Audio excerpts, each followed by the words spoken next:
However, I can't help but feel that the bridge supporting that road was built with shoddy construction, making it precarious. Ernst hesitated at Daniel's words. Shoddy construction? Is he implying the Empire's leadership is incompetent? Sweating nervously, Ernst cautiously probed further. Are you planning to identify and eliminate the cause of this shoddy construction? To Daniel, Ernst's words oddly sounded like, are you considering other ways to escape the Empire? Ernst probably thinks I'm just uneasy about my rapid rise, but... Finding the conversation strangely resonant, Daniel let out a low chuckle. Yes. If possible, I intend to remove it. Ernst's shoulders stiffened. Not only was Daniel casually criticizing the incompetence of the Empire's leadership, but he was also openly discussing taking steps to remove it. This isn't just a joke. Daniel might actually go through with it. Swallowing nervously, Ernst spoke in a timid voice. Lieutenant Colonel Steiner, do you consider me to be incompetent? What was he talking about now? Blinking in confusion, Daniel turned to look at Ernst before shaking his head. No, Colonel. You're not incompetent. Relieved, Ernst let out a low sigh. Thank you. I'll do my best to ensure I never become so. Finding Ernst's response odd,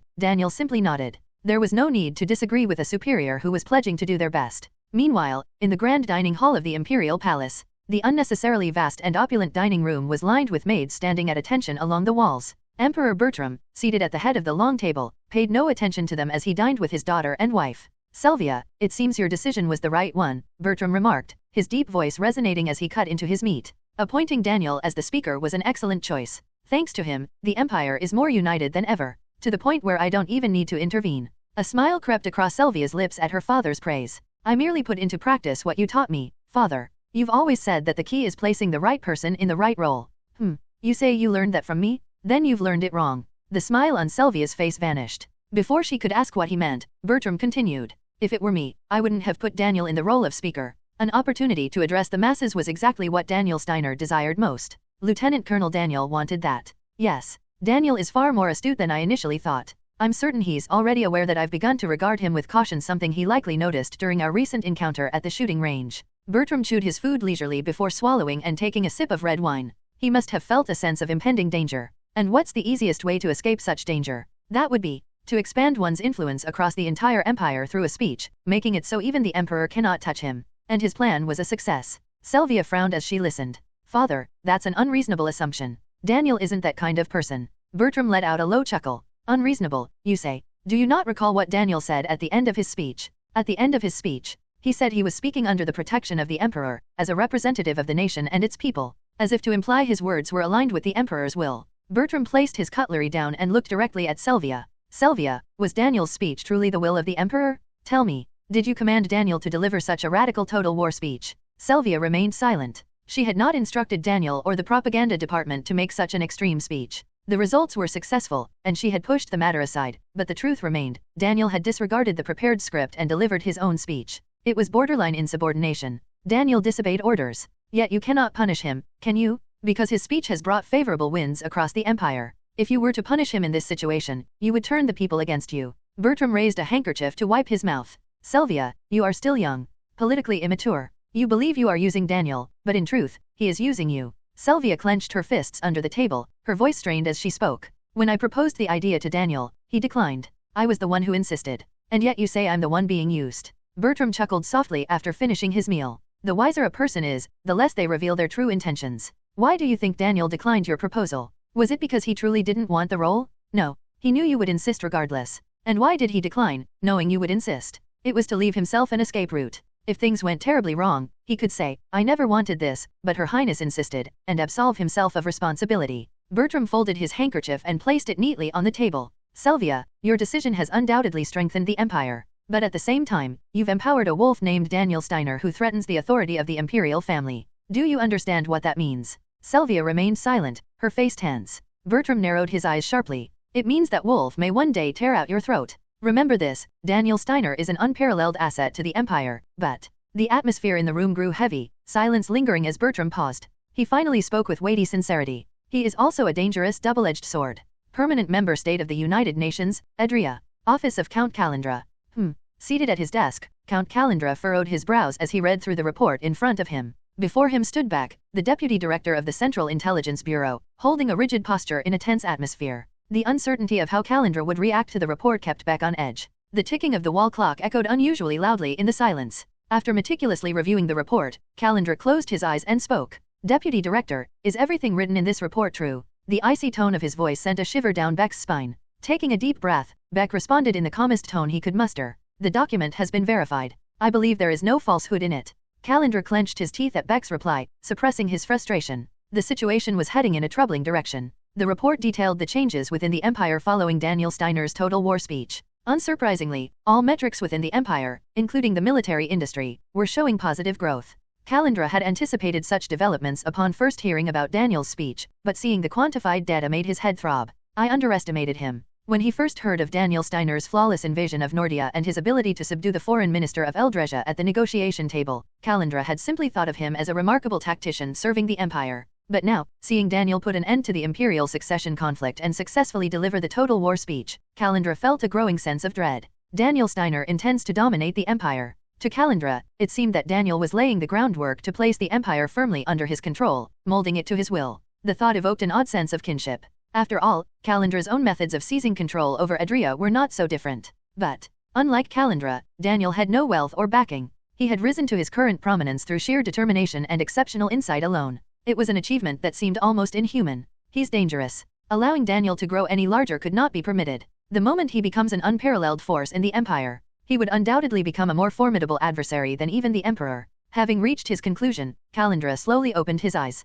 Deputy Director, effective immediately, elevate Daniel Steiner's threat level one step higher among the core leadership personnel. Elevate him from the core leadership personnel. Are you designating him as a head of state level threat? Do you object? Beck hesitated briefly before responding. Although Daniel has accomplished numerous feats and created significant political waves with his total war speech, he's merely a lieutenant colonel. To regard him as such a high-level threat seems. Beck trailed off mid-sentence and closed his mouth. Calendra's cold gaze was fixed on him, a silent warning against further dissent. Realizing he had overstepped, Beck quickly lowered his head. I will convey your instructions to the Central Intelligence Bureau and all government departments. Count. Calendra, narrowing his eyes at Beck, suppressed his anger and spoke quietly. And pass a message to Lucy, who is embedded as Daniel Steiner's adjutant. Sweating profusely, Beck cautiously raised his gaze. What should I tell her? Calendra, pausing deliberately, placed his forearms on the desk. Moving slowly, as if ensnared in a web, he interlocked his fingers and opened his mouth. Tell her, the time has come to make a decision. Asterisk. Late evening.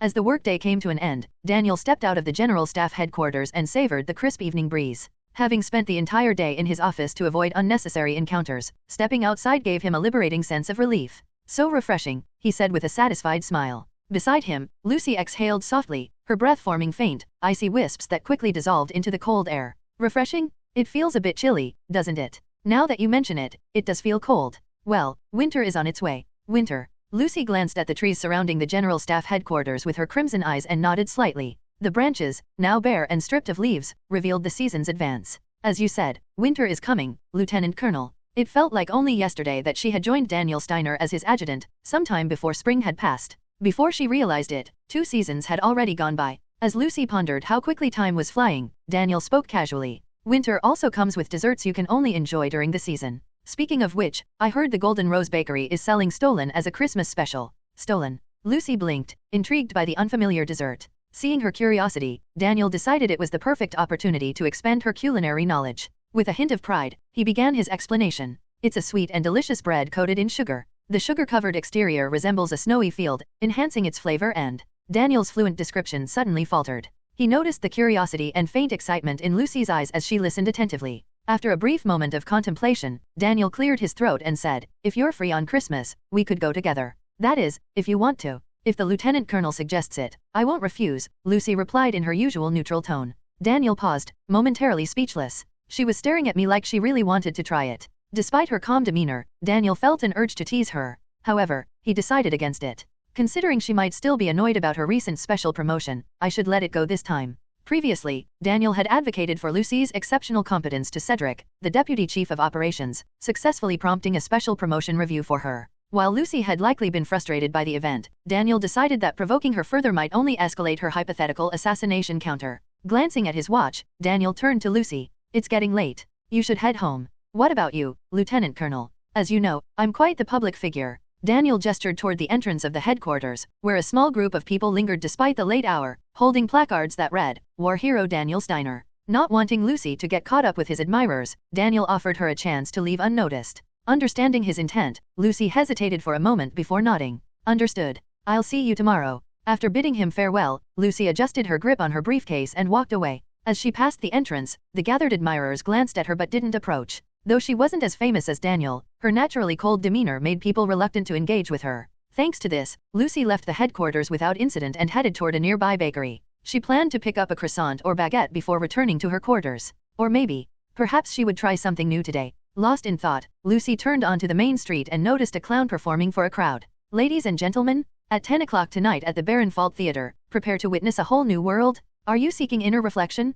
Or perhaps a fantasy unlike anything you've ever seen? Whatever you imagine, we can surpass it. The man in clown makeup handed out flyers with a wide smile, his voice booming to draw attention. Watching a few curious passers-by gather around, Lucy shook her head. She disliked such loud, attention-grabbing tactics. As she prepared to walk past, the clown approached her, holding out a flyer. Hey there, beautiful officer, why not grace our theater with your presence tonight? We're offering military discounts, so you can come at a great price. Thank you, but I'll have to decline.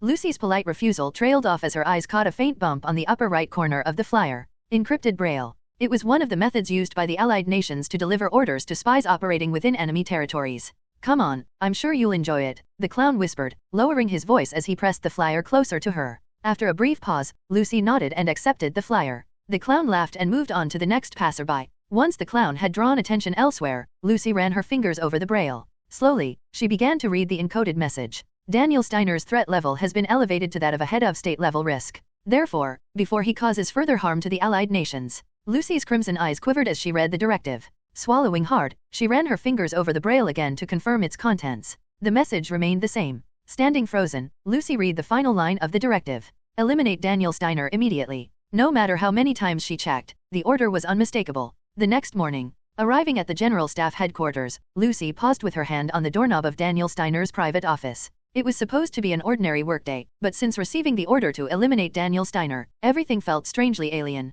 Lucy, gripping the doorknob unnecessarily long, finally took a deep breath and opened the door. Inside, Daniel was seated at his desk, reading a newspaper. It was a sight as ordinary as ever.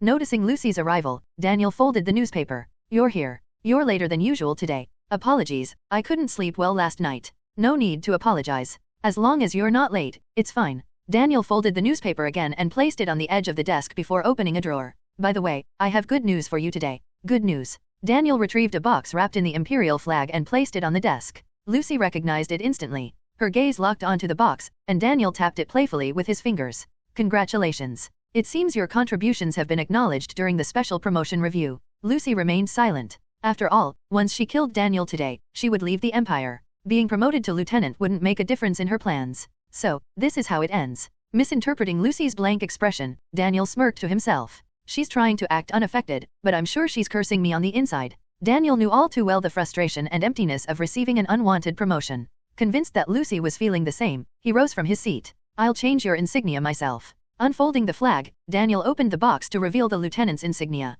He walked over to Lucy and carefully replaced her rank insignia with practiced hands. Fastening the new insignia on both shoulders of her uniform, Daniel stepped back with a satisfied smile. Congratulations on your promotion to lieutenant. Continue to fulfill your duties as my adjutant. Lucy instinctively began to respond but hesitated. Daniel was going to die today. There would be no future for him. Adjutant. Finding her silence unusual, Daniel prompted her. Snapping out of her thoughts, Lucy replied, It's an honor to be promoted ahead of schedule. I will continue to give my best. Daniel stared at her for a moment before nodding vaguely. It felt like she was hiding something, but he decided not to press the matter. That evening, after completing her daily tasks, Lucy began preparing for the assassination. She studied the layout of the area surrounding Daniel's quarters, carefully planning her entry and escape routes. She changed into combat attire, inserted ballistic plates, and equipped highly expensive anti-magic bullets to counter any retaliation from Daniel Steiner. Once her preparations were complete, Lucy activated her optical camouflage and waited for the dead of night when the streets were deserted. Arriving at Daniel's quarters, Lucy grasped the doorknob and turned it gently, unsurprised to find it locked. Kneeling naturally, she pulled a lockpick from her pouch and began working on the lock. Click. The lock disengaged with a soft sound, and Lucy slowly opened the door. After pocketing the lockpick, she took a deep breath, stepped inside, and closed the door behind her. Surveying the living room, Lucy froze. Sitting on the sofa was Daniel, his back turned to her. No way. Had he noticed something and stayed awake? It seemed unlikely, but this was Daniel Steiner. Uncertain, Lucy drew her pistol and cautiously approached him. As she neared, Lucy felt a wave of relief. From the side, she could see Daniel leaning against the sofa, his eyes closed. His steady breathing and slightly tilted head suggested he had fallen asleep. Exhaling softly, Lucy retrieved a silencer from her pouch and attached it to the muzzle of her pistol with practiced efficiency. Disabling her optical camouflage, Lucy aimed the gun at Daniel's head. All she had to do now was pull the trigger, kill him, and escape the Empire. The moment Daniel's body was discovered in the morning, the hunt for her would begin. But she would deal with that when it happened. What matters is, Lucy reminded herself of the loyalty she owed to Count Calandra, who had shown her mercy. For that reason, she had to kill Daniel Steiner. Placing her finger on the trigger, Lucy held her breath to ensure perfect aim. It was a simple matter of pulling the trigger now, but for some reason, her finger refused to move. Amidst her hesitation, as the assassination dragged on, Lucy became aware of something in the corner of her vision. Turning her gaze reflexively, she noticed Daniel's officer's coat draped over the back of the sofa. Peeking out from an inner pocket of the coat was a weathered piece of paper. Curiosity piqued, Lucy lowered her pistol and reached into the coat pocket. Inside, she found a piece of paper, scorched at the edges, and an old photograph. She examined the photograph first. It was a picture of Daniel with a group of orphans at a monastery. A younger Daniel stood smiling in the center, while the children clung to him like barnacles, squabbling amongst themselves. Being adored by children usually meant someone had a good heart. Glancing at Daniel's sleeping profile, Lucy shook her head. Whether he was a good person or not was irrelevant to her mission. Flipping the photograph over, she unfolded the paper. Feeling the coarse texture of aged paper, Lucy began to read its contents. According to recent materials provided by the Allied nations, a subject from their experiments has shown successful results. The Allied nations. Lucy couldn't believe the implication that the Allied nations had conducted biological experiments. But what shocked her even more was the next line. Currently, it is a one-of-a-kind subject, exhibiting magical enhancements that far exceed expectations. In recognition, our research team has named the upcoming project after this subject, the Lucy Project. The Lucy Project. According to the paper, the name of the subject from the Allied nations' successful experiments was none other than Lucy. Her hands trembled as she struggled to accept this. That's impossible. The experiments had been conducted by the Empire, not the Allied nations. It was Count Calandra who saved me from the horrors of the Empire's human experiments. This document had to be a lie. And yet, the paper appeared genuinely old. Its surface had grown coarse from prolonged exposure to air over many years. It didn't resemble a hastily fabricated forgery. Amidst her confusion, Lucy's gaze shifted to Daniel. How had he come into possession of this document? And why, knowing its contents, had Daniel never shown any sign of it? The document could have been used to incriminate her as a spy. Yet, Daniel had neither acted suspiciously toward her nor treated her any differently. On the contrary, he had intervened to protect her when the Security Bureau launched an investigation. Recalling that moment, Lucy's breath trembled. Even though he knew I was a spy, Daniel had risked his life to oppose the Security Bureau for her sake. Why? Lucy couldn't make sense of it, no matter how much she tried. In the midst of her confusion, she gripped her pistol tightly. Lucy, those who repay kindness with betrayal are no better than beasts. And remember, anything not spoken by me is a lie. The words Count Calandra had often told her echoed in her mind. The contents of this paper are lies. All she had to do was continue serving Count Calandra and the Allied nations as she always had. Steadying her erratic breathing, Lucy prepared to pull the trigger. If she killed Daniel here and returned to the Allied nations, everything would be over. Narrowing her eyes, Lucy placed her finger firmly on the trigger. But she couldn't bring herself to pull it. Daniel's words from the past reverberated in her mind. I thought you looked particularly stunning today. Her finger wouldn't move. Your skin doesn't smell unpleasant, Lucy. In fact, it's almost fragrant. There's no need to rely on luxuries like perfume. Lucy bit her lower lip hard. Don't make things difficult for my adjutant. Her breath quickened as her confusion deepened. If possible, I'd like for us to climb to the top together. Silent tears welled up in Lucy's eyes as she clenched them shut. Overwhelmed by emotions she had never experienced before, her hands trembled slightly. Even if the contents of the paper are false, Daniel had known she was a spy, yet he had never exposed her and had even risked his life to protect her from the Security Bureau. Daniel had shown her kindness, and she had been taught that those who betrayed kindness were no better than beasts. Lucy was not a beast. She couldn't bring herself to kill Daniel. Caught in an intense internal struggle, Lucy finally lowered her pistol. Her head throbbed as if it were about to split. Breathing heavily in the silence, Lucy came to a realization. Right now, she could never bring herself to kill Daniel Steiner. A soft breath escaped her slightly parted lips, dissipating into the cold air. Unbidden, memories of Daniel's kindness toward her surfaced in Lucy's chaotic mind. 2 seasons they had spent together. As she recalled the accumulation of memories, now significant enough to be called nostalgia, Lucy suddenly shook her head. The essence doesn't change. Lucy was a spy for the Allied nations. No matter how kind Daniel had been, the fact that he was the enemy remained unchanged. Spy activities in war were not a game. She couldn't afford to let herself be swayed by emotions. A war that spared good people just because they were kind didn't exist. But still, at this moment, with a knot of doubt weighing on her heart, she found herself unable to harm Daniel. If what's written on the document is true, if it wasn't the Empire but the Allied nations conducting human experiments, then Count Calandra had essentially been lying to her all along. Though Lucy wanted to believe that Calendra, a figure akin to a father to her, wouldn't deceive her, the contents of the document relentlessly sowed doubts in her mind. Until I can confirm that the information in this document is false, killing Daniel had to be postponed. Having made her decision, Lucy put away the pistol. Sliding it back into the holster at her belt, she carefully returned the document and photograph in her hands to the inner pocket of Daniel's officer coat. Stepping back, she stood bathed in the moonlight streaming through the window, her eyes half closed. Amidst a swirl of inexplicable emotions, Lucy gazed at Daniel for a while before turning away. After erasing any trace of her intrusion, she walked toward the front door, giving Daniel one last glance. Her gaze lingered on his back, lost in thought, before she activated her optical camouflage and opened the door. Lucy stepped out into the corridor and quietly shut the door behind her. Left alone, Daniel slowly opened his eyes, leaning back against the sofa. She's gone. Squinting, he glanced around the room but saw no sign of Lucy. Only after checking the front door did he breathe a sigh of relief. Now assured of his survival, the tension drained from his body, leaving him feeling utterly exhausted. Lucy's behavior yesterday was strange. While pinning the new rank insignia on his uniform in the office, Daniel had noticed a fleeting expression of guilt on Lucy's face. Why had she shown guilt instead of suppressing her anger? Mulling it over during his work, Daniel had reached the conclusion that he might be assassinated. Even with a pet, affection could develop within half a year. How much more so when spending more than half a year with another person? Given that, receiving an order to eliminate someone would naturally evoke guilt, even in a cold-hearted spy. Daniel believed Lucy was no exception. Upon arriving at his quarters, he had stayed awake, sitting on the sofa throughout the night. He had deliberately placed his officer coat over the sofa's backrest, ensuring that the Lucy Project document peeked out of its pocket. If Lucy came to assassinate him, she would inevitably investigate the coat. When he heard the faint sound of someone picking the front door lock, he knew Lucy had arrived. Feigning sleep, Daniel leaned back against the sofa. Confronting her and handing over the document directly might have made her suspect that Daniel had fabricated it to save his own life. Considering she's a subject of Allied experiments yet remains loyal to them, she must have been subtly brainwashed. That's why Daniel had orchestrated a scenario where Lucy would accidentally discover the document. This way, she would trust its contents more. If the document caused Lucy to entertain even a shred of doubt about its authenticity, his chances of survival would increase exponentially. Lucy's loyalty to the Allied nations likely stemmed from her belief that they weren't involved in human experiments. If that unwavering belief could be cracked, she would start questioning her own judgment. As anticipated, Lucy acted exactly as Daniel had hoped. From a broader perspective, it made sense. Daniel had once protected her from the Security Bureau and turned a blind eye to her being a spy.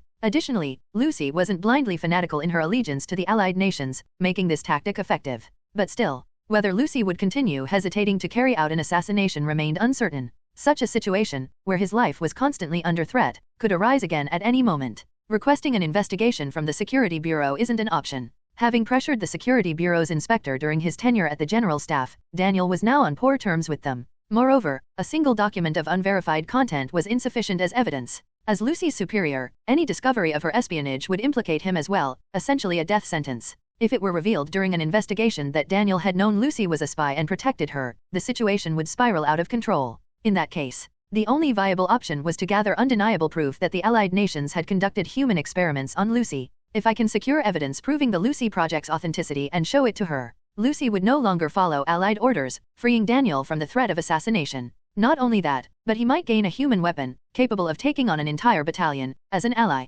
But how? As he contemplated ways to turn Lucy to his side, Daniel shook his head. No amount of deliberation would yield a clear solution. Then, a scene from an old spy movie flashed through his mind. It was about a spy who fell in love with their target and ultimately betrayed their homeland's orders. The memory made Daniel chuckle wryly, finding the idea absurd even to himself. There's no way that heartless woman would ever love me. Subduing Lucy by force seemed a far more plausible option. Dismissing the ridiculous thought, Daniel got up from his seat. Having survived the night, he decided to celebrate with a glass of whiskey. At the same time, in the Imperial Palace of Ice and Crone, the bedroom of Princess Selvia. Let's see. The budget proposal for the National Propaganda Department next year. Dressed in luxurious silk pajamas, Selvia was poring over various documents. Since taking on the responsibilities of regency, reports identical to those presented to the current emperor had started arriving for Selvia, the crown princess and future ruler. Managing them left her unwilling to spare even a moment for sleep. While immersed in reading, a knock suddenly came at the door. Turning her head to see who it might be, she was surprised as the door opened without permission.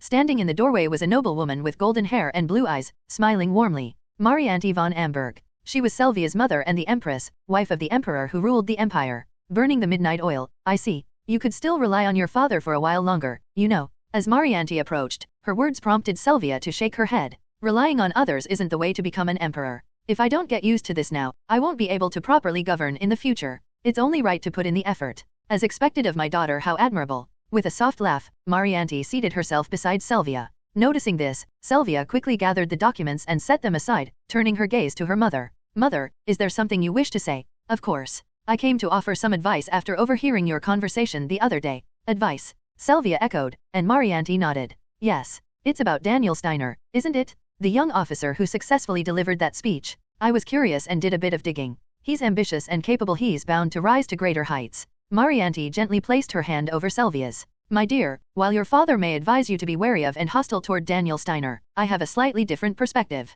If you wish to keep him on a leash, there are more humane methods. Humane methods? You know as well as I do that men who have much to lose and value their honor are rarely free from the weight of responsibility. If Daniel were to become a key figure in the empire and refused to follow orders, you could always resort to a weapon unique to women. Sylvia frowned, clearly puzzled. A weapon unique to women? There's no such thing. There is. I used it to captivate your father and bring you into this world. What do you mean by that? Her voice trailed off, her wide eyes fixed on Marianti in astonishment. As Sylvia stared, lost for words, Marianti withdrew her hand. I may not be well versed in politics, but I know that hostility and antagonism aren't always the answer. Of course, you must never act rashly. What I'm offering is merely one of many options. Sylvia remained frozen, still reeling from the shock. Finding her daughter's stunned expression endearing, Marianti rose from her seat. Sylvia, remember this, no matter how brilliant a man may be, he becomes a fool in the face of desire. With those enigmatic words, Marianti left the bedroom. Only then did Sylvia release a strangled groan, her face turning crimson. She couldn't understand her mother.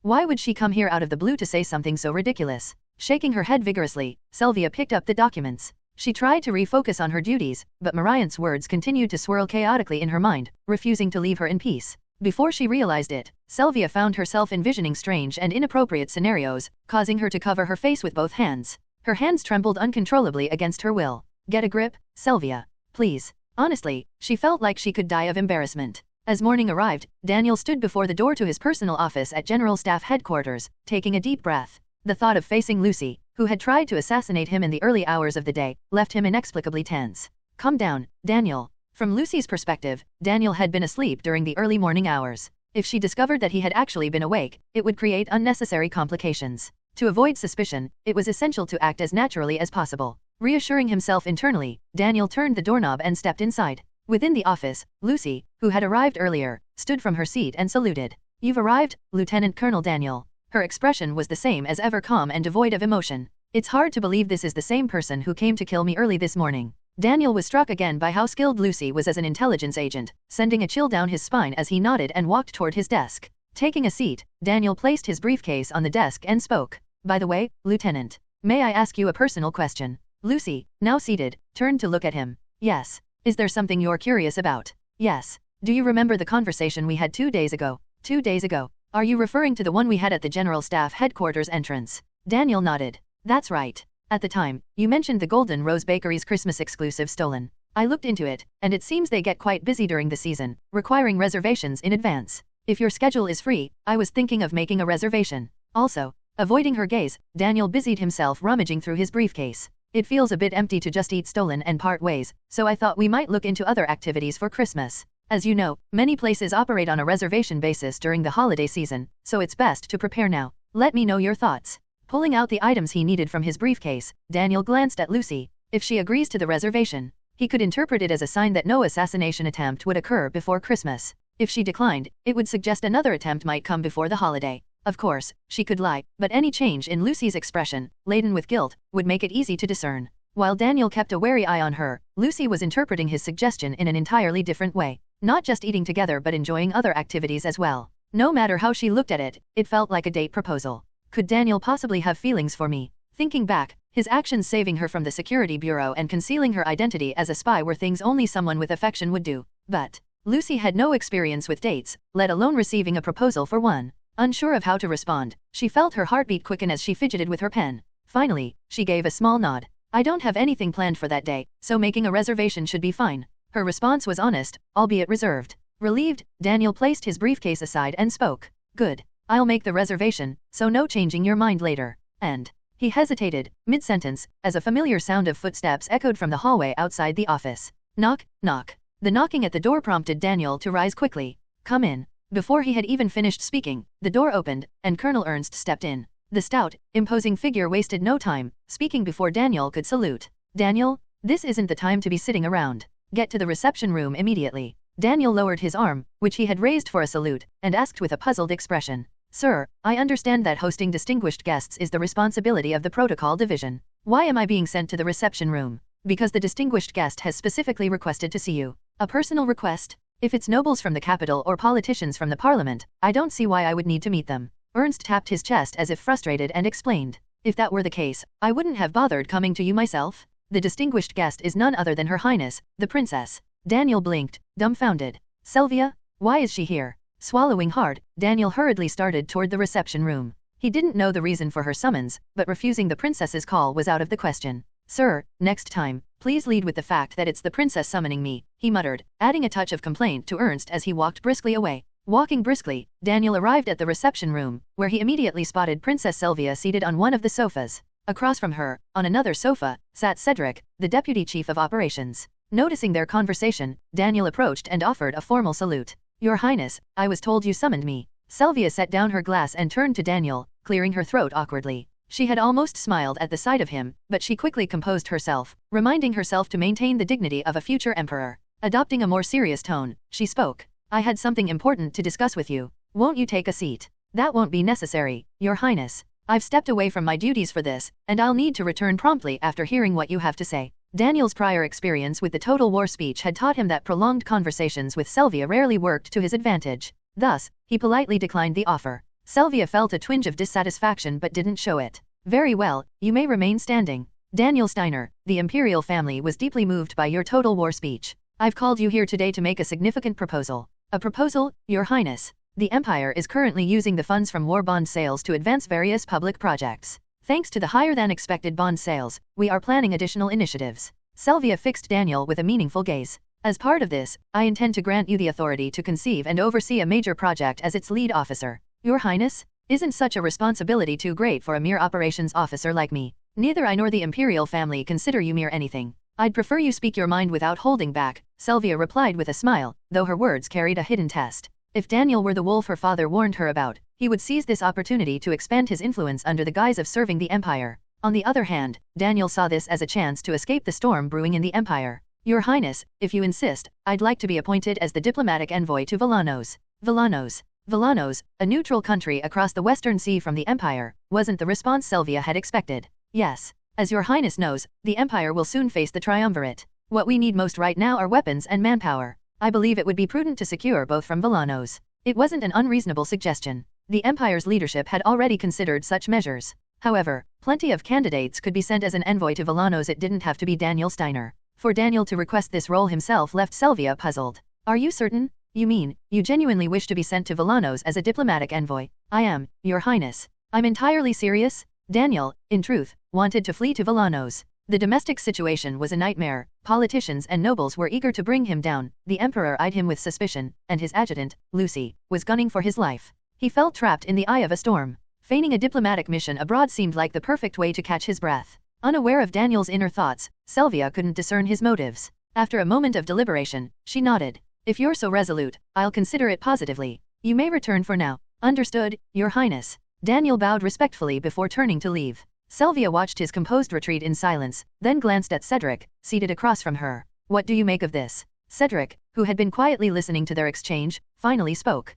In my opinion, it's a very shrewd move. He offered a rare smile. Daniel Steiner humiliated Duke Felbar under the banner of Your Highness's authority. That alone was enough to incite the ire of both the nobility and the politicians funded by them. Cedric picked up a sugar tong and dropped a cube into his coffee. His Total War speech has likely pushed that anger to its peak. They see Daniel Steiner as a threat to their positions. Among the more extreme factions, there's probably talk of politically isolating him. Stirring his coffee with measured motions, Cedric continued. There are even rumors that His Majesty the Emperor regards Daniel Steiner with suspicion. If he were to take charge of a national project now, claiming it as a bid to expand his influence, what do you think would happen? The politicians and nobles might unite to attack him. Exactly. By requesting the post of envoy to Villanos, a relatively inconsequential role, he's attempting to disappear from the political scene temporarily, diffusing their dissatisfaction. The sugar cube dissolved completely into the coffee. When their anger subsides, some may even start to view him as a man of integrity, one who acts for the good of the Empire rather than personal gain. If that happens, Cedric set down his spoon and wiped the coffee splashes from the table with a napkin.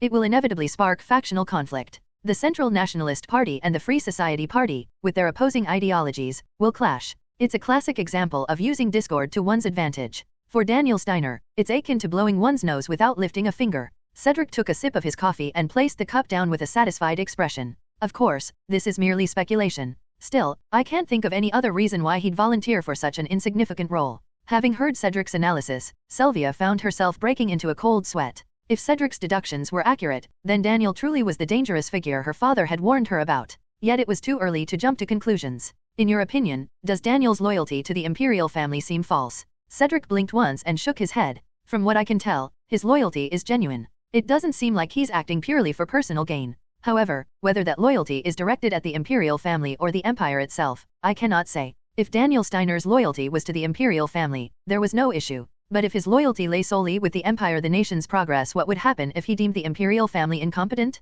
Your Highness. Cedric fixed Sylvia with his intense, pale gaze, offering a heartfelt warning. You must win Daniel Steiner's allegiance as soon as possible. If you fail. He paused briefly, then concluded with weighty deliberation. You will find yourself facing an opponent far more challenging than the allied nations one within our own walls. As I walked down the hallway after leaving the reception room, I couldn't suppress an inner cheer. Yes. When Sylvia had summoned me, I'd braced myself for some new misfortune waiting to unfold, but it turned out to be an unnecessary worry. The proposal Sylvia had presented wasn't misfortune, it was closer to a stroke of good luck. I've already been feeling like staying in the capital puts me under too much scrutiny. Now I had the chance to legally stay abroad, and I couldn't help but feel elated. What's more, with Sylvia overseeing the regency and giving a favorable response, my appointment as the diplomatic envoy to Villanos was practically guaranteed. They say even when the heavens fall, there's always a way out. It's true after all. The proverb had never felt so real. And on top of that, if I went to Villanos as an envoy, I was sure to be treated well. As a neutral nation, they wouldn't want to provoke the empire, which boasted the world's most powerful military.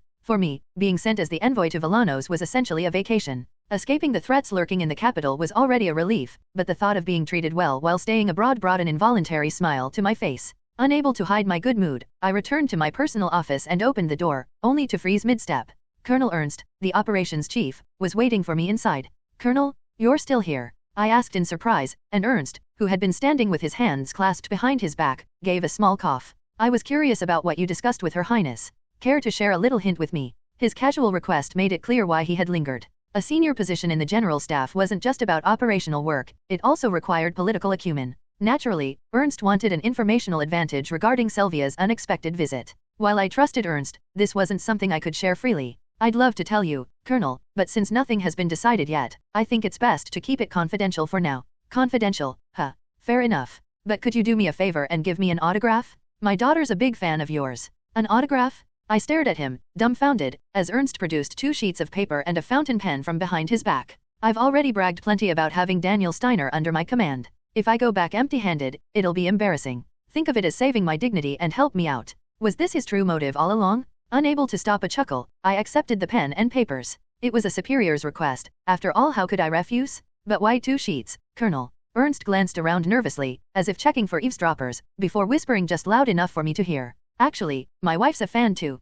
Over dinner yesterday, she scolded me, saying if I had time to collect stamps, I should get your autograph instead. Honestly, my wife is such a... Ernst sighed deeply, his face a picture of exasperation. Let me give you some advice, never get married. She used to be an angel when we were dating, but after marriage, she turned into a devil. If it weren't for how cute and lovable my kids are, I might have run off long ago. I couldn't help but feel a pang of sympathy. You have it rough, Colonel. With a wry smile, I signed both sheets and handed them back to him. Ernst's face lit up with satisfaction as he accepted them. Then, as if remembering something, he raised a hand. Oh, I almost forgot. There's a letter I was supposed to give you. He reached into his coat and pulled out a sealed envelope. It came to the operations office addressed to you. It's from the military academy. Any idea who it might be from? The academy. A sinking feeling hit me. Could it be Fryan? Feeling a bit uneasy, I took the letter. I'll read it now. Breaking the seal, I unfolded the letter, revealing a neatly written message. To Lieutenant Colonel Daniel Steiner. I apologize for taking up your time, knowing how busy you must be. However, as I am nearing early graduation from the academy, I felt it proper to write to you. Thanks to my excellent academic record and recognition for my contributions in the North, the Dean has approved my early completion. Isn't that wonderful? Soon, I'll be able to serve under your command and help eradicate the beasts of the Allied nations and their collaborators. I'm sure you share my sentiments. Your total war speech conveyed your sincerity about dealing with those beasts, and I was so moved that I cried countless tears. My faith and loyalty to the Empire have only grown stronger thanks to you. I'd love to write more, but it's almost lights out, so I'll end here. Please remember that I'm willing to give my life for you, Lieutenant Colonel. I eagerly await the day we meet again. Yours truly, Frian Remilliard. Finishing the letter, I turned to Ernst with a mix of dread and resignation. Colonel, don't tell me Frian is being assigned to the General Staff. Ernst nodded without hesitation. She's applied to join the General Staff's direct unit, and both the Chief and Deputy Chief of Staff are reviewing her application favorably. It's likely she'll be stationed here. I let out a deep sigh but decided to let it slide for today. Good news always comes with bad news. The happiness of being assigned to Villanos as an envoy far outweighed the misfortune of Frian joining the General Staff.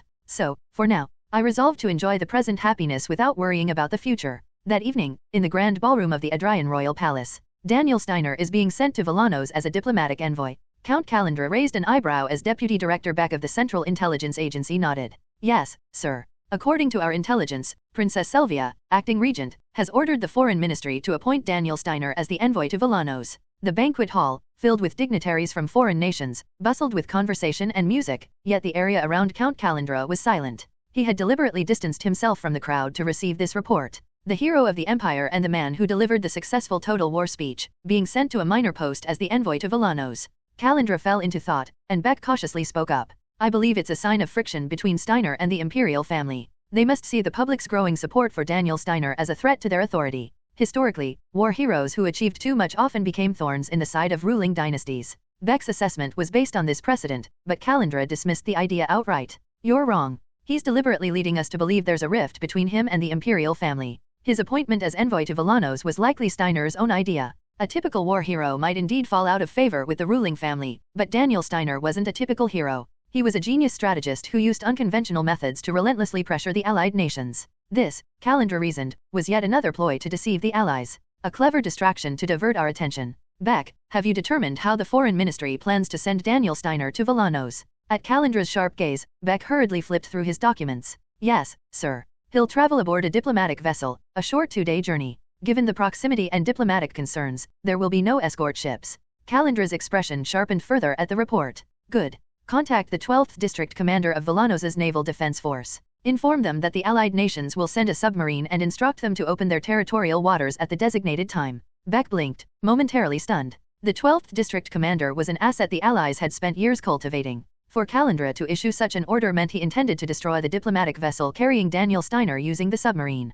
Count, even if the plan succeeds, we may lose our foothold in Villanos. Is Daniel Steiner worth such a sacrifice? Calandra glanced at Beck with a cold smirk. He is. For reasons unknown, Lucy was no longer following Allied orders. A man who should have been a corpse by now was alive and well, walking around freely. This could only mean one thing. Daniel Steiner had somehow thwarted Lucy's assassination attempt. If Daniel completed his mission in Villanos and returned to the Empire, what then? He'll undoubtedly become an even more formidable adversary than he is now. Thus, Calandra resolved to eliminate Daniel before he could grow into a greater threat, no matter the cost. Daniel Steiner. The audacity of the man to attempt to deceive them was almost laughable. Gripping the head of his cane tightly, Calandra narrowed his eyes, his expression sharp as a blade. Your clever tricks will ultimately lead you straight to your death. 10 days later, Western Empire. Port city of Lost Belmont. Is the ship ready? Hemtal, leader of the secret Black Swan Society, asked, his voice low. The man in a tightly drawn robe nodded in response. Yes. I've concluded negotiations with the captain of the trade ship. Since the immigration checks aren't too stringent, as long as we properly prepare the bribes for the officials, they said we can bring about 30 people on board under false identities. 30, you say? The number is smaller than I anticipated. Bring only the elite. Understood. The man, obediently acknowledging the order, turned his gaze toward the coastline. Today, the clear weather bathed the sea in warm, brilliant sunlight. As the man admired the various ships anchored on the shimmering water, he spoke again. Do you think Lieutenant Colonel Daniel has already arrived in Villanos by now? At the question, Hemtal shook his head. He left yesterday evening. By now, he should be entering Villanos' territorial waters. Considering the short distance from Lost Belmont to Villanos, he should arrive soon. I see. Do you think there won't be any trouble before he gets there? This time, Hemtal remained silent, unable to give a definitive answer. Something feels off. After hearing about Daniel's appointment as a diplomatic envoy to Villanos, Hemtal had arrived in this city several days ago to assess the situation. He was concerned that someone might attempt to assassinate Daniel outside the Empire's capital. Although there were no visible signs of any assassination plots here, Hemtal couldn't shake off the uneasy feeling he'd had ever since inspecting the vessel assigned to transport Daniel. There was no escort ship. While it was customary not to provide escorts for diplomatic vessels heading to Villanos due to the short distance, Hemtal couldn't help but feel the arrangement was overly lax, especially given that the Empire's hero was on board. It's almost as if they're inviting an attack. As his thoughts spiraled, Hemtal shook his head, chastising himself for the excessive leap in logic. Even so, the unease in his heart refused to dissipate. I wish I could guard Lieutenant Colonel Daniel myself. But diplomatic ships were strictly reserved for government personnel or officially invited guests. If only he had more time to prepare, he could have assumed a false identity to board the ship. But having learned of Daniel's appointment only a few days ago, Hemtal had no choice but to step back. At least. Fortunately, securing a deal with the captain of a trade ship bound for Villanos allowed him to pursue Daniel's vessel quickly. The trade ship was set to depart today, and with luck, Hemtal would catch up to Daniel Steiner before long. Once there, he planned to protect Daniel, just as he had in the Empire's southern regions. So please. Hemtal silently prayed that nothing would happen to the diplomatic vessel carrying Daniel. Meanwhile, Daniel stood on the deck, holding onto the railing as he savored the ocean breeze. The salty, refreshing air brushed against his face, bringing an involuntary smile to his lips. He felt so light-hearted that he almost wanted to wave at the dolphins playfully following the ship. Good weather, nice breeze, no adjutant today is perfect. Who would have thought the absence of an adjutant plotting to kill him could bring such peace of mind? On top of that, there was no Selvia with her inscrutable motives, no emperor keeping him under scrutiny, and no noisy nobles or perpetually dissatisfied politicians. To Daniel, it was nothing short of paradise. I don't know how long I'll be staying in Villanos, but I'll make the most of this peace while it lasts. Although he was officially dispatched as a diplomatic envoy, it was rare to begin work immediately upon arrival. After the formal welcome, the Villanos government typically allowed a day or two for rest, leaving Daniel ample time for sightseeing. Should I check out that famous dessert shop first? I heard Villanos is renowned for its trifles. The layered dessert of custard, fruit, and cream was one of Daniel's personal cravings. Sure, there are places in the Empire that try to mimic trifles, but the taste of the original has to be different. As he licked his lips and admired the vast ocean, Daniel froze. In the distance, something was rising near the surface of the water. At first, he thought it might be a whale, but whales didn't move so deliberately. Alarmed, Daniel scrutinized the shadow beneath the waves and began to sweat. No way. The thought crossed his mind it might be an enemy submarine. If my suspicion isn't just paranoia. A submarine floating close to the surface often indicated preparation to fire a torpedo. Due to the technical limitations of this era's torpedo systems, submarines needed to ascend near the surface to attack enemy ships. But would they really attack a diplomatic vessel bound for a neutral country? The thought didn't make sense, but Daniel couldn't stand idly by. He released the railing and quickly turned toward the captain's quarters. If it was indeed a submarine, he needed to inform the captain immediately. As Daniel rushed toward the captain's quarters, a dull thud resounded through the ship. Moments later, the vessel shook violently, throwing Daniel off balance. As his suspicion turned to certainty, a loud warning siren echoed throughout the ship. "Wee-oh!" Panic erupted among the passengers on deck. Some screamed, others froze in shock, unsure of what to do. Clicking his tongue, Daniel approached them. "This is an attack. Stay calm. Women and children, hold onto the railings and brace yourselves. Men, follow me to fetch life jackets and prepare the lifeboats." Before he could finish, another torpedo struck the ship. Boom! The deafening explosion was far louder than the first, and flames burst into the air. As the ship swayed violently, Daniel lost his footing and fell backward. In the blink of an eye, he was thrown over the railing, staring blankly at the ship tilting amidst the flames. The next moment. Splash! Daniel is being swept away by the ocean current. Hours later, on a desolate coastline, waves gently rolled onto the shore, breaking softly against the sand. At the boundary where the tides repeatedly met the land, Daniel lay collapsed, his body still. Slowly, his eyes fluttered open. As he regained consciousness, he reflexively coughed, expelling seawater from his mouth before he could even take in his surroundings. With one arm, he painstakingly pushed himself upright, leaning over the white sand as he coughed and retched repeatedly. After several minutes of emptying his stomach, Daniel, his gaze unfocused, finally glanced around. Apart from fragments of machinery and shards of metal scattered along the shoreline, there were no other people in sight. Grasping his throbbing head, he lifted his eyes to scan farther into the distance. He spotted an abandoned fishing boat and a small hut. Extending his view even further, he could barely make out clusters of buildings on the horizon, so small they looked like they could fit beneath his thumbnail. It's not an uninhabited island. It seemed he'd been carried ashore to Villanos by the waves. Relieved at the realization, Daniel's expression abruptly hardened as he clenched his fists.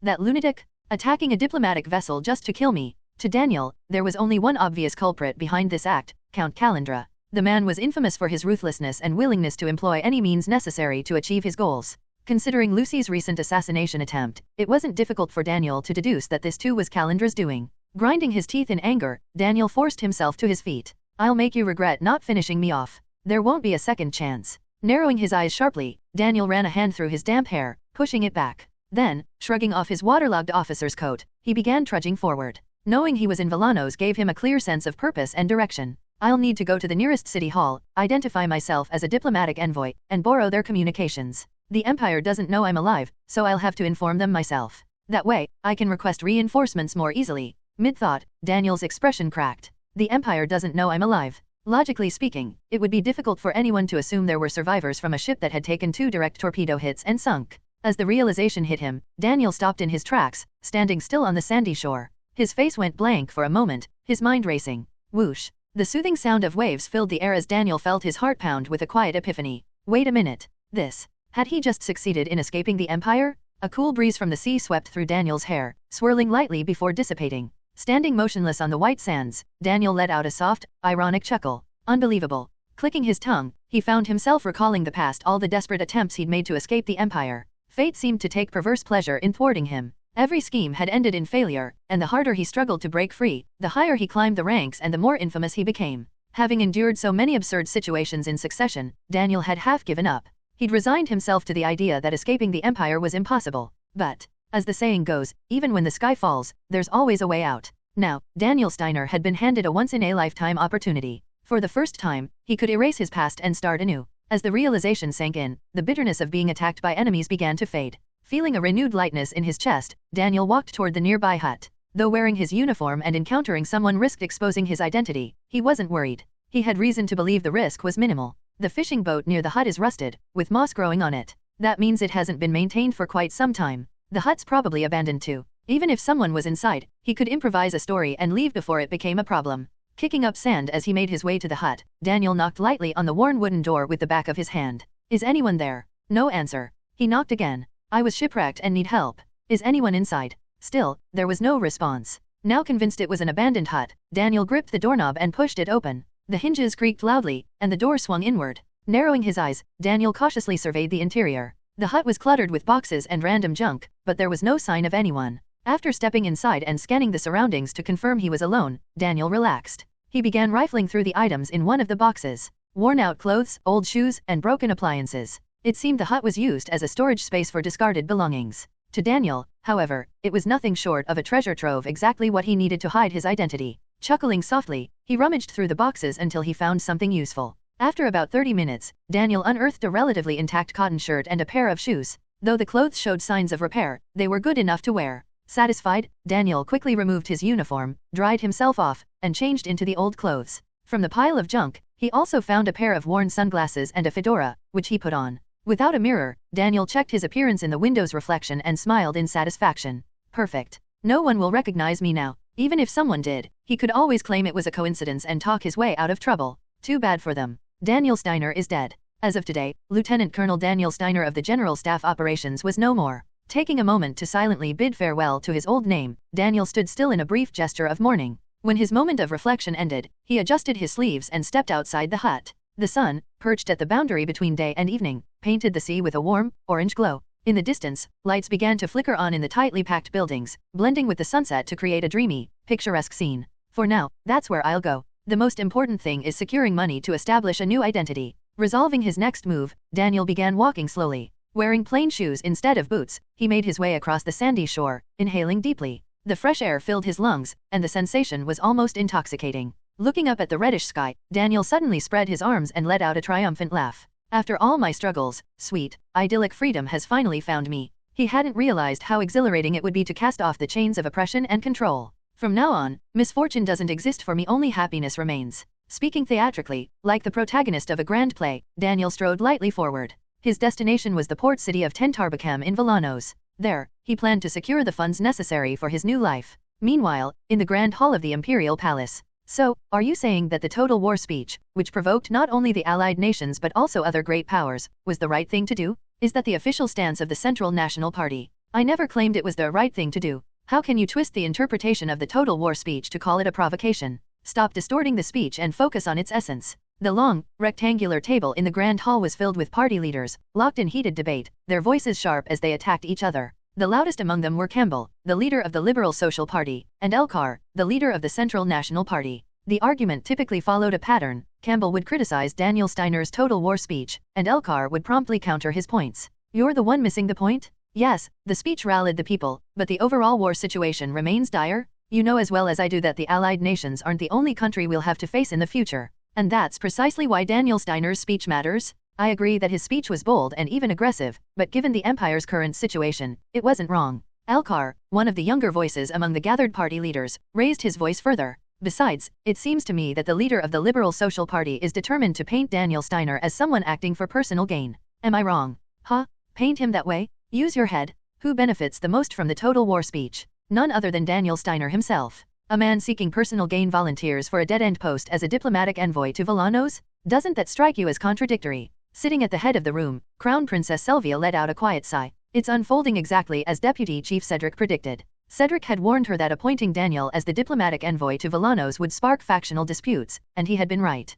Earlier that day, the leaders of the parliamentary parties had approached Selvia, requesting an urgent audience. She had granted them the Grand Hall to discuss their concerns, only for Campbell, the leader of the Liberal Social Party, to propose drafting legislation to limit Daniel Steiner's power. That suggestion had set off the current chaos. What had started as a civil exchange of ideas had escalated over time, with voices growing louder until it was little more than a shouting match. Selvia was far from pleased. What displeased her even more was Campbell himself, who kept insisting on constraining Daniel within the bounds of the law. Why does that old man keep bad-mouthing Daniel? Compared to the countless benefits Daniel had brought to the Empire, Campbell's accomplishments amounted to little more than leveraging his connections and bloodline to secure his position as party leader and dominate the parliament. She had heard that the Speaker of Parliament was also from the Liberal Social Party, which explained why Campbell could raise his voice so boldly in this setting. I need to say something. Her father had always advised her to listen patiently, as parliamentary members represent the voice of the people. But Selvia felt she could no longer hold back. Just as she opened her mouth to speak, "Your Highness." The Grand Hall's doors burst open, and Hartman, Chief Guard of the Imperial Guard, rushed in. Ignoring court etiquette, Hartman sprinted towards Selvia as soon as he spotted her. His behavior was brazen enough to warrant a reprimand, but Selvia was only alarmed. If Hartman was breaking protocol, it meant there was a significant reason. Panting heavily, Hartman dropped to one knee before her. "Your Highness, please forgive my rudeness. I came urgently to deliver critical news." Critical news? Selvia's eyes narrowed slightly as she asked, "What's happened? Has my father's health worsened?" "No, Your Highness. The urgent news concerns the diplomatic envoy dispatched to Villanos. I regret to inform you." Hartman hesitated, lowering his head. "The diplomatic vessel bound for Villanos has been sunk by enemy torpedoes." The shocking revelation silenced the entire hall. The members who had been passionately arguing moments ago now sat in stunned silence. Selvia was no exception. Her expression frozen, she parted her lips to speak, her voice faint and trembling. "Are you saying?" Hartman, visibly troubled, let out a short sigh. Selvia, her breathing shallow, forced herself to continue speaking, though her words carried no strength. "That can't be." Her voice, as if denying reality itself, sounded hollow. Understanding her turmoil, Hartman could only bow his head further in silence. After walking for about 3 hours, Daniel reached the port city of Tentarbacam in Villanos. As he entered the city, he saw merchants selling food and goods at street stalls nestled between the relatively low buildings. The weather was pleasant weather because of favorable conditions that day or because Villanos' climate was less affected by winter, he wasn't sure. Not bad. This passes the test, Daniel mused with a faint smile, assessing the weather of the country where he intended to spend the foreseeable future. Maybe I'll open a bakery here once I succeed in creating a new identity. No, wait. This is a port city, so its risky imperial citizens might frequent the area. I'd better move inland. While mentally planning his new life, Daniel's expression suddenly darkened. The problem is money, he thought grimly. Washing his identity clean, an essential first step, required a significant amount of money. As Daniel knew, acquiring a new identity was far more complicated than simply forging an ID. He would need to obtain a social security number from the government, get passport documents issued, open a bank account, and register a residence. Only then could he fully assume a new identity. Naturally, such a complex process required a hefty sum. He would need funds to bribe government officials, lobby politicians, and pay brokers who handled these tasks. So how should I make money? Taking up part-time work? That would be difficult. Even in this era, jobs typically required an ID. And even if he found work that didn't check IDs, the pay would likely be poor, with a high risk of getting involved in trouble. Any place that doesn't check IDs is bound to be shady, Daniel thought as he stroked his chin and continued walking. Hey, what did I say wrong? I'm telling you, that bastard is a scammer. Sir, making a scene about losing money won't make anyone believe you. I warned you before, didn't I? If you cause trouble in my establishment again, I'll throw you out. Hearing the commotion from a distance, Daniel raised his head. Near a tavern entrance, a woman with jet black hair, dressed in fine casual clothing, was arguing with what appeared to be the tavern owner. Though she was on the shorter side for a woman, the commanding presence she exuded was enough to overwhelm most men. Causing trouble? I'm trying to throw out the scammer from your place. Or is this about money? If it's about money, I'll pay you as much as you want, just deal with that bastard. Ma'am, if you bring proof that the man is a scammer, I'll understand. But throwing a fit just because you lost at gambling? What do you expect me to do? The tavern owner's logical rebuttal left the woman at a loss, stammering awkwardly. Looking down at her with disdain, the tavern owner grabbed the door handle. I don't enjoy treating customers this way, but please step outside, cool off, and come back when you've calmed down. With that, he slammed the door shut. The woman, now alone in front of the closed door, looked utterly desolate. What a shame. I think I should help, Daniel thought, catching the scent of opportunity as he approached. Sensing someone nearby, the woman turned her sharp gaze toward him. What do you want? Her piercing eyes halted Daniel for a moment, but he placed a hand over his chest and spoke. If I may introduce myself, I'm someone who specializes in recovering lost money. I couldn't help overhearing your exchange with the tavern owner. Sounds like you've been scammed, correct? Her hesitant nod confirmed Daniel's suspicion. Feeling like he'd caught a big fish, Daniel smiled faintly and crouched slightly to meet her gaze. In that case, how about hiring me? If you're willing to provide an initial investment, I'll recover every coin you've lost. Of course, there are conditions. Conditions. Upon success, I'll take half of the recovered amount as my fee. If I fail, I'll personally compensate you for the full amount. What do you say? A risk-free deal, isn't it? Half of it. The woman was incredulous at first, but considering his promise of full compensation in case of failure, she realized she had nothing to lose. Intrigued, she gave a small nod, prompting Daniel to extend his hand with a smile. My name is Rivlard. A pleasure to work with you. Of course, it was a fake name. At the same time, in the Grand Hall of the Imperial Palace, everyone has arrived, Your Highness. At Hartmann's words, Sylvia, seated at the head of the table, raised her gaze. On either side of the long table stood the Empire's senior officials, known as the nation's core leadership, each holding themselves tensely upright. Ordinarily, these figures were difficult to gather in one place, but Sylvia had dismissed the parliamentary leaders and issued an emergency cabinet summons, ensuring their attendance. Each of them was now carefully watching Sylvia, noting the faint tear stains on her cheeks. It was evidence that she had spent the 3 hours before the cabinet's arrival suppressing her tears alone in this very room. In the tense, icy atmosphere, Sylvia slowly parted her lips. Give your reports, one at a time. The first to speak, after hesitating briefly, was Schiller Dinas, the Minister of State Propaganda. I instructed the Director of the Bureau of News and the heads of the broadcasting stations to ensure this information does not leak until it is verified. However, it was not enough. The news has already spread, and the populace is agitated and enraged. Next, the Director of the Central Intelligence Agency spoke. Your Highness, we attempted to trace the origin of the order behind the attack on the diplomatic vessel immediately after the incident, but it has proven difficult. Assuming the Allied nations were responsible, we thoroughly investigated both official and unofficial ship departure records, but we found no records that match the incident. Sylvia's cold gaze turned to the CIA director. Are you saying it wasn't the work of the Allied nations? And no, Your Highness. That is not what I meant. I am merely suggesting that the submarine may have departed from a port outside the Allied nations' territory, making it unwise to hastily label this as an Allied nations terrorist attack. The CIA director, sweating under Sylvia's icy scrutiny, lowered his head. Unable to bear the awkwardness, the Minister of Defense interjected. Your Highness, the CIA director is not wrong. It would be prudent to refrain from acting prematurely until the incident has been fully investigated. Directing our anger at the Allied nations can wait until we uncover the truth. Sylvia's piercing gaze shifted to the Defense Minister. Uncover the truth. Yes, Your Highness. As you know, the attack on the diplomatic vessel occurred in Villano's territorial waters. This strongly suggests that one of Villano's naval commanders might have cooperated with an unknown terrorist group. Identifying that individual should be our priority. Additionally, the Defense Minister paused briefly, lowering his head. The Navy's Strategic Division has suggested that Lieutenant Colonel Daniel Steiner may have survived the incident. After a brief silence, Sylvia quickly asked, is that true? It is unlikely, but possible.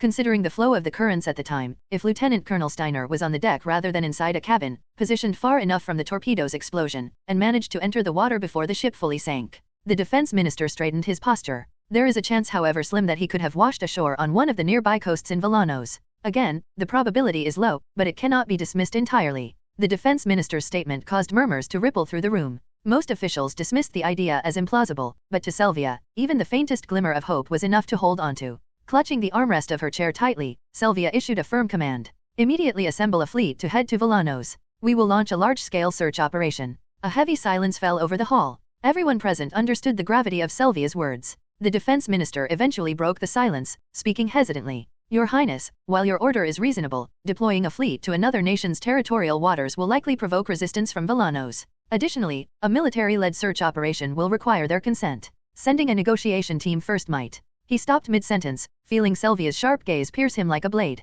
Silencing him, Sylvia spoke decisively. What is needed now is not negotiation, but a message. Inform them immediately. Rising abruptly from her seat, Sylvia cast her fiery, determined gaze over the bowed heads of her ministers. If Villanos refuses to open its territorial waters to the Empire's fleet for this investigation, her voice was cold and filled with restrained fury as she narrowed her eyes with an unwavering resolve. Then Villanos will be treated no differently than the terrorists themselves. The woman who took Daniel's hand introduced herself as Lef. She didn't provide anything other than her name, but Daniel wasn't particularly curious, so he didn't pry further. Having introduced themselves, the two headed to a nearby general store because Daniel, having heard that Lef was involved in a gambling game of poker, suggested buying a deck of cards. Lef, who had followed Daniel somewhat bewilderedly, ended up paying for 2 decks of cards before they returned to the front of the tavern. Hey, Lef looked up at Daniel, not understanding what was going on. Why did you buy the cards? And 2 decks at that? If what the lady says is true, then they are cheating over there, aren't they? That means we can't beat them the usual way. Daniel opened one of the card boxes, pulled out some cards, selected a few, and put the rest back in the box, which he then handed to Lef. Keep these. Consider it a token of good luck. Lef took the cards, puzzled, as Daniel slipped the ones he'd taken out into his sleeve. While Lef was still wondering about it, Daniel grabbed the doorknob of the tavern and opened it. The bustling interior of the tavern unfolded before them. Inhaling the faint scent of alcohol and the savory aroma of various snacks, Daniel walked deeper inside. Following him, Lef noticed the tavern patrons turning to look at Daniel one by one. They were wary of the stranger who had just entered with a woman recently involved in a commotion. Behind his sunglasses, Daniel observed them as the tavern owner approached. What brings you here? If you're some mercenary that lady hired, give me a rum. Ah, if you have tequila, make it that. The tavern owner was momentarily speechless at Daniel's calm order. Turning to the tavern owner, Daniel smiled affably. Don't worry. I'm not here to cause trouble. I just came to drink and gamble a bit. Realizing he was hired help, the tavern owner looked around the crowd and shouted, Fromkel, this guest here wants to play around. From a secluded table, Fromkel, leaning against the wall and stacking chips, looked up.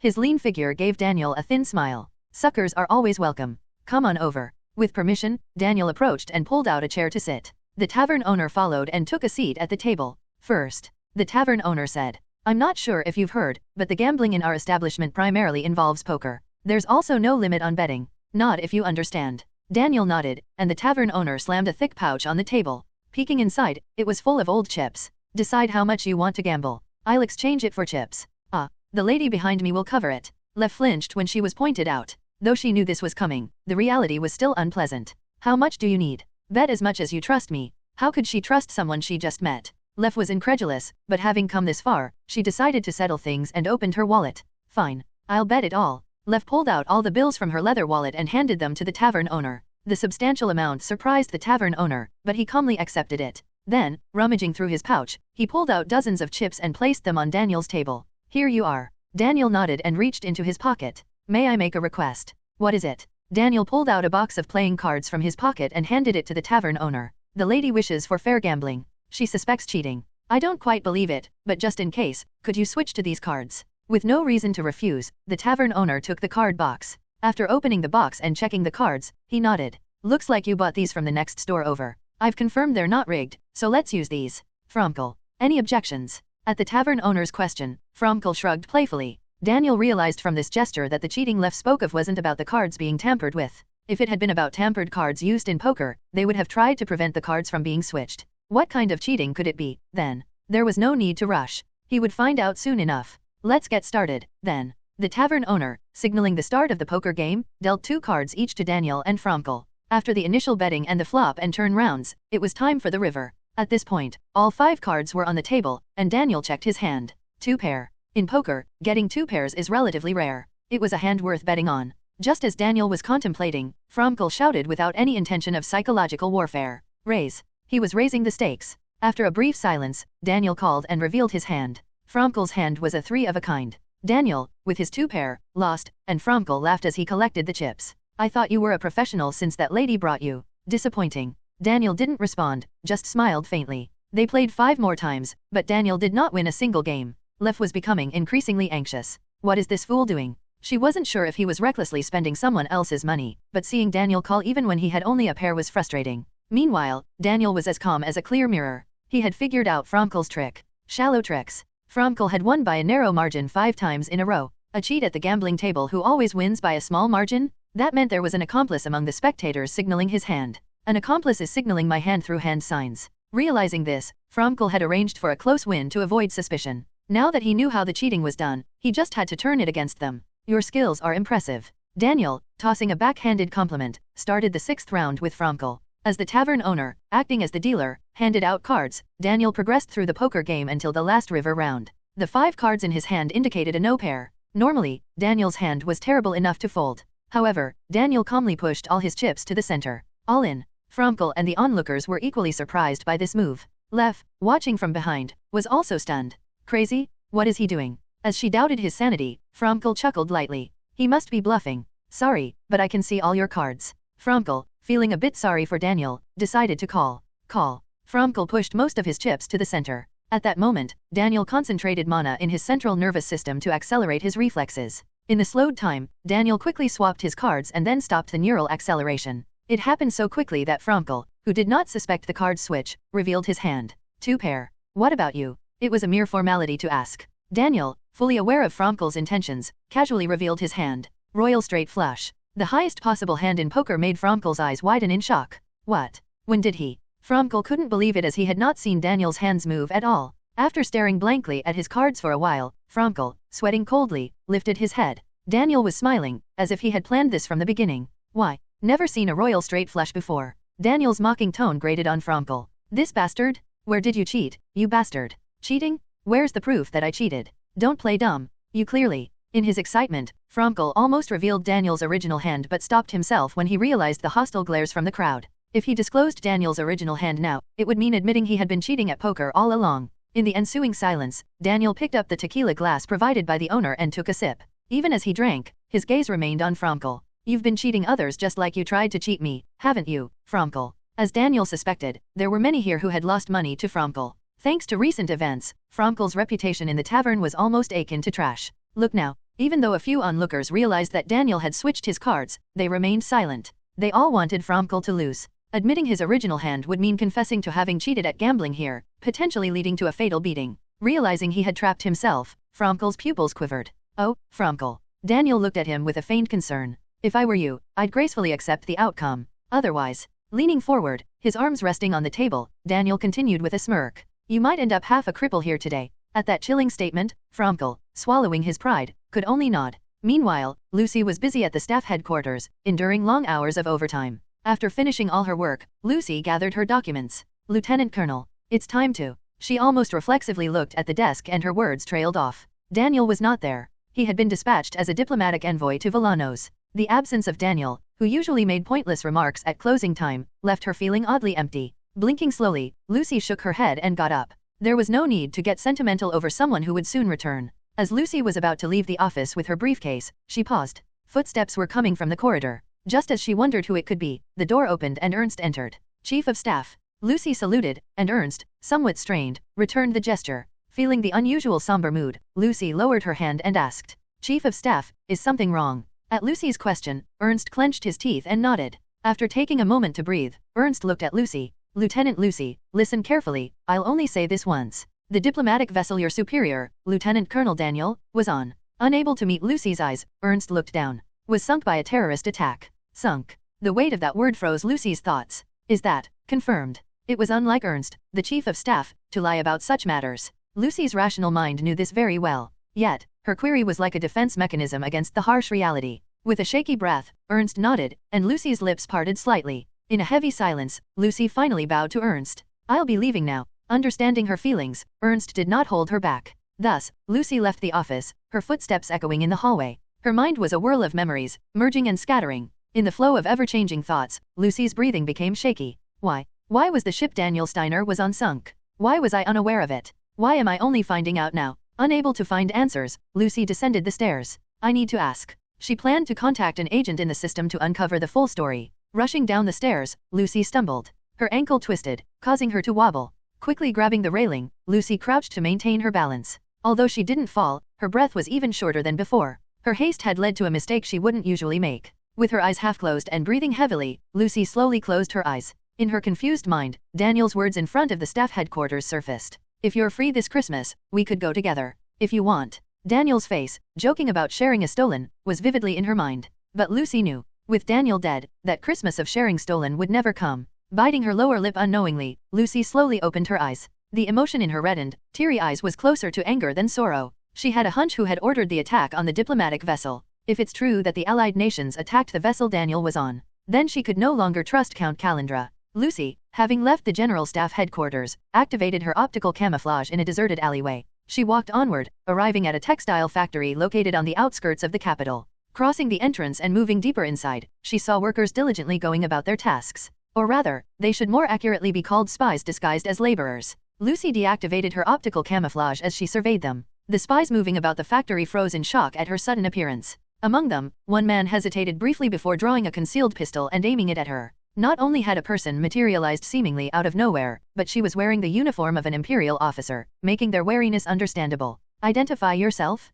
How did you get here? The shout came from the man standing at the forefront. Lucy sighed, her tone exasperated as she replied. The eagle soaring high in the sky never knows the secrets buried underground. This was a code phrase recognized within the Allied intelligence service. Realizing she was an ally, the man lowered his pistol. What brings you here? I didn't hear anything about a report at this hour. I need to see the branch chief. Escort me to him, Lucy replied curtly. Do you think the branch chief is someone you can meet just because you want to? The man sneered. Lucy let out a low sigh and half closed her crimson eyes. Tell him that the Crimson Thread has come. He will grant permission. The mention of Crimson Thread made the man swallow nervously. To his knowledge, there was only one woman in the Allied nations who used that code name. A legend who has carried out countless assassination orders, and the trusted confidant of Count Calandra. The man, unable to believe such a formidable figure was standing before him, pulled out his radio. Wait here. Determined to verify her identity, he exchanged words over the radio. During the conversation, his expression shifted to one of surprise, and though the person on the other end was unseen, he nodded deferentially.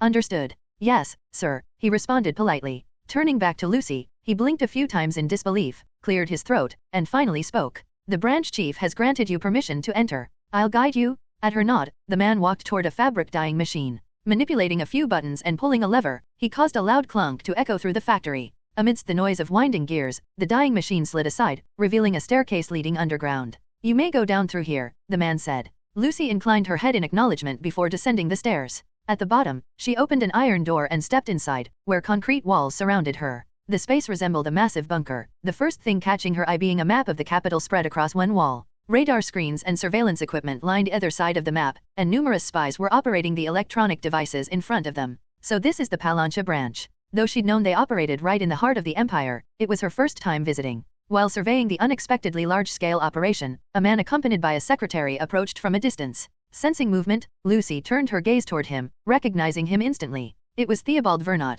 the head of the Palancha branch of the Allied Intelligence Service. Though she hadn't visited the branch before, she'd encountered him a few times on official business. However, she had no desire for pleasantries. Standing still, she waited until Theobald stopped in front of her. Lucy Amelia, what brings you here? Time is short, so get to the point, he said curtly, his tone devoid of any warmth. Deciding small talk was unnecessary, Lucy went straight to the matter at hand. I'm here to ask a question. Was it the Allied nations that attacked the diplomatic vessel carrying Daniel Steiner? Theobald remained silent for a moment, deliberating whether to share the truth with her. Ultimately, realizing she would uncover the truth eventually, he nodded. It was. We determined it was a necessary act for the Allied nations and carried it out. Lucy's hand trembled slightly as she received the confirmation. Lost in a storm of emotions, she locked eyes with Theobald. Was it truly necessary for the Allied nations to sink a civilian ship? And why was this kept from me by headquarters? Her voice, laced with subtle anger, grated on Theobald's nerves. He frowned openly, irritation evident in his expression. If you had eliminated Daniel Steiner earlier, such misfortunes wouldn't have occurred.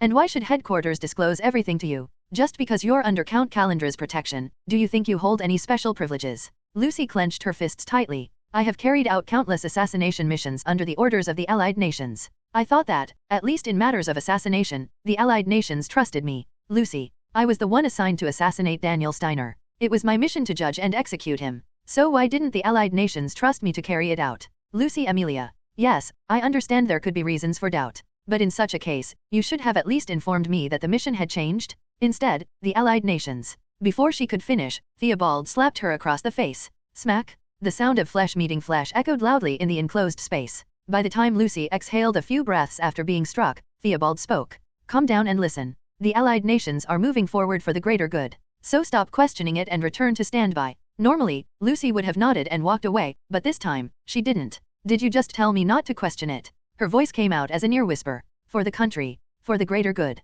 For the people. For the world. For peace. For revenge. For balance. These were the words the Allied nations and Count Calandra had always used whenever Lucy raised questions. Even knowing they weren't justifiable reasons, Lucy had accepted them without complaint. The Allied nations were the good, and the Empire was the evil. But could the Allied nations truly be called good after causing Daniel Steiner's death alongside innocent civilians? And more importantly, after withholding everything from someone who had shown such loyalty? When will it end? Looking at Theobald, Lucy gritted her teeth. Am I not allowed to question anything? The anger that had been festering deep within her began to ignite. Theobald, knowing that leaving such fury unchecked would be dangerous, still found himself with nothing to say to her. As he remained silent, Lucy, consumed by her emotions, spun on her heel and stormed out. Theobald made no move to stop her, and Lucy climbed the stairs and left the building entirely. Sighing deeply, Theobald turned to his secretary. Inform Count Calandra. Tell him that specimen 187, the sole successful subject of the experiment. No. He looked toward the door Lucy had exited and rubbed his temples.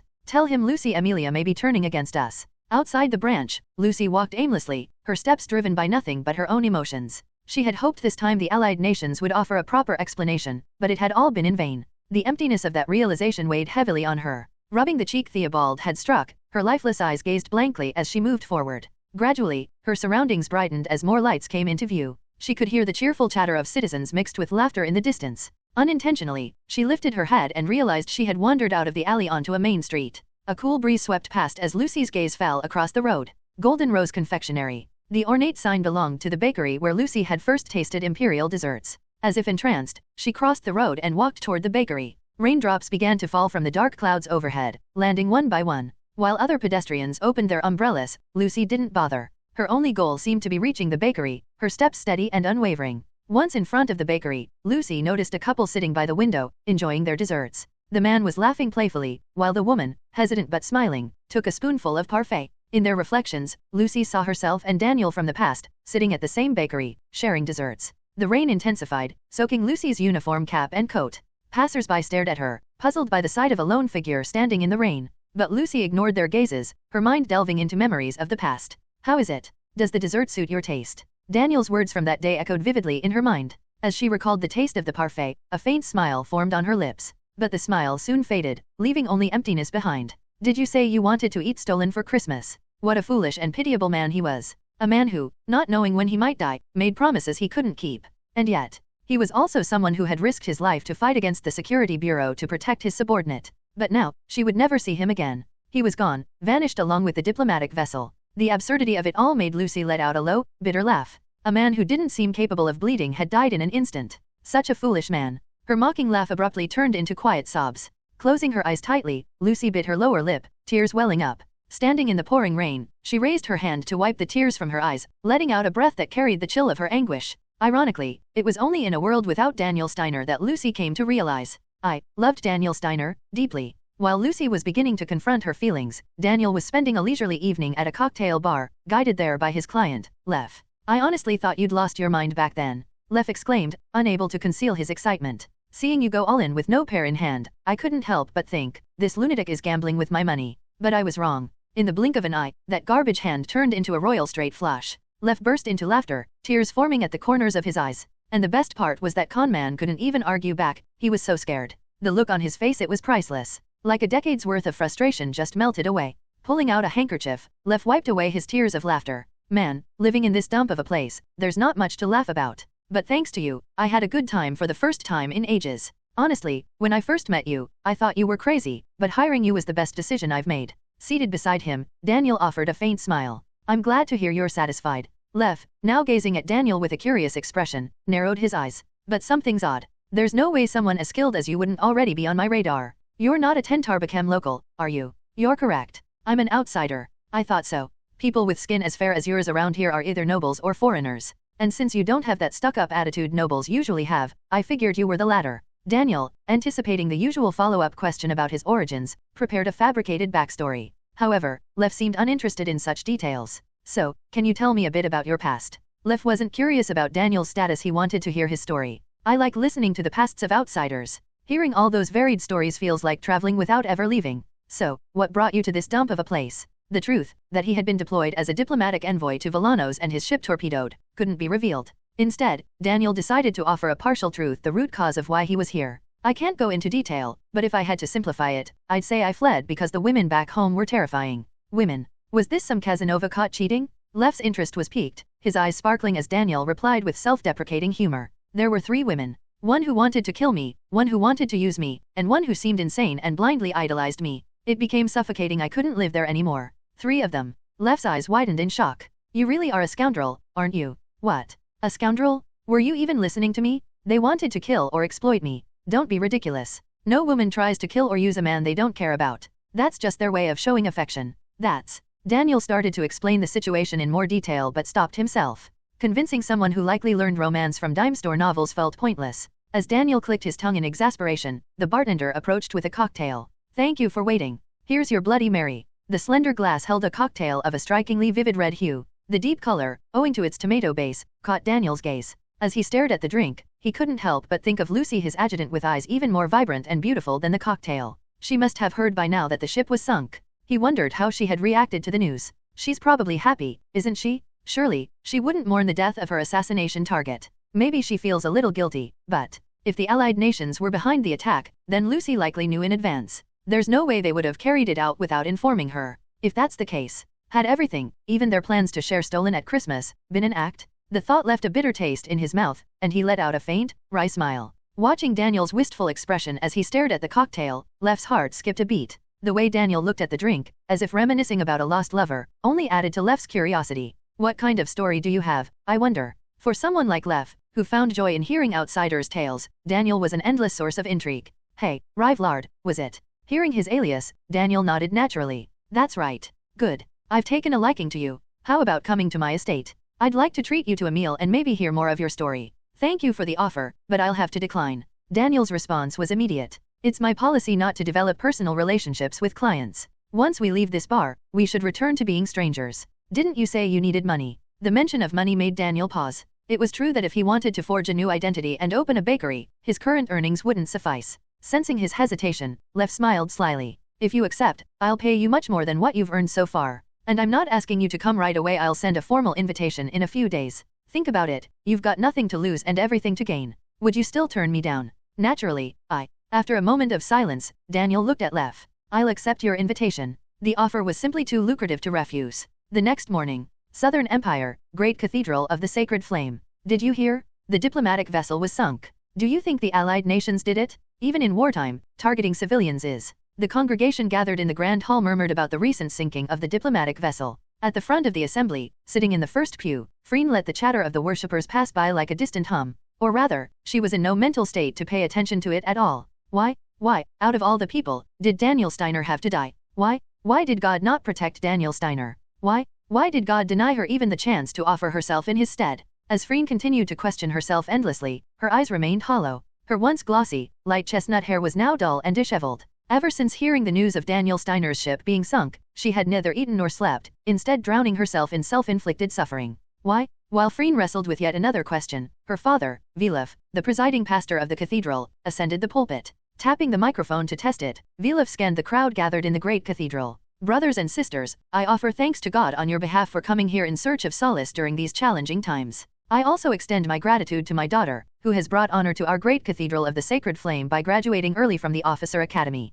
Vilef's gentle voice echoed throughout the cathedral, but Freen paid it no mind. Her thoughts were consumed entirely by Daniel Steiner's death. In prayer for the Empire's ultimate victory, and before we begin today's formal service, my daughter will share a few words. Freen did not lift her head. Troubled by her silence, Vilef cleared his throat and called out again. Freen Lemaillard. Startled by his commanding tone, Freen raised her head to meet her father's gaze. Vilef, his displeasure evident, gestured for her to come forward. It was only then that Freen recalled why she was even there. Graduates of the Officer Academy were granted a short leave before receiving their assignments. As an early graduate, Freen had returned home during her leave. Upon her arrival, Vilef had requested that she deliver a speech before the service, intending to elevate the family's reputation and the cathedral's prestige. Yes. Reluctantly, Freen rose and made her way to the pulpit. When she reached the top of the steps, Vilef stepped aside to make room for her. Before her on the podium lay a speech written by Vilef, not her. Clearly, she was expected to read it verbatim. Scanning the text, Freen let out a hollow laugh. The speech was riddled with statements like, I was born with dark magic and lived a life no different from that of a demon.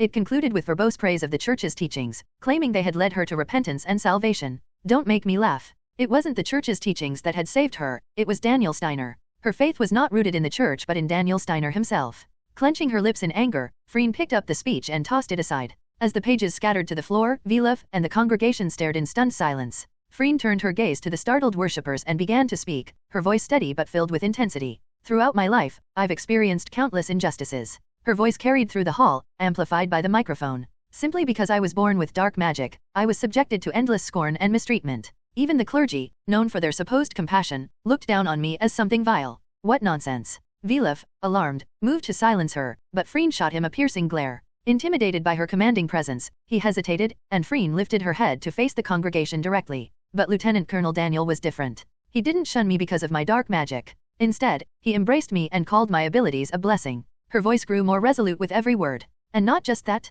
Do you remember Acts 10:34? That God's grace is given equally to all nations and races? Daniel Steiner embodied that teaching by abolishing racial discrimination in Nordia, spreading God's teachings beyond borders. Gripping the pulpit, Freen leaned forward. Moreover, in the Northern War, where countless lives could have been lost, Lieutenant Colonel Daniel negotiated a peace treaty, ending the war with the kingdom early. Think of all the lives he saved. Tears began to stream down her face as she closed her eyes, her voice trembling with emotion. He was a saint. Not just to me, but to everyone. A saint among men, taken from us by the children of Satan. And who are they? Several voices from the congregation cried out. The Allied nations. Hearing this, Freen opened her eyes. Yes. Who else but the Allied nations could attack our saint? And what should we do about it? Should we simply stand by and watch as they trample over us? She shook her head. No, those who stand idly by in the face of evil are no different from the evil itself. We must expose their atrocities and ensure Daniel Steiner's death, the death of a hero, is not in vain. That is God's will. Nods of agreement and murmurs of support began to ripple through the crowd. God does not burden us with trials we cannot bear. Therefore, Freen's grip on the pulpit tightened as she raised her voice. It is time to act upon Lieutenant Colonel Daniel's teachings. I speak to you on behalf of God. The meaning of our saint's death is clear. It is. A fiery determination filled Freen's once empty eyes. A holy war. The power of her proclamation stirred the congregation, prompting many to rise from their seats. Already enraged by the Allied nations, Freen's words ignited the spark for action. Brothers and sisters, children of God, we will never forget Daniel Steiner's death. Rise up. Together, we will fight as one. Under the towering cross, Freen's impassioned plea made her appear almost divine to the congregation. Cheers and applause erupted from all corners of the cathedral. Among the crowd, the more fervent believers shouted passionately, "To war! Bring God's wrath upon the demons of the Allied nations." Amid the union of faith and fury, Freen clasped her hands in prayer. Though Lieutenant Colonel Daniel has left this world, I will carry his will forward. Early morning. A faint morning light filtered through the window of the inn, signaling the start of a new day. Daniel, lying flat on his back, stirred as his eyes twitched from the light.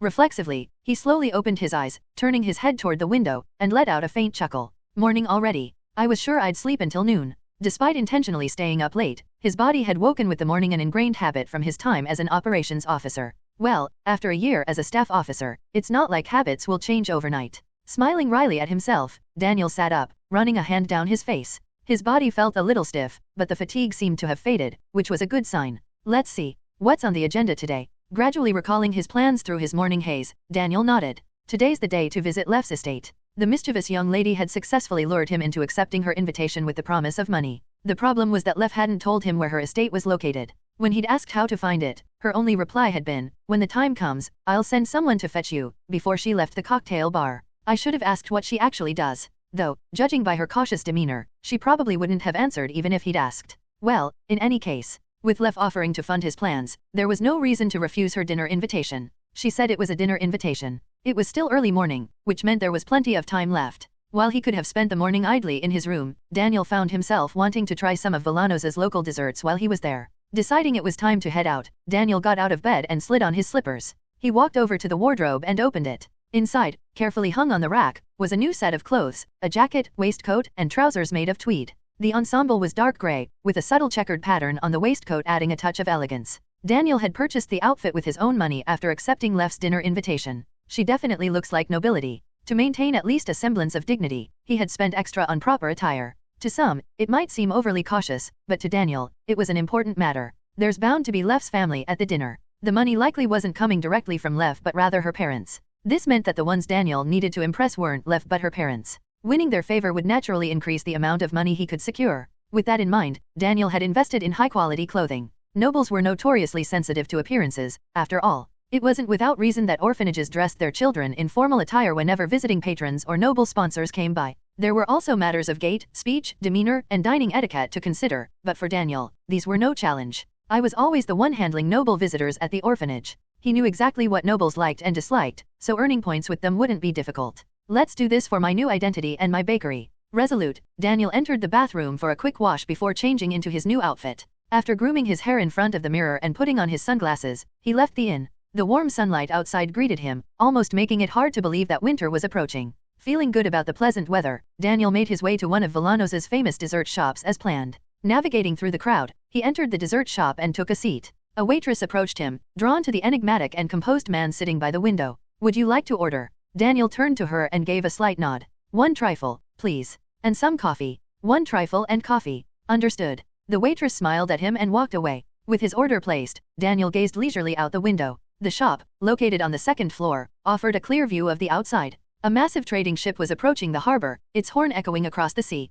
A flock of seagulls reacted to the sound, soaring high into the sky. The picturesque scene brought a deep sense of peace to Daniel. Yes, this is what a proper life feels like. Escaping the constant fear of death and living in peace was, for Daniel, the ultimate luxury. Humming a light tune, he passed the time until the waitress returned. Here is your trifle and coffee, she said, placing them on the table. Daniel was about to thank her but paused. 3 almond cookies had been included as a bonus. Wait, did I order almond cookies? Oh, no, the almond cookies are complimentary. Complimentary? Huh? Thank you. People in Villanos are very generous. Daniel's smile caused the waitress to blush as she hurriedly replied. Thank you. Please enjoy. She quickly bowed her head and walked away in small, quick steps. Though Daniel found her reaction odd, he didn't dwell on it. What mattered now was the trifle. Picking up his fork, he gently cut into the trifle, lifting a piece topped with strawberries to his mouth. The sweet, tangy flavor filled his palate, accompanied by a soft, creamy sweetness that spread through his mouth. Daniel let out an unconscious smile of satisfaction and, without thinking, spoke aloud.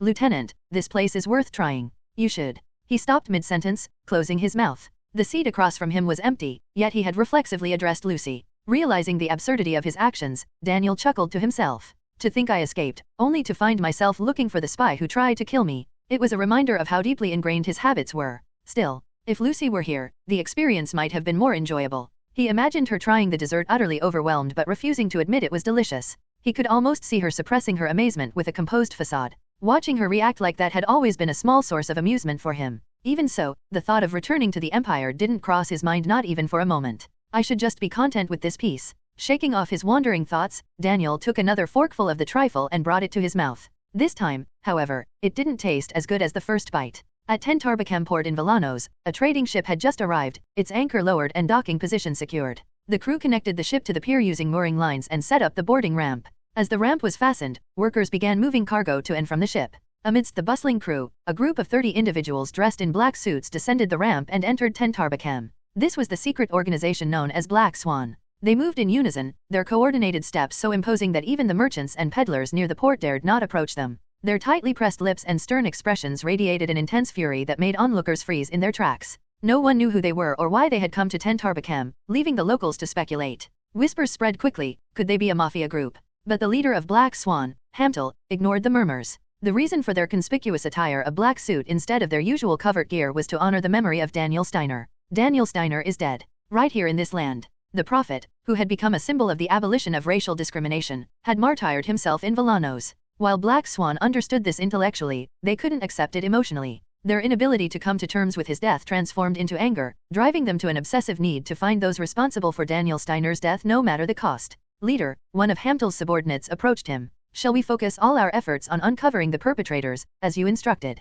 Hamtel nodded. Villanos is corrupt to its core from its nobility to its politicians and military. Hand out bribes, and they'll tell you who gave the order to open their waters. Piece the clues together and follow the trail. Understood. But if someone refuses to cooperate, make them cooperate. Hamtel's cold tone left no room for argument, and the subordinate nodded silently. The meaning of make them cooperate was clear. As the subordinate stepped back to relay the orders, Hamtel clenched his teeth and stared straight ahead. I don't know who you are, but you will regret killing our prophet. We will find you, and... He clenched his fists so tightly that the leather of his gloves creaked under the strain. Deliver absolute judgment. Daniel, who had just eaten trifle and exited the dessert shop, officially began his sightseeing adventure. He strolled leisurely through the port city of Tentarbacam, visiting tourist spots, savoring the city's famous butter-grilled squid, and enjoying fresh oysters he purchased along the way. As he indulged in such a peaceful life, a man in a tailcoat suddenly approached him. Are you Mr. Rivlard? Daniel stared at him blankly, wondering who he was. The middle-aged man placed a hand over his chest and spoke politely. I am Van Brash, a butler serving Mr. Leff.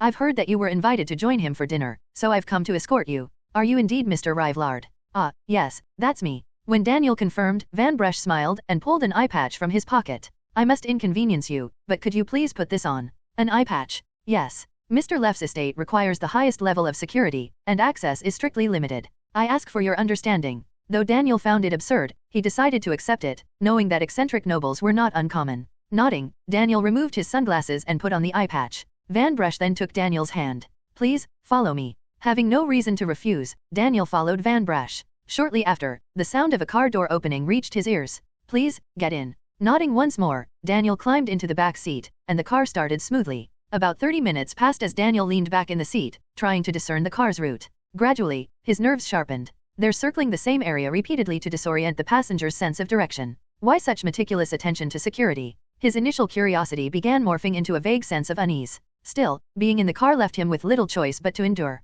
Deciding to see how long this charade would last, Daniel remained patient until the vehicle finally shifted course. The sound of iron gates opening followed, and the car entered and came to a slow halt. After a brief pause, the car door opened, and someone grabbed Daniel's hand. I will escort you to the dining room. The voice was Van Bresch's. Are they so secretive they won't even let me see the mansion? Daniel found the situation ridiculous enough to chuckle, but he followed Van Bresch without a word. They entered the mansion, walking down a hallway for some time until Van Bresch stopped before a door. After straightening his attire, Van Bresch knocked lightly on the door. Mr. Leff, I've brought the gentleman you met at the tavern. All right, come in already. With permission granted, Van Bresch opened the door and gave Daniel a gentle push forward. Once inside, you may remove the eye patch. Following Van Bresch's instructions, Daniel stepped inside and removed the eye patch with his hand. Before him was a long dining table filled with an array of exquisite dishes. Softly glowing candles atop ornate candelabras illuminated the scene, where Leff, wearing a black dress and adorned with a red brooch at her neck, sat at the head of the table. Oddly, despite it being a dinner gathering, no one else was present besides Leff. Leff, seemingly delighted to see Daniel again, raised her hand in greeting. Rivlard? I thought the food would go cold. Come on, hurry over. Still a bit bewildered, Daniel approached Leff. He pulled out a chair and sat down, scanning the surroundings before turning his attention to Leff. This is unexpected. I assumed dinner would be with your family, given the occasion, Daniel remarked. At the mention of family, Leff's eyebrows twitched faintly. Unexpected? I didn't think you'd bring up my family. What's the point? It's not like you and I are getting married. Why would you care about my family? I didn't mean it like that. Never mind that. Let's talk about your past instead. That's why I invited you here. If I like what I hear, I'll pay you however much you want. The abrupt shift in conversation seemed suspicious no matter how he looked at it. Thinking he shouldn't let it slide, Daniel frowned. That's rather unpleasant. I came here as a guest by invitation, yet you not only blindfolded me with an eye patch but are now forcing me to talk about my past. And, if you truly consider me an equal guest, shouldn't you at least tell me who you are and what your family does? When Daniel pressed firmly, Leff's expression softened, guilt flashing across her face.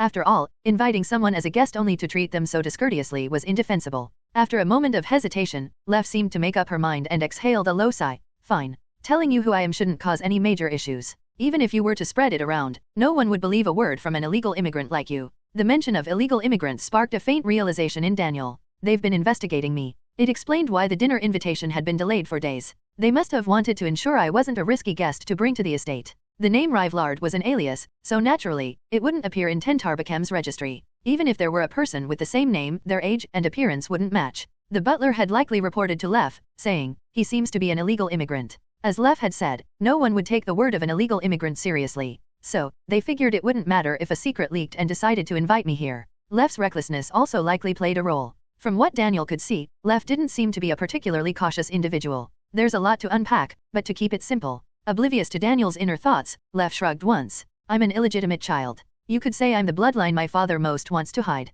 The word illegitimate left Daniel momentarily surprised, but he soon regained his composure. Ah, so that's why. The reason behind such meticulous security measures, even for a guest invited to the mansion, became clear in an instant. Meeting you was a miracle in itself. My wretched father doesn't want me wandering outside the estate. But every now and then, I sneak out without his knowledge. That's how I happened to meet you, Leff said casually, picking up a nearby wine glass. A sense of unease began to build. In the midst of the strange tension, Daniel broke the silence. May I ask who your father is? Leff, taking a sip of wine, set the glass down and replied, well, if I had to describe him, he's a fat rat perched atop this cesspool of a nation. She chuckled softly, casting a mischievous glance at Daniel. Bord Parem. That's my father's name. Daniel was stunned into silence, his jaw slack. Bord Parem. He was none other than the Prime Minister of Villanos, the de facto ruler of the neutral nation. Damn it. When are the Allied nations planning to send someone? Colonel Edbel, commander of Villanos Navy's 12th District Defense Command, gritted his teeth in frustration as he sat in the back seat of a military vehicle.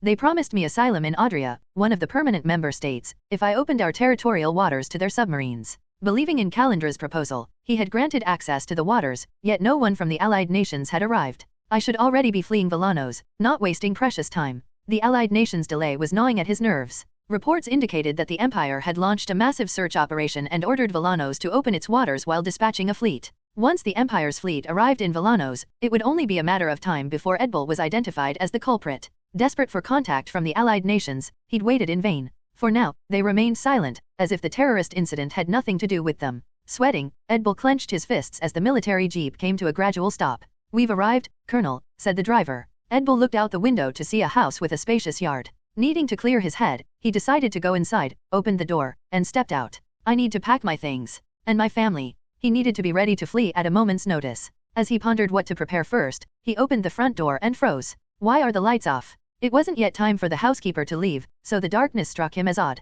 Dismissing his suspicions, he flicked the light switch and froze in place. Under the now illuminated light, a man in a black suit sat calmly. "Come and have a seat," said Hamtel, wearing a fedora. Edbel broke into a cold sweat. This man was clearly not from the allied nations, and the aura Hamtel exuded was so menacing that Edbel instinctively wanted to flee. "I need to get out of here." The moment Edbel stepped back, panic rising in his chest. Click. A cold, hard object pressed against his back. Realizing it was the muzzle of a gun, Edbel turned his head slightly and saw the soldier who had escorted him glaring at him menacingly. It was a member of Black Swan, disguised as a soldier. When did they? As the realization of his predicament caused his breathing to quicken, Hamtel nonchalantly removed his fedora and placed it on the table. "In case you misunderstand." Turning his sharp gaze toward Edbel, Hamtel's eyes narrowed. "My invitation wasn't a request. It was an order." The icy tone of his voice made Edbel realize there was no resisting them. Edbel, nervously darting his eyes, swallowed hard. Deciding it was best to cooperate for now, he gave a small nod. Moving cautiously, he walked to the sofa and sat down across from Hamtel.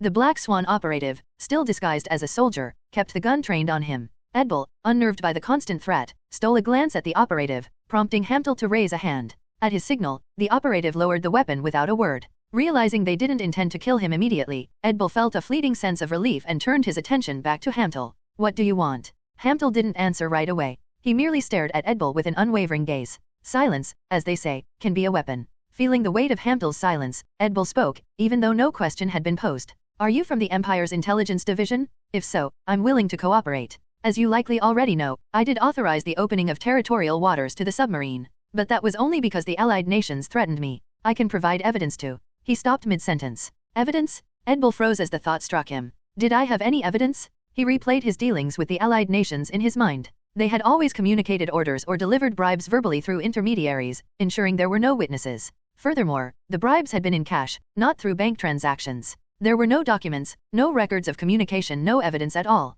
As the realization that he'd been duped sank in, Edbel's pupils trembled. "Edbel." Watching him carefully, Hamtel spoke in a quiet voice. "We don't want trivial things like that. We just want you to tell the truth to the world." Edbel broke into a cold sweat. The ticking of the wall clock seemed deafeningly loud. Taking a shaky breath, he frowned. "I can't do that. You're essentially asking me to die. If you're here to negotiate, then make a proper offer." Hamtel chuckled softly, the sound low and menacing. "You still think we're agents of the Empire's intelligence division? Ignorance truly has no cure." After a brief pause for consideration, Hamtel nodded. "Fine. Since we're here, let me tell you a story from my past." Raising a hand, Hamtel absently stroked his fingers. "Edbel, do you know how long it takes for a fingernail to grow back after it's been torn out?" Edbel didn't respond. Rather, he couldn't. Anyone who'd lived an ordinary life would never have given such a question any thought. Anywhere from 6 months to nearly a year. And let me tell you, it's not a piece of information I ever wanted to learn. Losing a fingernail is one of the most excruciating experiences imaginable. Hamtel clicked his tongue softly.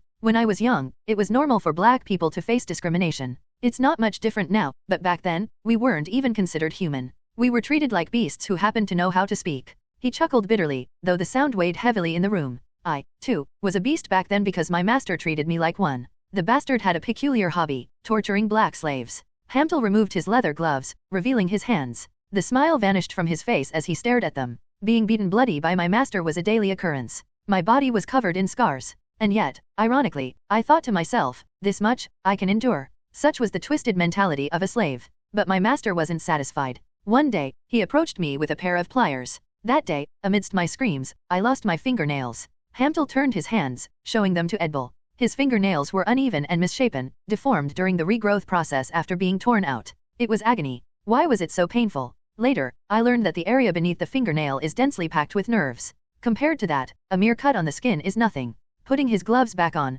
Hamtel continued. "The worst part wasn't the pain, though. It was the fact that I couldn't even pick up objects. Every attempt sent unbearable pain shooting through my fingertips. Even lifting a cup of water became a struggle. And so, I made a decision. I'd kill the master who had inflicted this hell upon me. Fueled by that hatred alone, I endured for years. But, unfortunately, I never got the chance for revenge. Hamtel's eyes closed slowly, then reopened. One of my fellow slaves, unable to bear the abuse, stole a gun and shot him dead. How do you think I felt then? Go on, take a guess. Edbel hesitated, glancing at Hamtel nervously before finally speaking. You weren't happy. Hamtel let out a low laugh, shaking his head. Not at all. My master died too easily. A bullet to the head, he likely felt no pain. For him, death was a luxury he didn't deserve. And so, the child I was at the time burned with rage. If I could have brought him back to life, I would have just to make him suffer as I had. To show him the living hell I'd endured. Hamtel, his laughter fading, fixed his gaze intently on Edbel. But that rage now, his hollow eyes glimmered with a chilling malice, is directed at you. Edbel's breath quickened as fear gripped him. Those words carried a terror far beyond mere threats of torture, a terror rooted in the unknown. Watching the frightened Edbel, Hamtel shook his head. But I don't plan to act on it. I'm not the same as my master. However, Edbel, if you choose to reject our proposal. Amidst the eerie tension, Hamtel continued. We will gladly become devils if need be. Edbel, struggling to meet Hamtel's piercing gaze, found himself lowering his eyes involuntarily. He simply couldn't withstand the weight of it. This is your one and only chance. I hope you make the wise choice. If you don't reveal the truth to the world, you will face hell. With that ominous warning, Hamtel picked up the fedora from the table and placed it on his head. As Hamtel stood, Edbel, still trembling, spoke in a quivering voice. May I ask you one thing? What is it? If you're not from the Empire's intelligence division, why are you so intent on exposing the truth about the diplomatic vessel attack? Edbel's question was spoken with as much courage as he could muster, but Hamtel and the Black Swan operative only chuckled derisively. The laughter, however, didn't last long. It abruptly stopped, and Hamtel's icy voice filled the room. You already know.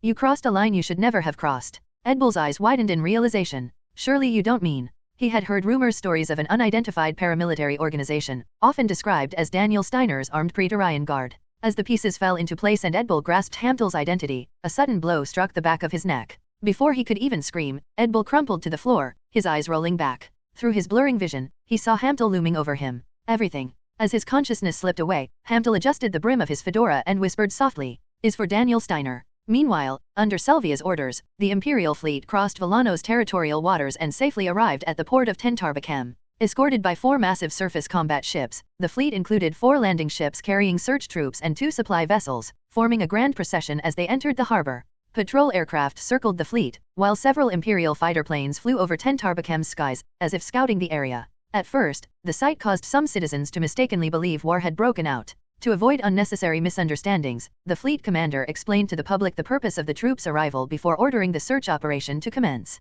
With no time to rest, the troops immediately set to work. Among them was the Imperial Guard, led by Hartmann, the chief of security. He commanded a battalion-level force. We're searching this coastline. By order of Her Highness, the Princess? Leave no stone unturned. At Hartmann's command on a stretch of coastline, the Imperial Guards dispersed in all directions to begin their search. Confirming the troops' coordinated movements, Hartmann scanned the surroundings. Abandoned fishing boats and shacks. The desolate scenery struck him as grim and forlorn. After surveying the area for a moment, Hartmann decided to check one of the shacks and began to move when Colonel Hartmann. A subordinate's voice made him turn his head. The subordinate, his expression one of disbelief, spoke up. I think we've found something. At those words, Hartmann immediately approached. At the subordinate's feet, buried in the sand, was a uniform. This is. Hartmann knelt down and brushed away the sand, retrieving the uniform. It bore the insignia of a naval officer and the Golden Cross medal. It was undoubtedly Daniel Steiner's military uniform. Ha! Momentarily stunned, Hartmann stared blankly before his subordinate spoke again. Could he have hidden it?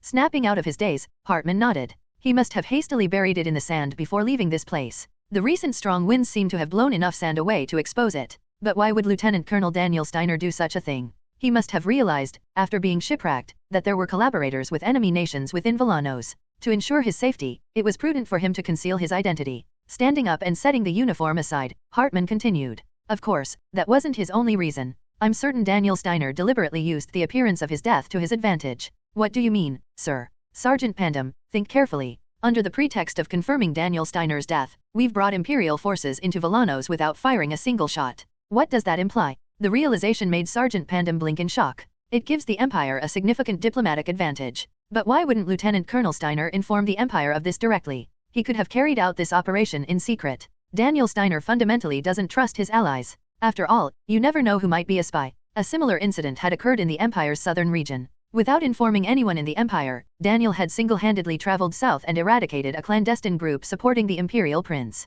To deceive your enemies, deceive your allies first. Hartman was well aware that Daniel Steiner exemplified this principle better than anyone else. Clicking his tongue in awe, Hartman looked at his subordinate. Inform the Empire that there's a high probability Daniel Steiner is alive. It will surely lift Her Highness the Princess's spirits. Understood. Sergeant Pandem saluted energetically and made his way to the radio operator. After sending off his subordinate, Hartman looked up toward the nearby city. Daniel Steiner was undoubtedly operating there in secret. I knew he wasn't an ordinary person, but using even his own supposed death for the Empire's benefit was beyond what Hartman could consider human. Swallowing dryly, he felt an inexplicable sense of reverence. I can't even begin to imagine what schemes he's planning there. Hartman, struggling to think even one step ahead, couldn't hope to keep up with the mind of a genius strategist like Daniel. While a large-scale search operation was underway in Villanos, Princess Selvia spent her time in the expansive indoor garden of the Imperial Villa. Walking along a pathway lined with red and white poinsettias, Selvia's steps were sluggish. Her usually bright blue eyes were devoid of life, gazing down at the poinsettias without focus. From a distance, her maids watched her with concern, whispering amongst themselves. Isn't she going to collapse at this rate? I'm so worried. She's been skipping meals, saying she's lost her appetite. Meals aren't the only issue. I heard the head maid advised Her Highness to retire to her chambers after working on state affairs all day, but she insisted on coming to the villa instead, saying she wasn't tired. One of the maids sighed deeply. It's probably because of Lieutenant Colonel Daniel Steiner, right? She's been like this ever since the diplomatic vessel attack. You think so too? I just wish she'd recover soon. The maid stopped mid-sentence, closing her mouth abruptly. The Imperial Minister of Foreign Affairs, Jobenv, was approaching. The maids quickly bowed their heads as Jobenv addressed them in his characteristic polite tone. Ladies, where is Her Highness the Princess? Her Highness is walking along the pathway with the poinsettias, one of the maids replied. Jobenv turned his head and spotted Selvia, deep in thought as she gazed at the flowers. Nodding in acknowledgement, he expressed his gratitude with a gesture and walked toward her. Your Highness. Hearing the voice from beside her, Selvia turned her head. Recognizing Jobenv, she blinked absent-mindedly. What brings you here at this hour? I thought the next meeting was tomorrow. I apologize for disturbing you, but I've come to deliver news from Villanos. Villanos? Very well. Did the fleet arrive safely? Jobenv nodded. The Prime Minister of Villanos accepted the Empire's demand to open its borders. Refusing would have worsened diplomatic relations with the Empire and drawn accusations of supporting terrorists, so it was the obvious choice. A faint smile appeared on Jobenv's lips. Thanks to that, the Imperial fleet arrived safely at Tentarbachem, a port city in Villanos, at 8 o'clock this evening. The disembarked troops have commenced a large-scale search operation as per your orders, and the Villanos government has pledged its cooperation. Despite the favorable developments, Selvia's expression remained unchanged. She had already anticipated these results. What mattered to her now was not the process but the outcome. Aware of this, Jobenv cleared his throat and spoke again. I believe I have good news to share, Your Highness. Good news. Yes. Colonel Hartman, chief of the Imperial Guard participating in the search, sent a telegram reporting that it's highly likely Lieutenant Colonel Daniel Steiner is still alive. Selvia's lifeless eyes widened in shock. Frozen in place, she took a deep breath before speaking. What do you mean? Please explain in detail. Of course. Following the fleet commander's orders, the troops began their search along the coastline. Considering the possibility that Lieutenant Colonel Steiner might have drifted ashore and survived, searching the coastline was the top priority. And Colonel Hartman reported finding Lieutenant Colonel Steiner's military uniform. It appears he changed clothes in a nearby shack and left the uniform behind to conceal his identity. Swallowing hard, Selvia asked urgently, what about injuries? Was he hurt? No, Your Highness. The uniform had no tears or bloodstains, indicating he wasn't injured. Additionally, since he likely walked to Tentarbachem after changing clothes, it suggests he hasn't suffered any physical impairments. In short, it was highly probable that Daniel Steiner was alive and active in Tentarbachem, unscathed. Thank goodness. Life returned to Selvia's eyes as she let out a sigh of relief, placing a hand over her chest as if a weight had been lifted. Thank goodness. Unbidden, tears welled in her eyes. The thought that she might see Daniel again filled her heart with overwhelming emotion. Taking deep breaths to steady her trembling body, Selvia suddenly recalled something odd. Why had he abandoned his uniform and changed clothes? If he'd gone to Tentarbachem City Hall in uniform, he could have sought assistance. Pondering the matter, a realization struck her. Daniel must have determined there were traitors in Tentarbachem collaborating with the enemy. If he couldn't even trust City Hall, concealing his identity made perfect sense. Poor man. In Selvia's eyes, Daniel Steiner was fighting alone in a distant foreign land, unable to distinguish friend from foe. He must be wandering the streets even now, trembling in fear. The thought brought tears to her eyes. Wiping them away with the back of her hand, Selvia turned to Jobenv. Relay this to the fleet commander in Tentarbachem. Her demeanor transformed, her gaze sharp with the authority of a ruler. Ensure that Lieutenant Colonel Daniel Steiner's safety is secured at all costs. Haha, is that really true? Contrary to Sylvia's concerns, Daniel was enjoying himself at Lef's mansion, deep in conversation. Although he had been momentarily startled to learn that Lef's father was the Prime Minister, it didn't seem like a big deal. After all, as long as he didn't meet Lef again after today, there would be no further entanglements. Taking advantage of the invitation, Daniel decided to entertain Lef by sharing various stories. Lef, in turn, seemed to enjoy his tales, openly sharing her own past in return. It's true, how else could I escape from this damned mansion? You have to develop the ability to leap over walls, bribe the staff who are supposed to monitor you, and turn them to your side. Hearing the conclusion of Lef's great mansion escape, Daniel shook his head with a laugh. I couldn't have gone that far. I probably would have resigned myself to my circumstances. Resignation is defeat. That's how I see it. That's a good piece of advice, depending on how you take it. But it seems it's getting late. Glancing at the wall clock, Daniel gave an awkward smile. It's quite late. If we keep talking, we'll go on until dawn. I'm fine with that. Honestly, I think we get along pretty well. Say, why don't you stay here for the night? We have plenty of spare rooms. Or better yet, work for us at the mansion. I can arrange a proper identity for you and offer you a generous salary. What do you say? It was a tempting offer, but Daniel had no choice but to refuse. The thought of wandering around the mansion only to encounter the Prime Minister filled him with unease, as it could easily lead to trouble. I appreciate the offer, but I must decline both, Daniel replied politely. Lef's eyes narrowed at his refusal. Fine. So, unlike me, who's stuck here, you're a free spirit, huh? I think there's a misunderstanding. I'd argue that you, who regularly escape the mansion, are closer to true freedom than I am. Freedom, after all, fundamentally stems from resistance against oppression. Lef let out a small chuckle. He had a way of turning even unpleasant truths into words that were impossible to dislike. All right, I'll stop holding you back. I'm sure there'll be another chance to meet. At her signal, Lef clapped her hands twice, prompting the butler, Van Brash, to enter the dining room, holding the eye patch Daniel had worn earlier. I'll escort you back to your accommodations. Nodding, Daniel rose from his seat. As he prepared to follow Van Brash, Lef grabbed his sleeve. Wait a second. Don't you have anything you'd like to say to my dem father? He's still the Prime Minister, after all. It could be your chance to climb the ladder. Climb the ladder? Daniel's life had been far too tumultuous to be swayed by such a superficial notion. For someone who dreamed of opening a quiet bakery in the countryside, this so-called opportunity was unnecessary. Still, it seemed Lef wouldn't let him leave without saying something, so Daniel offered a simple response. Tell him to govern wisely. That's it. How dull. Lef clicked her tongue but nodded as if she instinctively understood there was no point in holding him any longer. It was a good time. If we get the chance, let's meet again. Yes, if the opportunity arises. Daniel bowed politely in response. Of course, he had absolutely no intention of meeting the Prime Minister's daughter ever again. Wearing the eye patch and guided by Van Brash, Daniel boarded the car. After about an hour's drive, they arrived at the inn. You may remove the eye patch now, Van Brash said. Nodding, Daniel removed it, immediately recognizing the familiar structure of the inn outside the window.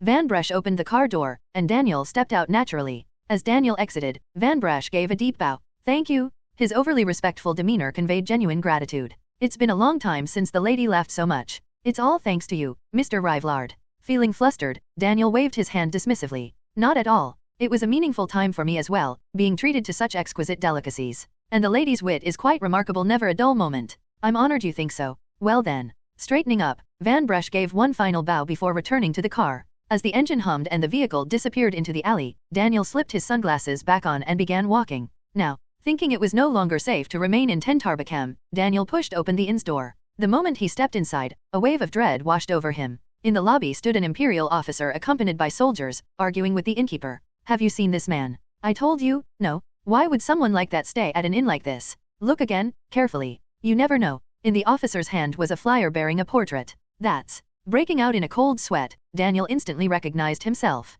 He'd suspected the Empire would send troops, but this was far quicker than he'd anticipated. I can't be caught here. Just as Daniel began to retreat quietly. Sensing movement, the officer turned his head. Daniel halted mid-step, instead walking into the inn as naturally as possible. Attempting to head toward his room, he felt several eyes follow him. Please. He prayed silently for a miracle, but none came. You there, the officer called, halting Daniel in his tracks. The officer scrutinized the portrait and Daniel's face, his expression growing increasingly suspicious as he approached. We're conducting a large-scale search operation. Could you assist us? Do you know a man named Daniel Steiner? Daniel clenched his teeth discreetly. If he were caught, he'd be forcibly returned to the Empire, a place where his adjutant's spy sought his life, where fanatical subordinates and a distrustful emperor reigned. Returning was out of the question. Taking a deep breath, Daniel turned to the officer, his face composed. Daniel Steiner. Though his mind raced, his decision was swift. Who's that? If it had come to this, he would simply play dumb. Thanks to Daniel's bold response, the officer found himself thrown into confusion. He doesn't know who Daniel Steiner is. Daniel Steiner, the Empire's war hero and the figure behind the Total War speech that had shaken the world, was a name everyone should recognize. Even in Villanos, a nation across the sea, anyone who read the papers or listened to the radio would have heard of him. And yet, here was someone claiming not to know who he was. Suspicion deepened. On top of that, the man standing before him matched the physical description of Daniel Steiner provided by his superiors. Although the man's sunglasses obscured his eyes, his facial features perfectly aligned with those in the portrait. The officer, glancing between the flyer and Daniel, hesitated before speaking cautiously. "Could you remove your sunglasses? Once I confirm, I won't detain you any further." Daniel let out a low sigh. He had expected the officer wouldn't back down easily, but the persistence was beginning to give him a headache. "If I take off the sunglasses, my identity will be exposed." But, thinking from the officer's perspective, could a low-ranking officer really detain a civilian of Villanos just because he looked similar to someone? Even if the officer had the authority, he would likely need approval from his superiors before taking such a step. The Empire adheres to international law. If Daniel denied it again, the officer would likely contact his superiors for permission, giving Daniel time to escape. Having resolved to act, Daniel raised his hand. "I've already told you," he said. Lowering his sunglasses slightly, he fixed the officer with a cold, piercing stare. "I don't know who he is." Meeting Daniel's gaze, the officer felt as though his entire body had frozen. The sharp, wolf-like eyes staring back at him were identical to those in the portrait. Startled, the officer instinctively began to salute but hesitated, his thoughts racing. Wait a minute. If he keeps denying it, there had to be a reason for such an insistence. Swallowing nervously, the officer recalled Daniel Steiner's accomplishments. The key figure in the Nordia invasion campaign, recipient of the Second-Class Order of National Merit, holder of the Empire's First-Class Order of Diplomatic Service, the Golden Cross, the youngest officer to attain field-grade rank, a pivotal figure in ending the imperial succession crisis in favor of Princess Selvia, the Total War speech orator who unified the Empire's people. Even listing his major achievements painted an extraordinary picture. Daniel Steiner was a tactical genius, so much so that ordinary individuals couldn't even begin to grasp his strategies. Surely, concealing his identity is part of some plan I'm unaware of. Realizing this, the officer abandoned his salute and instead bowed his head slightly. "I understand. I'll be taking my leave, then." With a slight adjustment to his hat brim as a gesture of respect, the officer turned and began to walk away. The soldiers accompanying him also bowed their heads toward Daniel before following their commander out of the inn. Daniel watched them leave, his expression one of mild disbelief. What just happened? They're just leaving? Although he couldn't fully comprehend the officer's reasoning, it wasn't a bad outcome. Feeling a weight lifted, Daniel hurried up the stairs to his room. "There's not much time. If I'm going to escape, now is the moment." Even though the officer left, he's likely still suspicious. Daniel knew the officer would report his findings to his superiors, who would then send someone with higher authority and more troops to confirm the situation. He needed to flee before the Empire's net closed in. As Daniel turned toward the window, he froze. Beyond the supply ships and landing craft docked at Tentarbakem's harbor, 4 massive surface combat ships loomed. The fleet was so large that it made the harbor seem small by comparison. Letting out a hollow sigh, Daniel shook his head. "They sent an entire fleet just to find me?" He had expected, at most, a single vessel. The scale of the operation left him feeling an indescribable sense of dread. Are they insane? He couldn't comprehend the extent of Selvia's obsession with him. No matter how he looked at it, escaping through such a blockade seemed impossible. At dawn in Villanos, Prime Minister Lowell Tailwies was in his office, racked with a headache. Why did it have to happen in our territorial waters? Ever since the diplomatic vessel of the Empire was sunk in the territorial waters of Villanos, Lowell had been sleepless, bombarded with various demands and statements from the Empire. Especially when he received a notice from the Empire demanding the opening of the borders, he felt dizzy. Opening the borders meant allowing the Empire's military to be stationed in Villanos. As a neutral country, it was a notification that should not be accepted, but the fact that terrorism had occurred in the territorial waters of Villanos left him without a reason to refuse. Thanks to that, the Empire's fleet had begun its activities by entering the port of Tentarbakem without bloodshed. Unable to predict what demands the Empire would make next after successfully stationing their troops, a frightened Lowell had ordered the military intelligence service to quickly find the person who had opened the territorial waters to the terrorists. He intended to escape the influence of the Empire by finding the perpetrator quickly and extraditing them to the Empire. If the Empire finds the perpetrator first, the Empire would criticize the incompetence of Villanos and attempt internal interference by demanding the military personnel list. Lowell, who wanted to prevent this at all costs, was praying with his eyes closed when, knock knock. Lowell, opening his eyes at the sound of knocking, said, "Come in." The door to the office opened, and the Director of Defense Intelligence entered. With a tense look, the director saluted Prime Minister Tailwies and stepped towards the center of the office. "Sir, we have successfully identified the person who colluded with the terrorists. It turns out to be Colonel Edbel, the commander of the 12th Naval District." It was welcome news. A relieved Lowell clenched his fist. "How did you track him down?" The director hesitated for a moment before speaking. "I apologize, but it was not the military intelligence that identified him. Colonel Edbel came to military intelligence and confessed." He confessed. Yes. Apparently, he came to military intelligence with a vacant expression and confessed his crimes. But there's one strange thing. Pausing for a moment, the director continued. According to Colonel Edbel, an organization belonging to Daniel Steiner came to his house.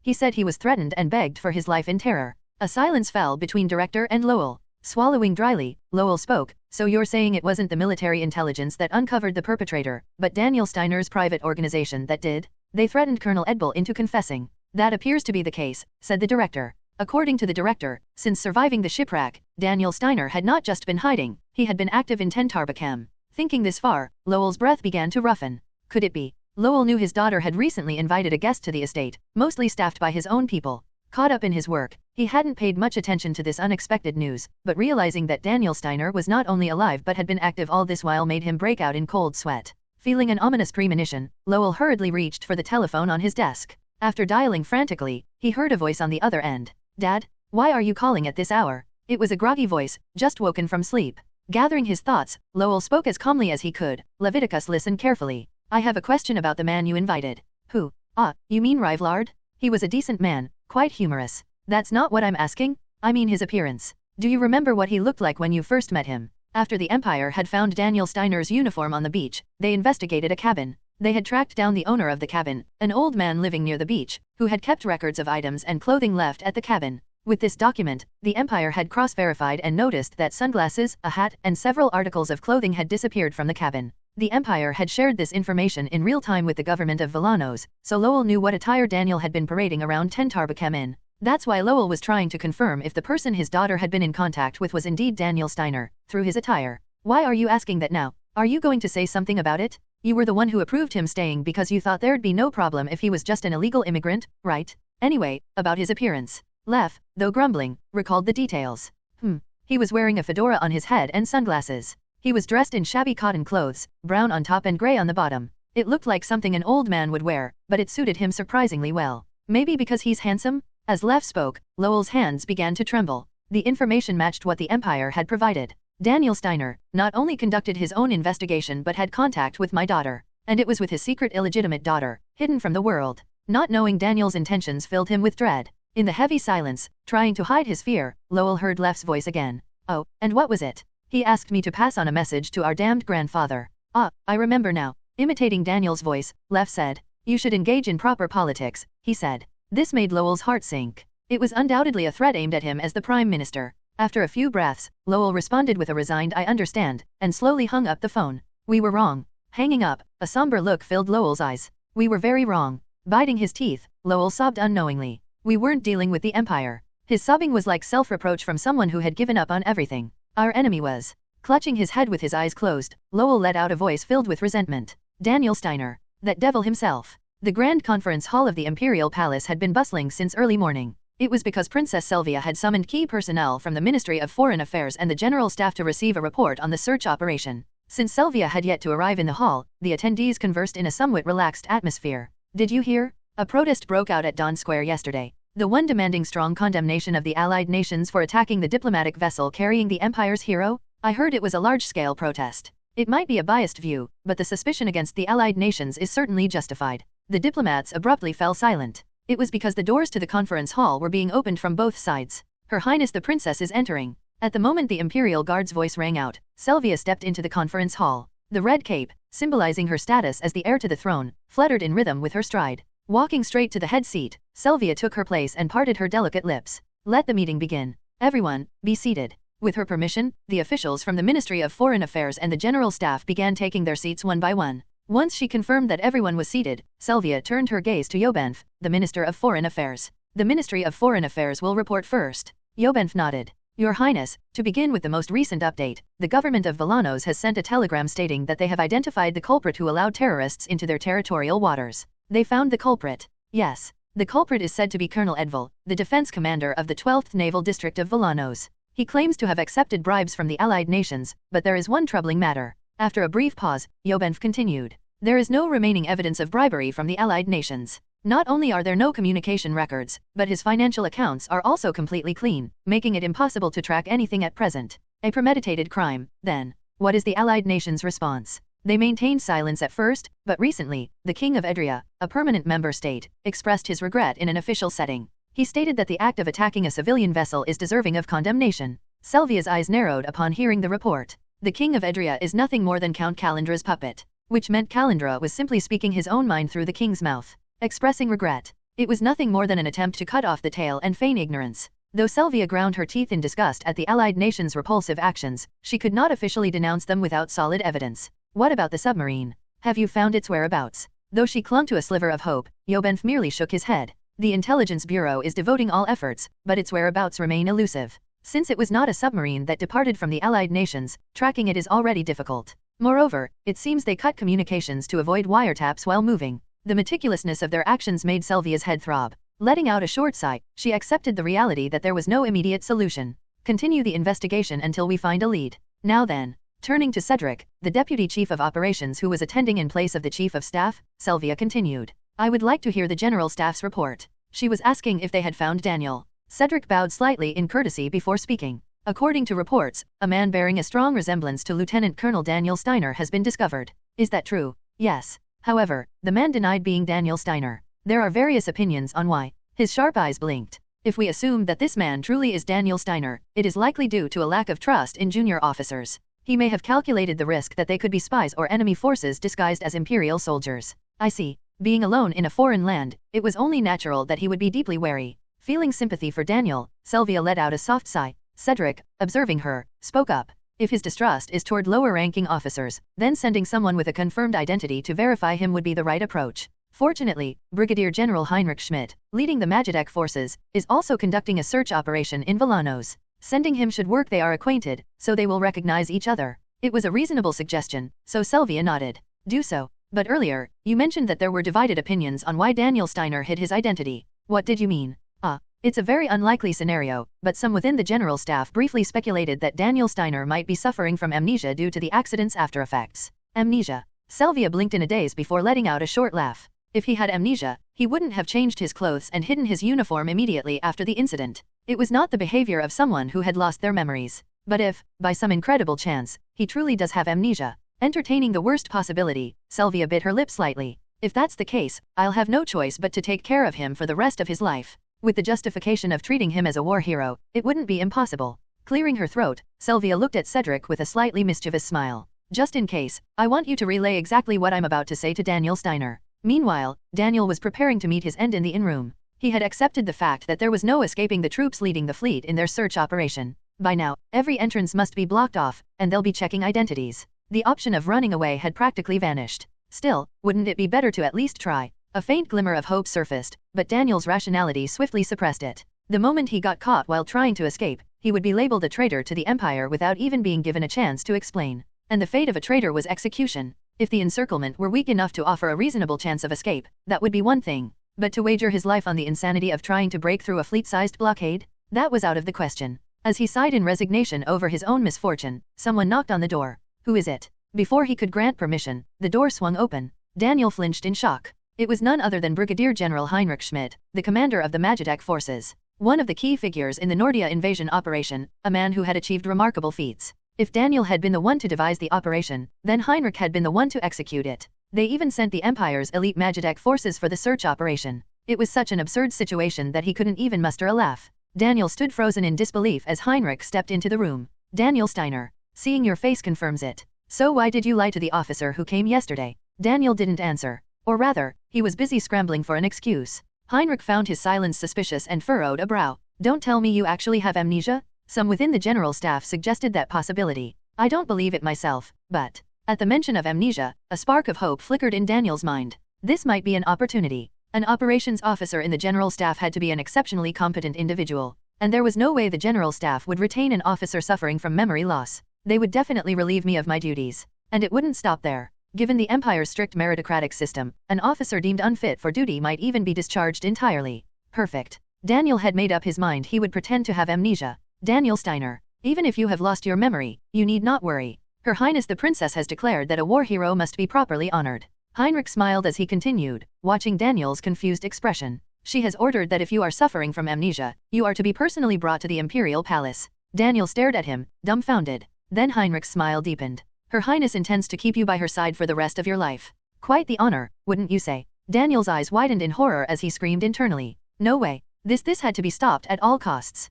Suppressing his panic, Daniel forced out a calm chuckle. Even as his insides twisted in distress, he made sure to act natural as he stood up smoothly. It seems the time has come for me to reveal my identity. Taking a discreet deep breath, Daniel locked eyes with Heinrich and spoke in a firm, measured tone. Lieutenant Colonel Daniel Steiner, Operations Officer of the General Staff and Special Envoy to Villanos by order of Her Highness, reporting to you, sir. His sharp gaze met Heinrich's as he delivered a crisp salute. Heinrich, impressed by the display, returned the salute without hesitation. So it's true. You were operating in secret here under a false identity. Would you care to share what plans you were orchestrating for the Empire? There were no plans for the Empire. Quite the opposite, in fact. He had been saving money to escape from the Empire, but admitting that would be signing his own death warrant. After a brief moment of contemplation, Daniel slowly took a few steps forward. I would love to share, however. Approaching the window, he gazed out at the distant sea. The information I've gathered here is not something I can disclose so easily. A statement that meant it was classified at the very least. In other words, it implied that Daniel Steiner had managed to gather such intelligence despite being shipwrecked and stranded.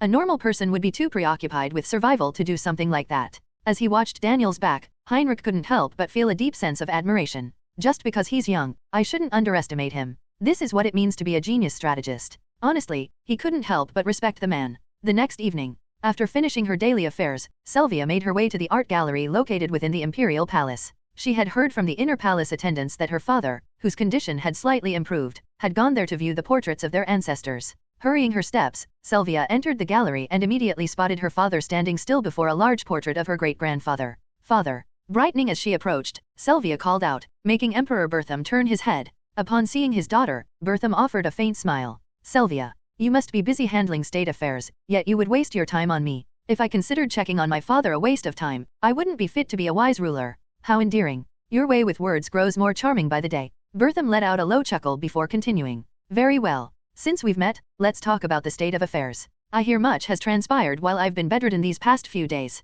Recalling recent events, Sylvia nodded without hesitation. We managed to avoid the worst. Not only has Lieutenant Colonel Daniel Steiner's survival been confirmed, but as a result, the Empire has strengthened its influence over Villanos. I see. That is good news. But about this Lieutenant Colonel Daniel Steiner. Bertham looked down at Sylvia with a knowing gaze. According to the reports, he claimed to have gathered classified intelligence in Villanos during his time stranded. Have you verified the details? Not yet. He said he would report everything upon his return, citing concerns about intercepted communications. He will report upon his return. A rather intriguing choice of words. The subtle probing in his tone made Sylvia furrow her brows. Father, are you still suspicious of Lieutenant Colonel Steiner? So, you would rather I not suspect him, Sylvia? Of course, I. Would you say the same before your great-grandfather? The atmosphere shifted in an instant. Feeling as though she was being chastised, Sylvia fell silent. Bertham, watching her for a moment, then turned his gaze back to the portrait. We are the descendants of a usurper. You are well aware of how your great-grandfather seized the throne. Outwardly, he claimed legitimacy for the royal family, but in the end, it was an act driven by ambition.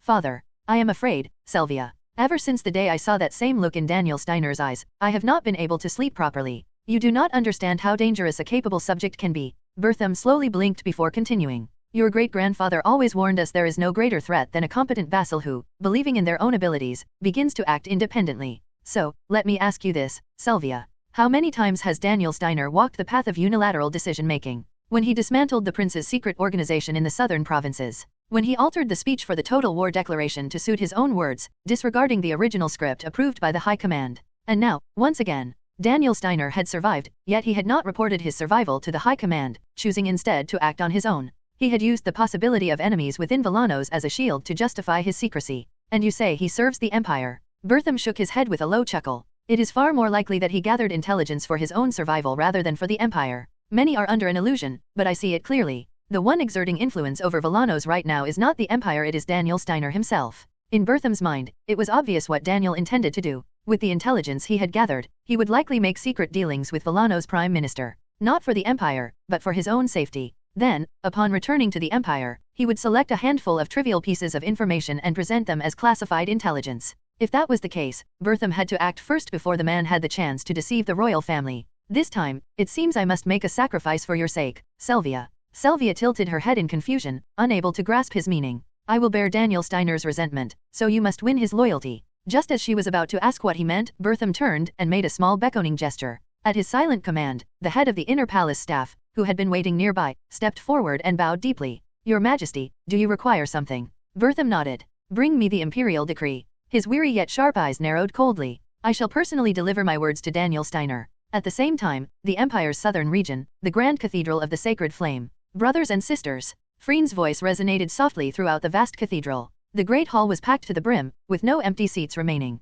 Word of Freen's sermons had spread far and wide, drawing people from other regions to make time and travel here. With nowhere left to sit, most of the congregation stood at the back, listening intently to her words. It was an unprecedented sight in the history of the Grand Cathedral of the Sacred Flame, to the point that even Freen's father had taken a step back and turned a blind eye. Of course, Freen paid no heed to such matters. The only things she cared about were her faith and Daniel Steiner. Today, I bring you joyous news, my brothers and sisters. With her eyes gently closed, Freen continued, her voice far calmer than in previous sermons. As you all know, word has spread across the sea from Villanos to the Empire. Lieutenant Colonel Daniel Steiner is alive. Yes, our revered Lieutenant Colonel did not perish. She slowly shook her head. No, it would be more fitting to say that he has returned from death. Though her tone remained soft, there was an unmistakable gravity to her words, holding the congregation's attention captive. Some of you may wonder why I speak of returning from death. But once you hear the full story, you will understand why my words are true. Opening her eyes, Freen continued. As you all know, those filthy beasts of the Allied nations launched not one, but two torpedo attacks on Lieutenant Colonel Daniel Steiner's vessel.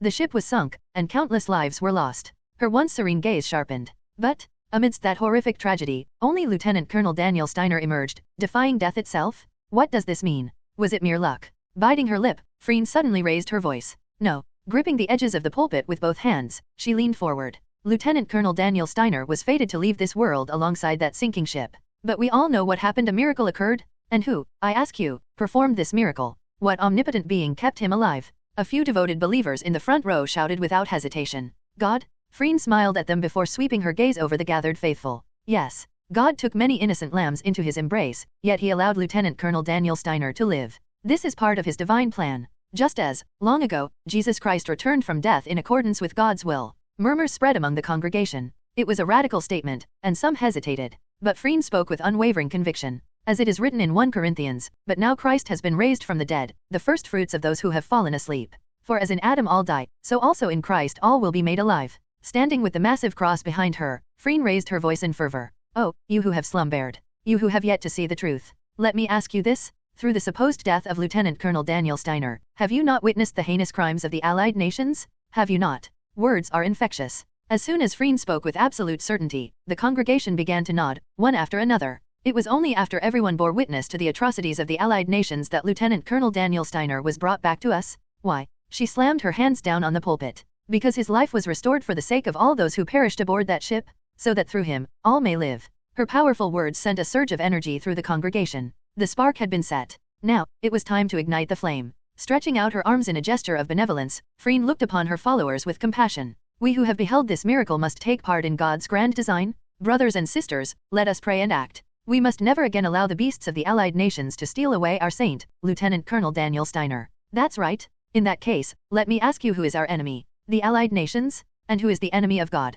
The Allied nations? Then tell me, who are the true beasts? This time, the congregation roared in unison. The beasts are the Allied nations. Their cries shook the cathedral. Overwhelmed by the moment, Freen felt a near euphoric joy. To hear the words she had once spoken alone now echoed by so many others, it was divine. Of course. This must be the mission that Lieutenant Colonel Daniel Steiner has bestowed upon me. With the deafening chants of her followers ringing in her ears, Freen slowly closed her eyes. Fear not, Lieutenant Colonel. No matter what choices you make in the days ahead, these people and I shall follow you to the death. To follow a saint was the natural duty of a devout believer. With that sacred resolve burning in her heart, Freen clasped her hands in prayer. May Lieutenant Colonel Daniel Steiner lead us all toward salvation. After revealing his identity, Daniel received the utmost protection from the Magitech forces as he headed to the embassy. Now that his personal safety was secured, it was an unspoken pressure to return to his original mission. Entering the embassy felt as if he were walking into a prison, but with no other choice, Daniel unwillingly began preparations for a meeting with the Prime Minister of Villanos. For 3 days, with assistance from the Deputy Ambassador and the Foreign Affairs Office, he drafted a proposal to be presented to the Villanos government.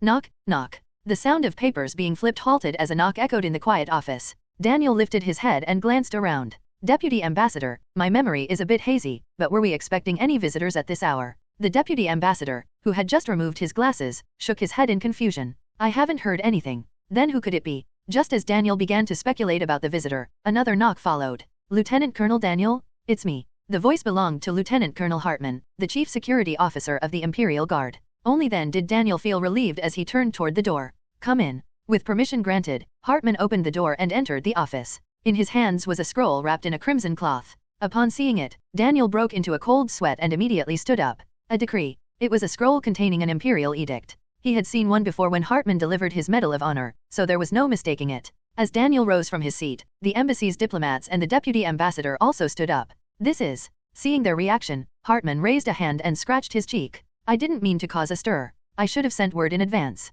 No, there is no need to consider the convenience of a mere staff officer when it comes to His Majesty's orders. On the surface, Daniel appeared to be the epitome of military discipline. Hartman, who had been gazing at him steadily, gave a slight nod. Then let's get straight to the point. I will now deliver His Majesty's command. Daniel nodded and stepped forward, lowering himself onto one knee. The deputy ambassador and the diplomats also knelt in accordance with protocol. Hartman loosened the golden thread binding the decree and cleared his throat before unfolding the scroll. Daniel Steiner, hear this? His Majesty has learned that after your ship was sunk, you miraculously survived and regained consciousness on the shores of Villanos. Why, then, did you not report this to the imperial court in a timely manner? Something about this felt off. As Daniel grew uneasy, Hartman continued reading. You claim to have concealed your identity out of fear of enemy forces in Villanos, yet His Majesty finds this excuse utterly ridiculous. How could someone supposedly hiding in fear of the enemy operate covertly within Villanos and steal classified intelligence? You, yourself, must realize how contradictory your actions appear. As expected, they were wary of him. Sensing the situation taking a dire turn, Daniel let out a low breath. Therefore, His Majesty initially intended to charge you with a crime and order your immediate repatriation. However, my daughter, who is currently acting as regent, fervently pleaded your case, making me reconsider. Sylvia? That was unexpected. Daniel Steiner, if the intelligence you have secured proves truly valuable, then I expect you to achieve great results in the upcoming diplomatic negotiations. Should you succeed, you will not be punished but instead rewarded in accordance with the Empire's foundational principle of meritocracy. In short, this was a threat in order to use the intelligence for the Empire's benefit rather than for any personal dealings with the Prime Minister of Villanos. For Daniel, who had no intention of making private deals, it wasn't an entirely unfavorable condition. The problem is, if he failed to deliver results. Looking back at the Emperor's nature, it was clear that he was exceptionally paranoid about anyone who could become a political threat to either himself or his daughter in the future. I must be a thorn in his side. Though unintentional, Daniel had amassed far more achievements than was appropriate for a mere officer. The Emperor undoubtedly saw him as a potential threat to imperial authority. The moment he failed to produce results, the Emperor would seize the opportunity to make his life miserable. You think I'll just sit back and take it? There was a limit to how much suspicion and probing a person could endure. They even suspected me of running a secret organization that didn't exist back then. Deciding that things had gone too far, Daniel made up his mind. He would ensure the success of this diplomatic negotiation, leaving no room for them to use anything against him. I understand His Majesty's words. With so many eyes watching, Daniel bowed his head deeply. I will not bring dishonor to His Majesty's name. Satisfied with his response, Hartman closed the decree. I will report your words to His Majesty. Do your utmost in this mission. Yes, I will devote myself fully to it. With that, Hartman turned and left the office. Daniel slowly rose to his feet. The deputy ambassador also stood up, dusting off his knees. His Majesty must be furious. Still, it's fortunate that he's willing to make considerations. The deputy ambassador trailed off as he approached Daniel. He had caught sight of Daniel's eyes as he watched Hartman leave. There was something sharp and dangerous in his gaze. The deputy ambassador instinctively held his tongue. Daniel turned to him. Deputy ambassador, we need to make significant revisions to the proposal. What? But this is already the most optimal proposal. Should we lower our demands? No. Raise them? The deputy ambassador flinched at the unexpected command. It was unlikely Villanos would accept harsher terms. After hesitating for a moment, he cautiously asked, Are you sure about this? We have no choice. Everything depends on it. Daniel let out a slow breath, narrowing his eyes sharply. I will take full responsibility. The day of the meeting, Prime Minister's residence reception room. The Prime Minister is just beyond this door. Standing in front of the reception room door, Daniel adjusted his tie with a tense expression. His grip on the briefcase involuntarily tightened. I've already gathered all the necessary information on the Prime Minister. According to the Foreign Affairs Office, he lacked political acumen but was fundamentally a warm and gentle man. His reputation among the public was particularly high, as he was known for his kindness toward children. It was clear he would want to be remembered as a good father to his own daughter as well. And that gave Daniel a useful card to play. Because I know about the illegitimate child he's hiding. Of course, Daniel had no intention of using that to blackmail the Prime Minister.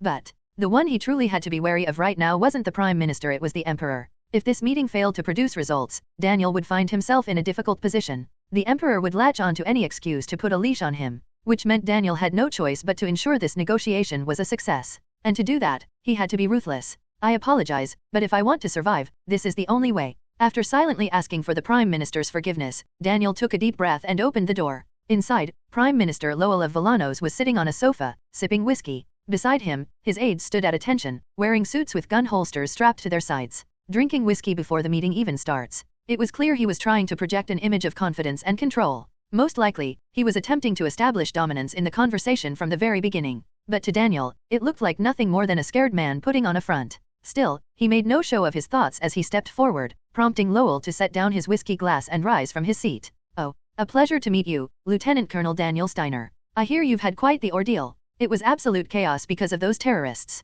The two men exchanged handshakes with smiles on their faces, but neither of them was truly smiling. It was an undeniable failure on our part that we couldn't properly secure our territorial waters. I sincerely apologize. To make amends, we were thinking of presenting a few proposals that may favor the Empire. That would be appreciated, but we have a proposal we'd like to offer first. I believe it would help in narrowing the gap between our perspectives. Well, do as you please. As Daniel withdrew his hand from the handshake, he added, "Oh, but before we begin the formal discussion, may I share an experience of mine? It might help ease the tension." "An experience?" "Yes, while I was stranded, I happened to meet a truly beautiful young lady." At the mention of a young lady, Lowell's expression cracked ever so slightly. However, as if he had anticipated such a move, he quickly regained his composure. "This sounds like a rather personal matter for both of us, I'd say. Wouldn't it be best if we dismissed the others before we continue?" "Of course." Lowell gave his aides a subtle signal. The aides bowed their heads toward Lowell before promptly exiting the reception room in an orderly manner. Once they were gone, Lowell exhaled somewhat roughly and glared at Daniel.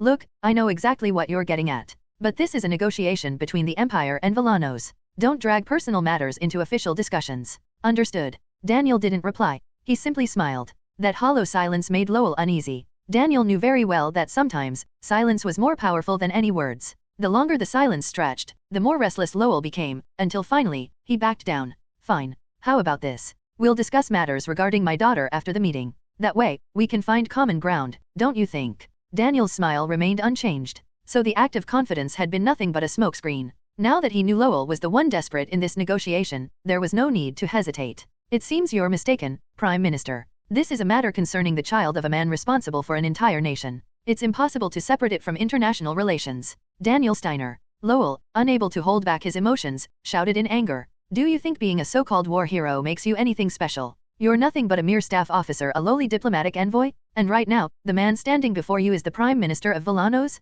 Do you really think this is a place where you can throw your weight around?" Lowell had raised his voice in an attempt to intimidate Daniel, but he had chosen the wrong opponent. Daniel merely let out a small chuckle, as if he had just heard a particularly amusing joke. Then, he waved his hand dismissively. "It seems there's a misunderstanding. The position of diplomatic envoy is not something that can be so easily dismissed with a word like lowly. A diplomatic envoy, by definition, is a person who meets with foreign leaders as a representative of the Empire." Daniel's amusement faded as he locked eyes with Lowell. A terrible silence filled the space between them. Lowell's gaze wavered ever so slightly, pressured by the weight of Daniel's words. "And so, in this room," Daniel, staring at him without a hint of humor, continued in a firm voice, "I am the Empire." The atmosphere turns frigid. The tension in the room thickened, freezing the air. Lowell hesitated, unable to offer a rebuttal, and in that moment of silence, Daniel took a step back. My, I only wanted to have a light-hearted conversation before we began the actual negotiations, but it seems things got a bit too heated. Why don't we take a seat and proceed with the discussion?" Lowell, still tense, gave a slight nod.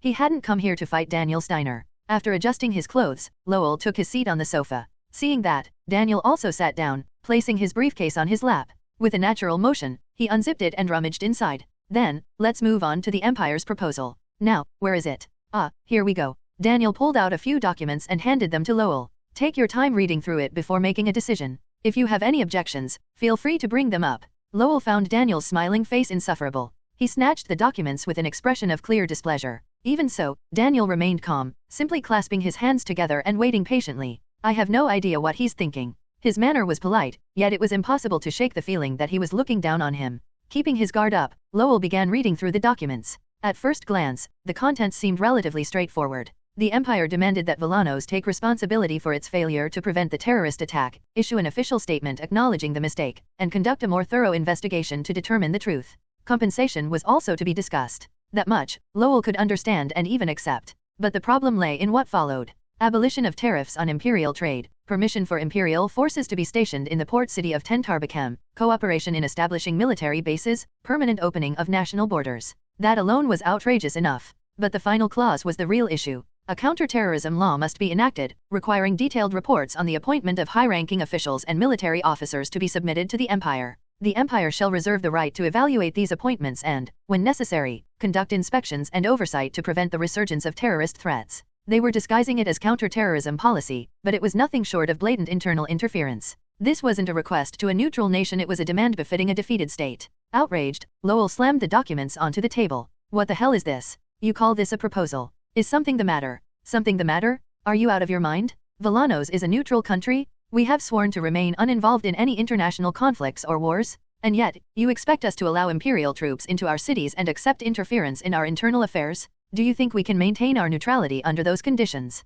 Lowell pointed a furious finger at Daniel. Daniel Steiner, this is a blatant violation of our sovereignty. The international community will never accept this. Furthermore, presenting such a proposal is incredibly disrespectful. As Prime Minister, I will be filing a formal complaint against the Imperial Foreign Affairs Office. Hearing this, Daniel let out a quiet sigh. File a complaint with the Foreign Affairs Office? It seems you weren't listening to me earlier. I believe I made it clear right now. In this room, I am the Empire. Lowell's eyes narrowed. Just as he was about to question what Daniel meant, the latter gave a nonchalant shrug. Very well. Since you're taking such a firm stance, I suppose I should be equally honest. You just said that the international community would never tolerate the violation of Villano's sovereignty, correct? Well, from my perspective, it seems quite the opposite. What are you talking about? As everyone knows, it was none other than the Villano's navy that paved the way for the terrorists who sank the Empire's diplomatic vessel. You won't deny that, will you? Then the question remains, who was behind it? Tell me, Prime Minister, do you know who the real culprit is? Lowell swallowed dryly. Sea Colonel Edbull claimed that they were bribed by the Allied nations.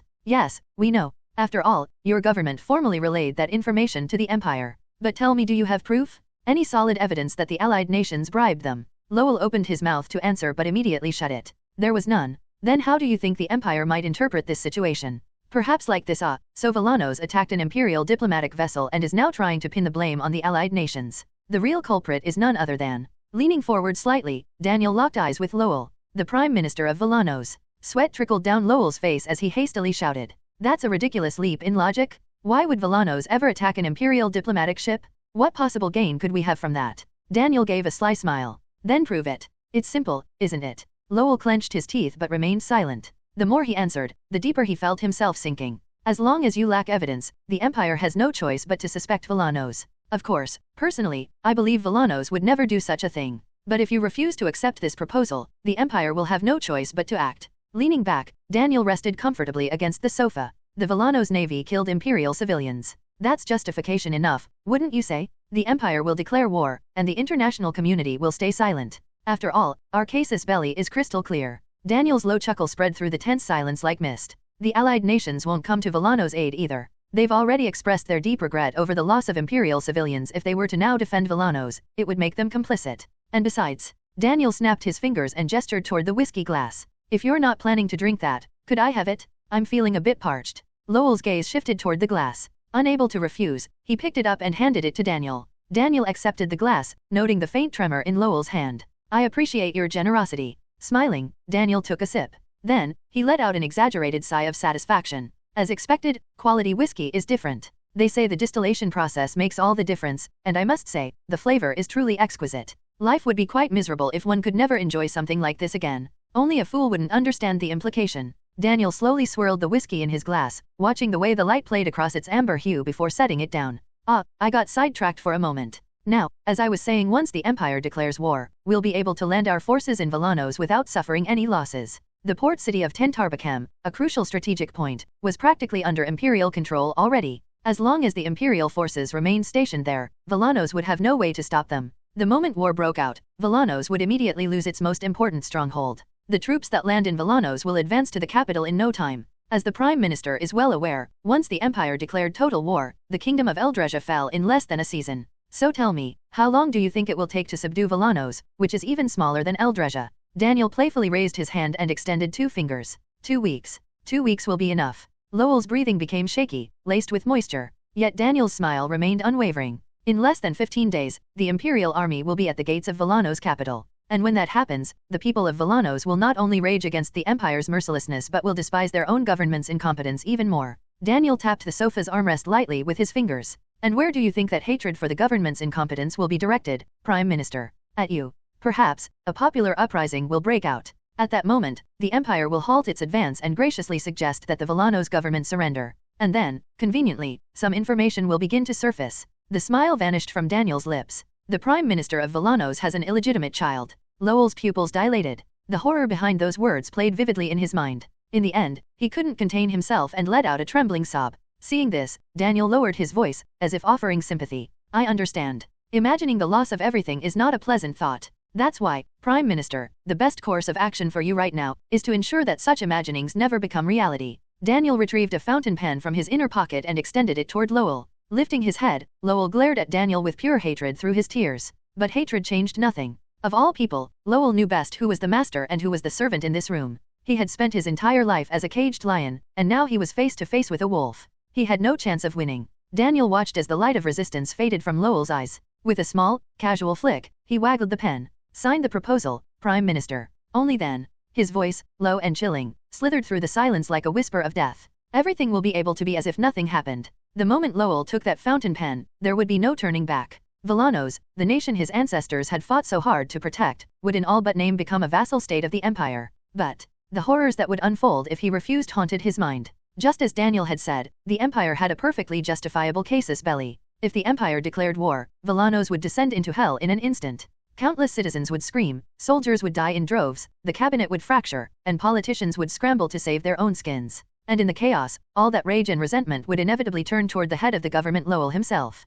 The people would demand that the Prime Minister be overthrown. And if, at that moment, news of his illegitimate child spread, the situation would spiral into pure disaster. A heavy breath slipped between his clenched teeth. If he refused to submit, the Empire would destroy Villanos. The one who orchestrated all of this. It was none other than the man sitting before him, Daniel Steiner. Despite surviving the attack on the diplomatic vessel, Daniel had deliberately kept his survival a secret from the Empire. Because if his survival had been confirmed, the Empire would have had no excuse to send a fleet in search of its missing war hero. So instead, Daniel had faked his own death, waiting for the Empire to dispatch its search fleet. And in the meantime, he found my daughter. He had then approached Lef intentionally, building a connection. He had confirmed her identity as the Prime Minister's illegitimate child while also securing the location of her residence. Lef, oblivious to it all, had acted exactly as Daniel wanted, even making the mistake of inviting him to her home. Meanwhile, Daniel's hidden forces had uncovered the real culprit behind the terrorists' passage through Villanos' waters. By coercing Colonel Edbel into confessing, Daniel had ensured that Villanos itself would have to take responsibility.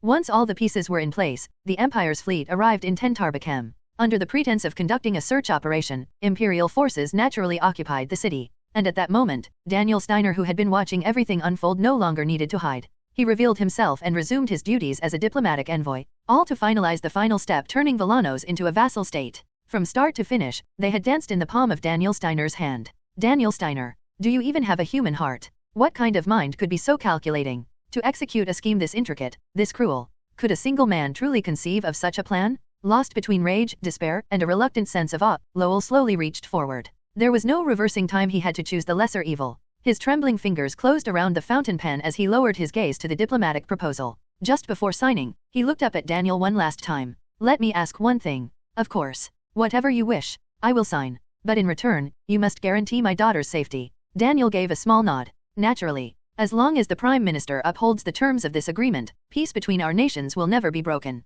The underlying message was clear. If you fail to comply, I cannot guarantee her safety. A devil. Lowell clenched his teeth so hard he thought they might shatter. With half his soul already crushed, he scrawled his signature onto the document. He signed again in the designated spaces before picking up the document and handing it over. Daniel accepted it, carefully placing it into his briefcase. Excellent. If we had done this from the beginning, we could have avoided all this unpleasantness. What a shame. After closing the briefcase, Daniel rose to his feet and gave Lowell a courteous bow. Now that our meeting has concluded, I will take my leave. May great glory shine upon Villanos. Lowell did not respond, nor did Daniel expect him to. Straightening his uniform, Daniel turned and walked to the door. As he stepped outside, his gaze locked onto the Director of Intelligence, who stood waiting with Lowell's aides. Daniel's stare was cold. Even though they were supposed to be equals, the Intelligence Director felt a strange sense of intimidation. After a brief pause, he forced himself to speak. Is the meeting over? It is. I must return to the embassy, so kindly do not obstruct my way. Only then did the director realize that he and the aides had been unintentionally blocking the corridor.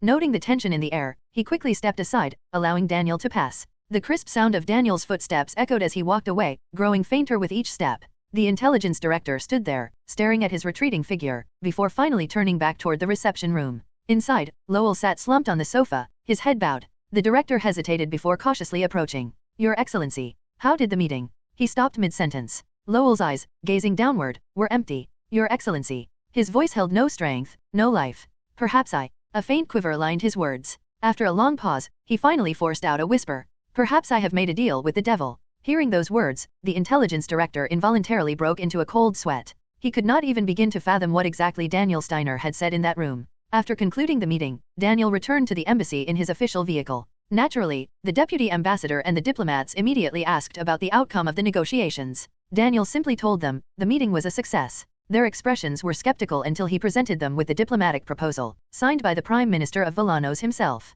At that moment, disbelief turned to astonishment. The deputy ambassador, visibly excited, declared that this was beyond a successful negotiation. Villanos had practically sworn allegiance to the empire. The other diplomats were equally overwhelmed. As a result, within mere hours, news of Daniel Steiner's triumph over the Villanos Prime Minister spread like wildfire throughout Tentarbakem's port. It was a shocking piece of news. And, of course, it reached the ears of Lieutenant Colonel Hartmann, chief of the Imperial Guard. Lieutenant Colonel Daniel? It's me. That was why Hartmann had come to the embassy's office today. After knocking a few times, Daniel's voice came from inside. Come in. With permission granted, Hartmann opened the door and stepped inside. There, seated at his desk, was Daniel Steiner buried in work. Hartmann smiled. Holding a stack of newspapers and a box of desserts, he approached the desk. Daniel lifted his head. Lieutenant Colonel Hartmann? What is all that? I heard you like sweets, so I brought some. And these newspapers? They're all the Imperial daily issues that piled up over the past few days. I figured you'd want to catch up. But Hartmann frowned slightly as he took a closer look.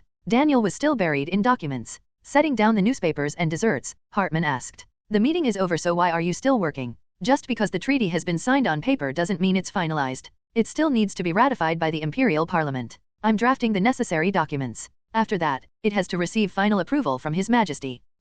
I don't really get all that political talk, but it sounds like you're busy. Hartmann had initially planned to drink with Daniel, celebrating the Empire's overwhelming victory. Feeling slightly disappointed, he clicked his tongue. Meanwhile, Daniel finished his paperwork and turned toward the newspapers. After all, while he had been in Villanos, the Empire had moved forward without him. And most importantly, before meeting Emperor Bertham for final approval, it was crucial to understand the current state of the Empire. Daniel picked up the oldest newspaper and skimmed the headlines. Diplomatic vessel en route to Villanos sunk. Her Highness the Princess declares a state of emergency following terrorist attack. Imperial Ministry of Defense demands Villanos open its borders. He turned to the next issue. The death of a hero shakes the Empire. Mourning processions held across the capital in honor of the fallen hero. Her Highness the Princess declares, this is a great loss, and the truth must be uncovered. A strange dizziness crept in. Daniel flipped to the next paper. Enraged citizens blame the Allied nations for the death of the Empire's hero. Ongoing protests. Are pacifists the enemy of the Empire? Controversial remarks from a parliamentary representative stir debate.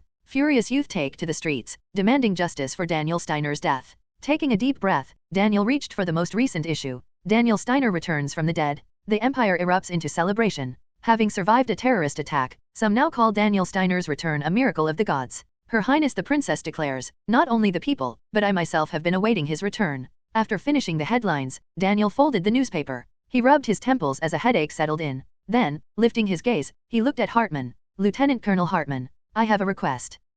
What is it? I'd like to remain in Villanos for now to oversee the implementation of the treaty and handle external affairs. I wish to delay my return to the Empire for at least a few months. Could you relay this request to Her Highness? Mid-sentence, Daniel stopped. Hartmann's face had twisted into a frown. Do you really think that's possible? Her Highness has been waiting to see you as soon as possible. Daniel felt an uneasy shiver. If I return to the Empire now, I apologize for any discrepancies. Here's a more literal translation of the provided text. Daniel had wished to stay in Villanos for a few more days if not months, but unfortunately, his dream did not come true. The following day, by noon, a private jet sent by the imperial household had arrived in Tentarbakem. It was only natural that an immediate order for his return had been issued, and Daniel had no choice but to board the private jet reluctantly. Escorted by Hartmann, Daniel boarded, and the jet soon took off towards the archipelago. The private jet freely flying over the archipelago soon landed at an airport near the Imperial Palace. Stepping off the jet, Daniel saw the personnel of the inner court against the backdrop of the setting sun. The head of the inner court, standing among them, told Daniel that His Majesty the Emperor is waiting, and escorted him onto the imperial ceremonial vehicle.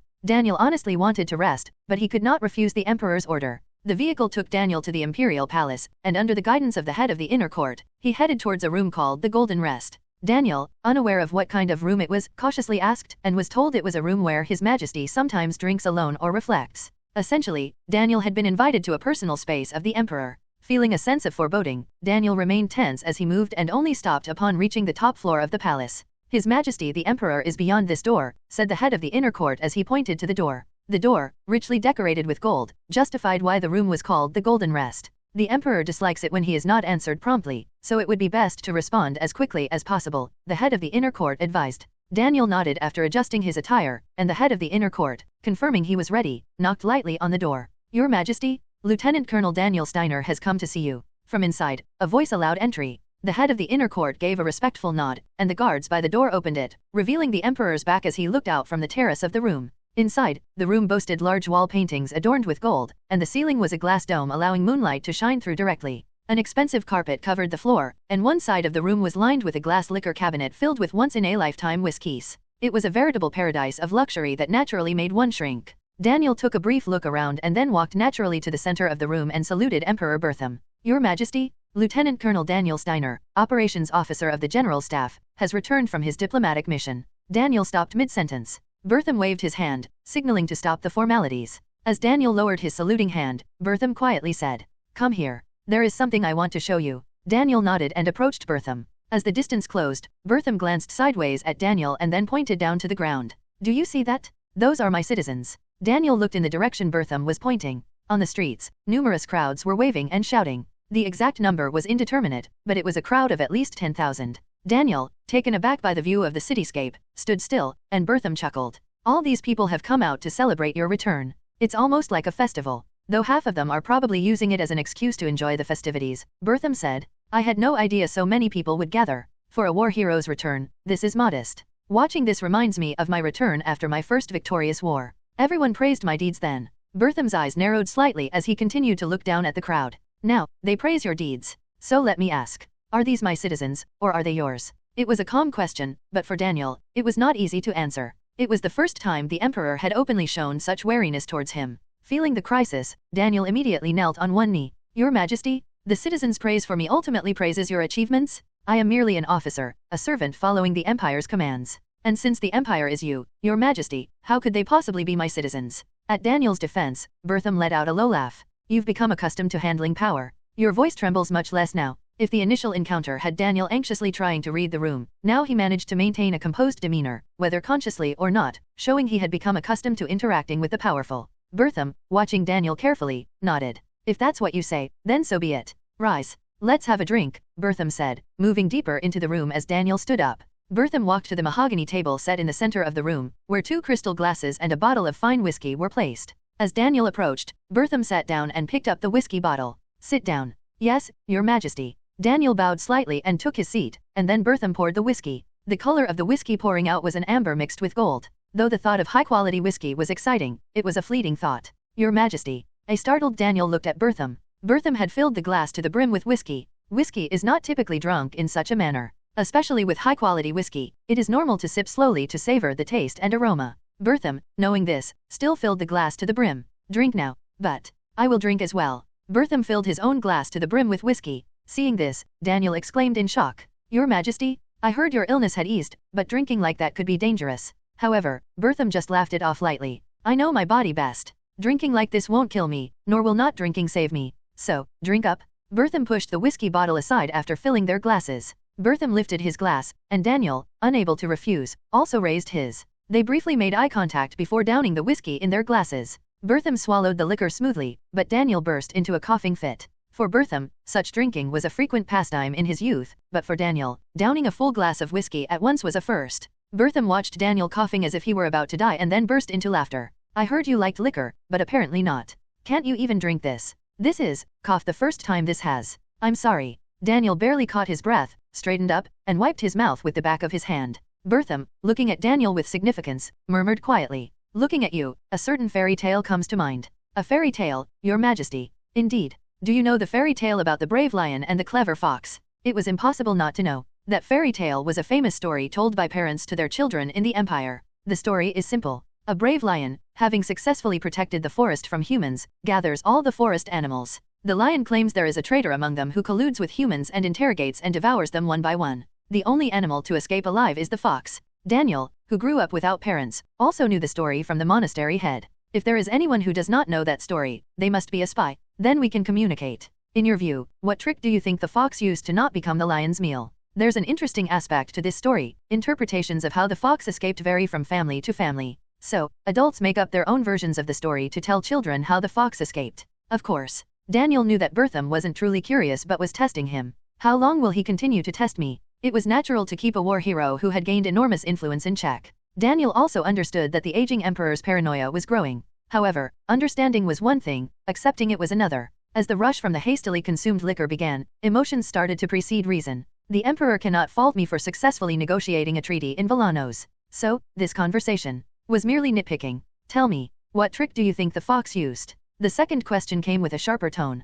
The head of the inner court's warning not to remain silent hastened Daniel's heart. Caught in his thoughts, Daniel decided to repeat exactly what he had heard from the head of the monastery. It seemed safer to relay what he had actually heard rather than invent something. Your Majesty, may I answer with what the head of the monastery who raised me told me? He made it clear that he was only repeating what he had heard in his childhood from the head of the monastery. If that was the case, Bertham could hardly fault Daniel for whatever he said. Bertham thought Daniel had managed to escape well and nodded. Let's hear it. Yes. The head of the monastery first mentioned that before the lion sought the fox, he met a rabbit. You know how the rabbit died, Your Majesty. Of course. The rabbit, not wanting to be eaten by the lion, prepared a bribe. I believe it filled a basket with blackberries and offered it. Unfortunately, the lion suffered from a severe allergy to blackberries. Thinking that the rabbit was mocking him, the lion devoured it on the spot. Yes, that happened. Bertham responded as if he remembered. The head of the monastery said that having seen that, the fox must have eaten a tremendous amount of blackberries the day before. He even suggested that the fox had left blackberries all around its home.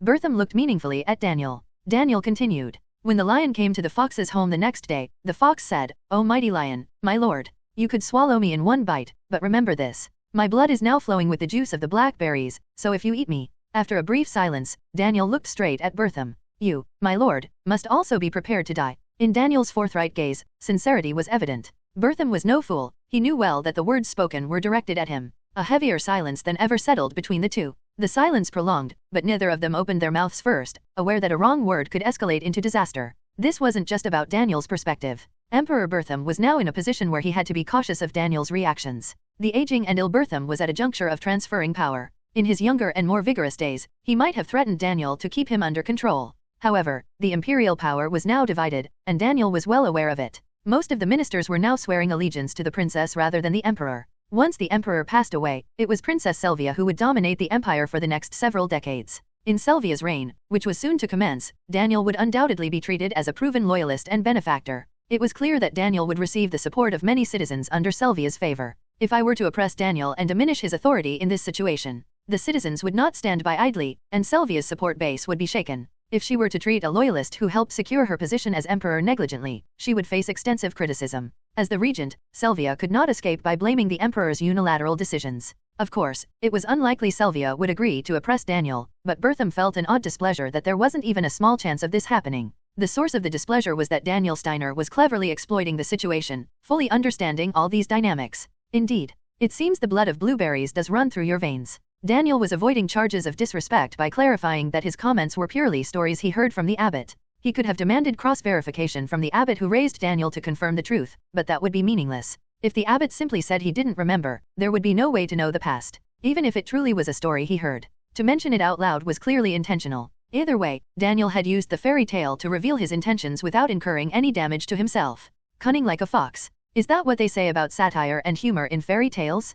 Feeling as though the fairy tale was being replayed right there, Bertham chuckled dryly. Mutually assured destruction prevents us from attacking each other, is that it? An interesting interpretation. Hearing Bertham laugh it off, Daniel could finally relax. His rationality had been shaken by the onrush of intoxication, and he had felt uneasy about the gamble he had taken, but since Bertham was taking it lightly, he felt reassured. Let's leave the fairy tale discussion here and discuss your reward now. Reward, Your Majesty. Yes. Didn't I say? If you successfully conclude the negotiations with the Villanos cabinet, I promised a reward based on the Empire's principle of reward and punishment. Daniel hesitated to respond. His words felt like a trap. There could be no reward from the Emperor without some condition attached. If I ask for a reward, surely he will demand something from me. Bertham hadn't mentioned failing to report promptly when stranded in Villanos. Using the delay in reporting as an excuse to attach conditions to the reward would complicate matters. After a brief moment of thought, Daniel decided to take the initiative. Your Majesty, if there is a reward I would desire, it would be to be forgiven for acting autonomously when I was stranded in Villanos.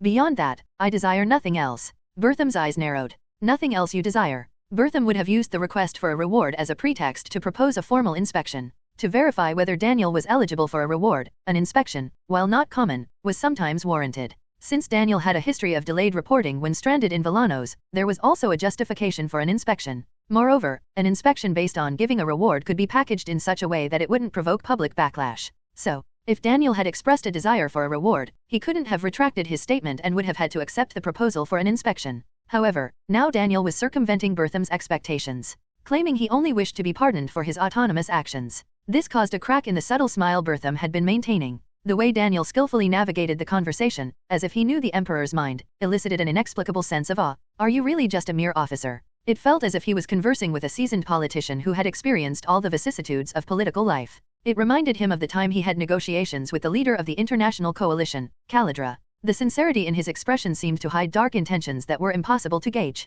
Bertham swallowed dryly and forced calmness as he spoke. Let me ask once more. Besides absolving your offenses, is there really nothing else you desire? That is correct. Deeply regretting having caused your majesty any concern, I would consider your forgiveness of my offenses the highest reward. Outwardly playing the loyal subject, Bertham found it difficult to reprimand him. Finally, Emperor Bertham had no choice but to acknowledge. I can no longer hold him on a leash, thought Bertham, as Daniel Steiner seemed to effortlessly dodge every trap laid out for him. Even more strikingly, like a wolf who had evaded a trap, Daniel now slowly approached the hunter Bertham, baring his teeth as he warned. If you try to kill me once more, I will not stand idly by. Bertham, with a self-deprecating smile, nodded. Very well. If that's all you desire, I won't object. The wind blowing through the terrace helped dissipate the effects of the alcohol. The night air is chilly. It's about time to head inside. You must be tired from all the recent events. You should head back as well. I will heed your command. Daniel rose from his seat and bowed politely to Bertham. Before Daniel could leave, Bertham casually remarked, Do you think my daughter can become a wise ruler? After a pause, Daniel answered, She will be a ruler befitting our great empire. With those meaningful words, Daniel bowed again and turned to leave. Hearing his footsteps, the imperial guards opened the door, and Daniel exited into the corridor. The head of the inner court, who had been silently observing, approached Bertham. Your Majesty, has the conversation concluded satisfactorily? Bertham, with a dry laugh, poured himself another whiskey. If understanding each other's intentions is the essence of conversation, then it ended well. As he watched the glass slowly fill, Bertham continued. Head of the inner court. It seems I both hate and love Daniel Steiner. Your Majesty. But would you believe me if I said he is the one I care about the most? Bertham, struggling to understand his own feelings, picked up the glass and stood up. If only he had been my son. Then I could have been freed from this agonizing dilemma. Muttering almost to himself, Bertham approached the terrace. As the Emperor stepped out and faced the wind, citizens enjoying the festival began to look up. Hearing shouts from below, the crowd collectively turned their heads to look up at Emperor Bertham. Bertham, smiling at them, raised his glass high, and a cheer erupted from the crowd. Carried on the wind, the sounds of Long Live the Emperor, and Long Live Daniel Steiner, intermingled. To Bertham, these shouts were more than just cheers. They seemed to suggest that the empire had two masters. Of course, he recognized that this thought was a suspicion arising from a hypersensitive state that misinterpreted the world around him. If Daniel Steiner truly is a loyal subject without equal, the empire would undoubtedly prosper. It would become a great nation, as it was under his grandfather's rule. In that future, Selvia would be recorded as a wise ruler, and Daniel as a loyal benefactor for generations. But if Daniel Steiner is engulfed in political ambition, a wolf lusting for power, then the empire would fall into an unparalleled hell. The next day, as Daniel Steiner arrived at the General Staff headquarters, he stopped by the operations office for a mission debrief and was taken aback. Waiting for you, operations officer. Lieutenant Colonel Daniel Steiner, welcome back. We heard about the negotiation results. It's just as expected of Lieutenant Colonel Steiner. The staff members paused their work to give him a round of applause and showered him with praises that seemed more sycophantic than sincere. It feels like they're lining up before a future power holder. Thinking about it, it wasn't entirely incorrect. The war hero thought dead had not only survived but also successfully concluded negotiations with the Prime Minister of Villanos. And he had a private meeting with the Emperor immediately upon his return. It was natural to see him as the rising star of an empire transitioning power. However, Daniel, who had a near-death experience in his private meeting with the Emperor, couldn't very well discuss that publicly and merely nodded in response. After exchanging pleasantries, the door to the Chief of Operations office opened. Ernst emerged from the office and beamed at Daniel. Daniel Steiner. Ernst approached Daniel closely. Welcome back. Do you know how worried I was? I'm truly thankful you've returned safely. Ah, Chief of Operations. Daniel started to salute, but Ernst waved it off. No salutes between us. Go on, head back now. Head back. Direct orders from above stipulate that you take a rest immediately after debriefing on your mission. So, take the day off. It was unclear whether it was the Emperor's or Selvia's influence attempting to accommodate him, but the intention was clear. Leaving as soon as he arrived felt strange, yet he couldn't refuse nor needed to refuse the orders from above.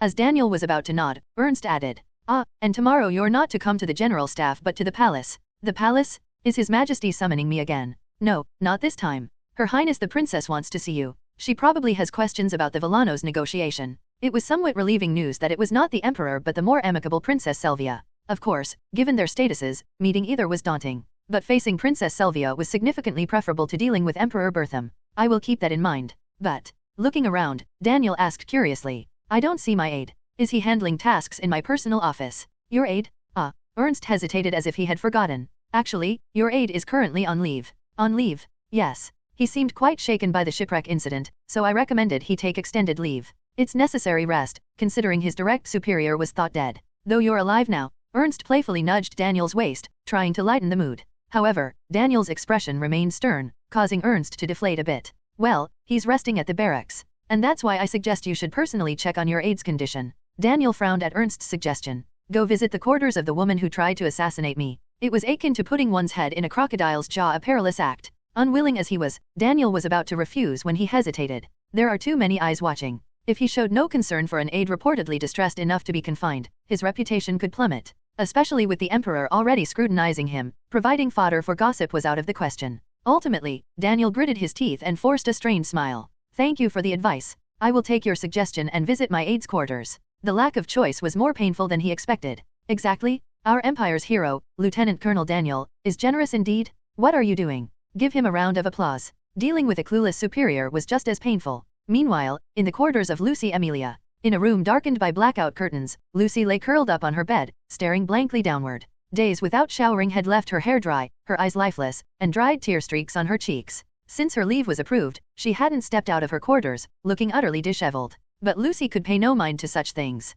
Her mind was plagued with guilt and remorse. "Because of me." Lucy's thoughts drifted to a distant past. Specifically, to the horrific memories of that past. "What's your name?" "Mine is Specimen 96. That's what people here call me." Lucy's earliest memory was always Specimen 96. That girl was the only source of color in Lucy's colorless childhood. The friendly child managed to befriend the cold Lucy, gradually opening her up enough to become friends. The girl had promised that if they ever escaped, they would eat delicious food together. In a research facility devoid of dreams and hope, Lucy had grown fond of her. But the trivial dream sworn on pinky promises would never come true. Specimen 96 has been disposed of. If you don't want to be disposed of, do your best. One day, Specimen 96 disappeared. As if she had never existed at all. In an age when Lucy didn't even fully understand what parting meant, she came to grasp the concept of death. And then, her drifting consciousness shifted slightly into the future. A mansion appeared before her. It was the grand mansion of Count Caeledra. There, Lucy was able to start a new life. Everything was abundant, there was nothing she couldn't have, and everyone treated her kindly.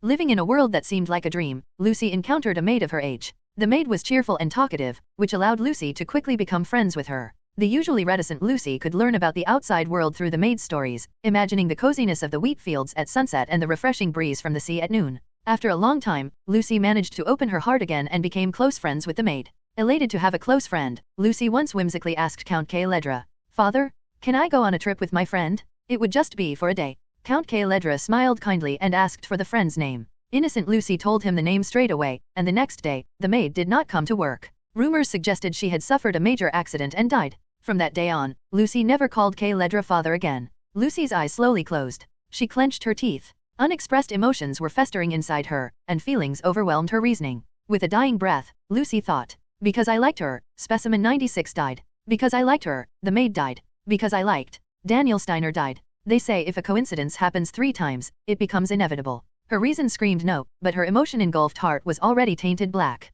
It was easier to deny herself than to affirm. If everyone I come to care about dies, why continue living? What glory is there in such a life? She didn't want to think or suffer anymore. She was tired of doubting Count Caeledra. Lucy wanted to end everything. It was just then that she heard a knock at the door. A familiar voice followed. "Aide, I heard you were here." It was Daniel Steiner's voice. Startled, Lucy's eyes widened, then she shook her head. No, that couldn't be. Daniel Steiner was dead. "Aide, why haven't you locked the door? What if a burglar comes in?" The voice, which she initially thought was a hallucination, grew louder. Her breathing quickened. Considering the possibility, Lucy forced herself up. Her body, stiff from days of immobility, protested with creaks. Ugh! Tinnitus rang in her ears, and her vision flickered. Her breathing grew more labored, and her body refused to cooperate. Yet, Lucy managed to slowly control her limbs and finally made it out of the bed. Aid? If you're not in your quarters, I'll be leaving. No, she couldn't let that happen. Desperate, Lucy reached for the doorknob. After a deep breath, she opened the door and stepped out. There he was. Daniel Steiner, her superior and the man foolishly fond of desserts. Aid. Seeing Lucy's disheveled state, Daniel's face registered confusion. Lucy stared at him for a long while before she moved. She wanted to run to him, but her body, weakened by days without food, barely moved. Daniel. Her voice barely emerged, hoarse and breaking. Trying to steady her voice, Lucy took a few steps closer and looked up at Daniel. Her tousled hair fell forward, slightly obscuring her vision, but it didn't hinder her view of him. Daniel Steiner. Lucy uttered his name as if it was hers to use, slowly raising her hand. It moved lethargically as if caught in a net, eventually touching Daniel's cheek. Surprised, Daniel did not pull away, allowing Lucy to feel the warmth of his skin, confirming he wasn't an illusion. Daniel Steiner had not died. Uncertain of how it was possible, but recognizing the truth brought tears to her eyes unexpectedly. Lucy had thought she couldn't cry anymore. Not wanting to show her weeping face, Lucy bowed her head. Her hand also dropped, clutching Daniel's red tie. Lieutenant Colonel, your tie is... Trying to switch topics more naturally, Lucy could no longer hold back her sobs. The tears she thought were exhausted streamed silently, and the whimpering sound filled the space between them. Unable to resist, she pulled gently on the tie and buried her face in Daniel's chest. Her shaking shoulders, ragged breathing, and faint whimpers spoke of her overwhelming emotions. Lucy, sobbing foolishly, gathered her strength and finally spoke. Well, in the midst of profound emotions, Lucy restrained herself as much as she could to express her feelings. Welcome back. But then, her mind seemed to white out, like a drop of white paint spreading through water. Without a word, Daniel suddenly raised his hand to pat Lucy's back gently. That small gesture made Lucy burst into tears. It was as if she had returned to her childhood when she had missed the time to cry. Deeply emotional, Lucy let out all the grief she had suppressed for so long, held in the embrace of her bewildering yet gentle superior, Daniel Steiner. Daniel silently embraced Lucy, who was sobbing like a child. He let her pour out all the knots of sorrow inside her. Only after crying for a long time did Lucy finally manage to calm down. Seeing the life return to Lucy's eyes, Daniel raised his hand slightly. Loosening all tension from his arms, he wrapped her in a warm embrace and spoke. He suggested that she take a bath to clear her mind and regain her composure. It was only then that Lucy realized her appearance must have been a mess. She gave a small nod. Muttering a difficult "I'm sorry," she turned away. After gathering a few pieces of clothing from the room, Lucy expressed her gratitude for Daniel's consideration before stepping into the bathroom. Left alone, Daniel busied himself in the kitchen. Judging by her state, she probably hadn't had a proper meal, so he decided to prepare something simple. As he used a kitchen knife to chop large chunks of carrots, Daniel instinctively reached for his throat. My tie nearly strangled me just now. She had suddenly grabbed his tie and pulled. He had been so taken aback. For a brief moment, Daniel thought she was finally revealing her true colors. But upon hearing her sobs, he was forced to reconsider. Lucy had been crying. And not just crying, she was utterly devastated. No assassin would act like that while standing before their target. What was that about? Was she really that happy about my return? No, the tears didn't feel like they came from mere joy. There was too much dissonance. It was almost as if they were the kind of tears that came from resolving a long-standing grievance. Recalling Lucy's uncharacteristic display, Daniel finished slicing the carrots and set the knife down. Gathering the carrots into one place, he tossed them into the large pot of boiling broth. Inside, along with various ingredients, chunks of chicken were simmering. Feeling that the preparations were complete, Daniel lowered the heat on the stove. That's done. Now, I just need to let it simmer. Satisfied with his cooking, Daniel took a moment to glance around and then abruptly froze. Lucy's room door was open. If I check Lucy's room,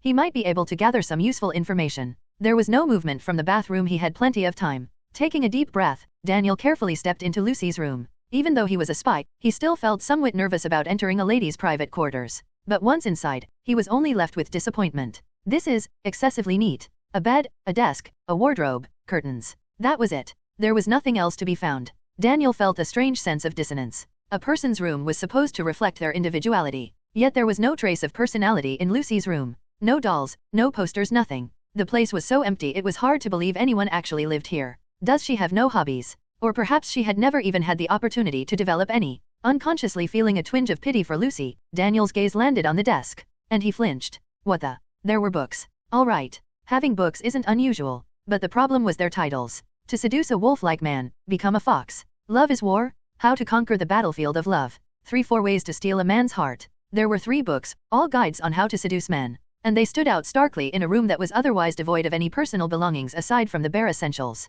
These were books Lucy had bought back when she was given orders to seduce Daniel Steiner. But since they were in pristine condition, they looked brand new. Although momentarily taken aback, Daniel soon regained his composure. Does Lucy have a man she's seeing? As far as he knew, she didn't. Lucy rarely opened her heart to anyone, be it men or even women. Then, was she trying to seduce me? A reasonable conclusion. And from that, another thought naturally followed. A honey trap. Seduction was a common tactic used by spies who were confident in their looks. Lucy was objectively beautiful, so it wasn't impossible. Then, what about the way she acted at the front door? As Daniel was about to doubt her further, he shook his head. No way. That can't be it. If that had been an act, Lucy should quit being a spy and become an actress instead. The way she had wailed like a lost child, it was impossible to believe that had been a performance. Then what had those tears meant? Just as Daniel was beginning to suspect they were tied to her past. SHHHHHHHHHHHHHHH. The sound of water striking the floor came from the shoriad. Realizing that Lucy was finishing up her bath, Daniel quickly left the room. He casually returned to the kitchen and prepared some tea. Shortly after the sound of running water ceased, Lucy emerged from the bathroom. Glancing toward her, Daniel saw her step out, wrapped in a bathrobe. Her damp silver-white hair shimmered even more brightly than usual. As she approached, Daniel poured tea into a mug and handed it to her. It's chamomile tea. Looks like you haven't been sleeping well. Chamomile helps with insomnia and stress. It should be good for you. Lucy, staring blankly at Daniel, took the mug with both hands. Thank you. Daniel nodded and gestured behind him. The pot in the back is chicken broth soup. I can make other dishes, but you look like you haven't eaten in days, so I prepared soup. You need to get some nutrients without upsetting your stomach. Feeling the warmth radiating from the mug in her hands, Lucy turned her gaze toward the pot. Steam was rising in soft curls from the bubbling broth. In about 2 hours, turn off the heat and eat it. The seasoning might be a bit mild, so you can add some salt and pepper if you'd like. Daniel's calm explanation felt like a quiet comfort. After hesitating for a moment, Lucy gave a small nod, and Daniel let out a quiet sigh. There should be a limit to putting yourself in someone else's shoes. A subordinate making her superior run errands for her. This is doing no favors for my dignity. Feeling guilty, Lucy lowered her eyes. Daniel placed a light hand on her shoulder. Just as she braced herself for a scolding, his voice dropped to a gentle tone. If you care about my dignity, then don't starve yourself next time. And don't get sick. Understood. Lucy, not expecting to be comforted, widened her eyes slightly. After giving her shoulder a couple of pats, Daniel withdrew his hand. Make sure to regain your strength before Christmas. I don't want to be the only miserable person sitting alone in a shop full of couples.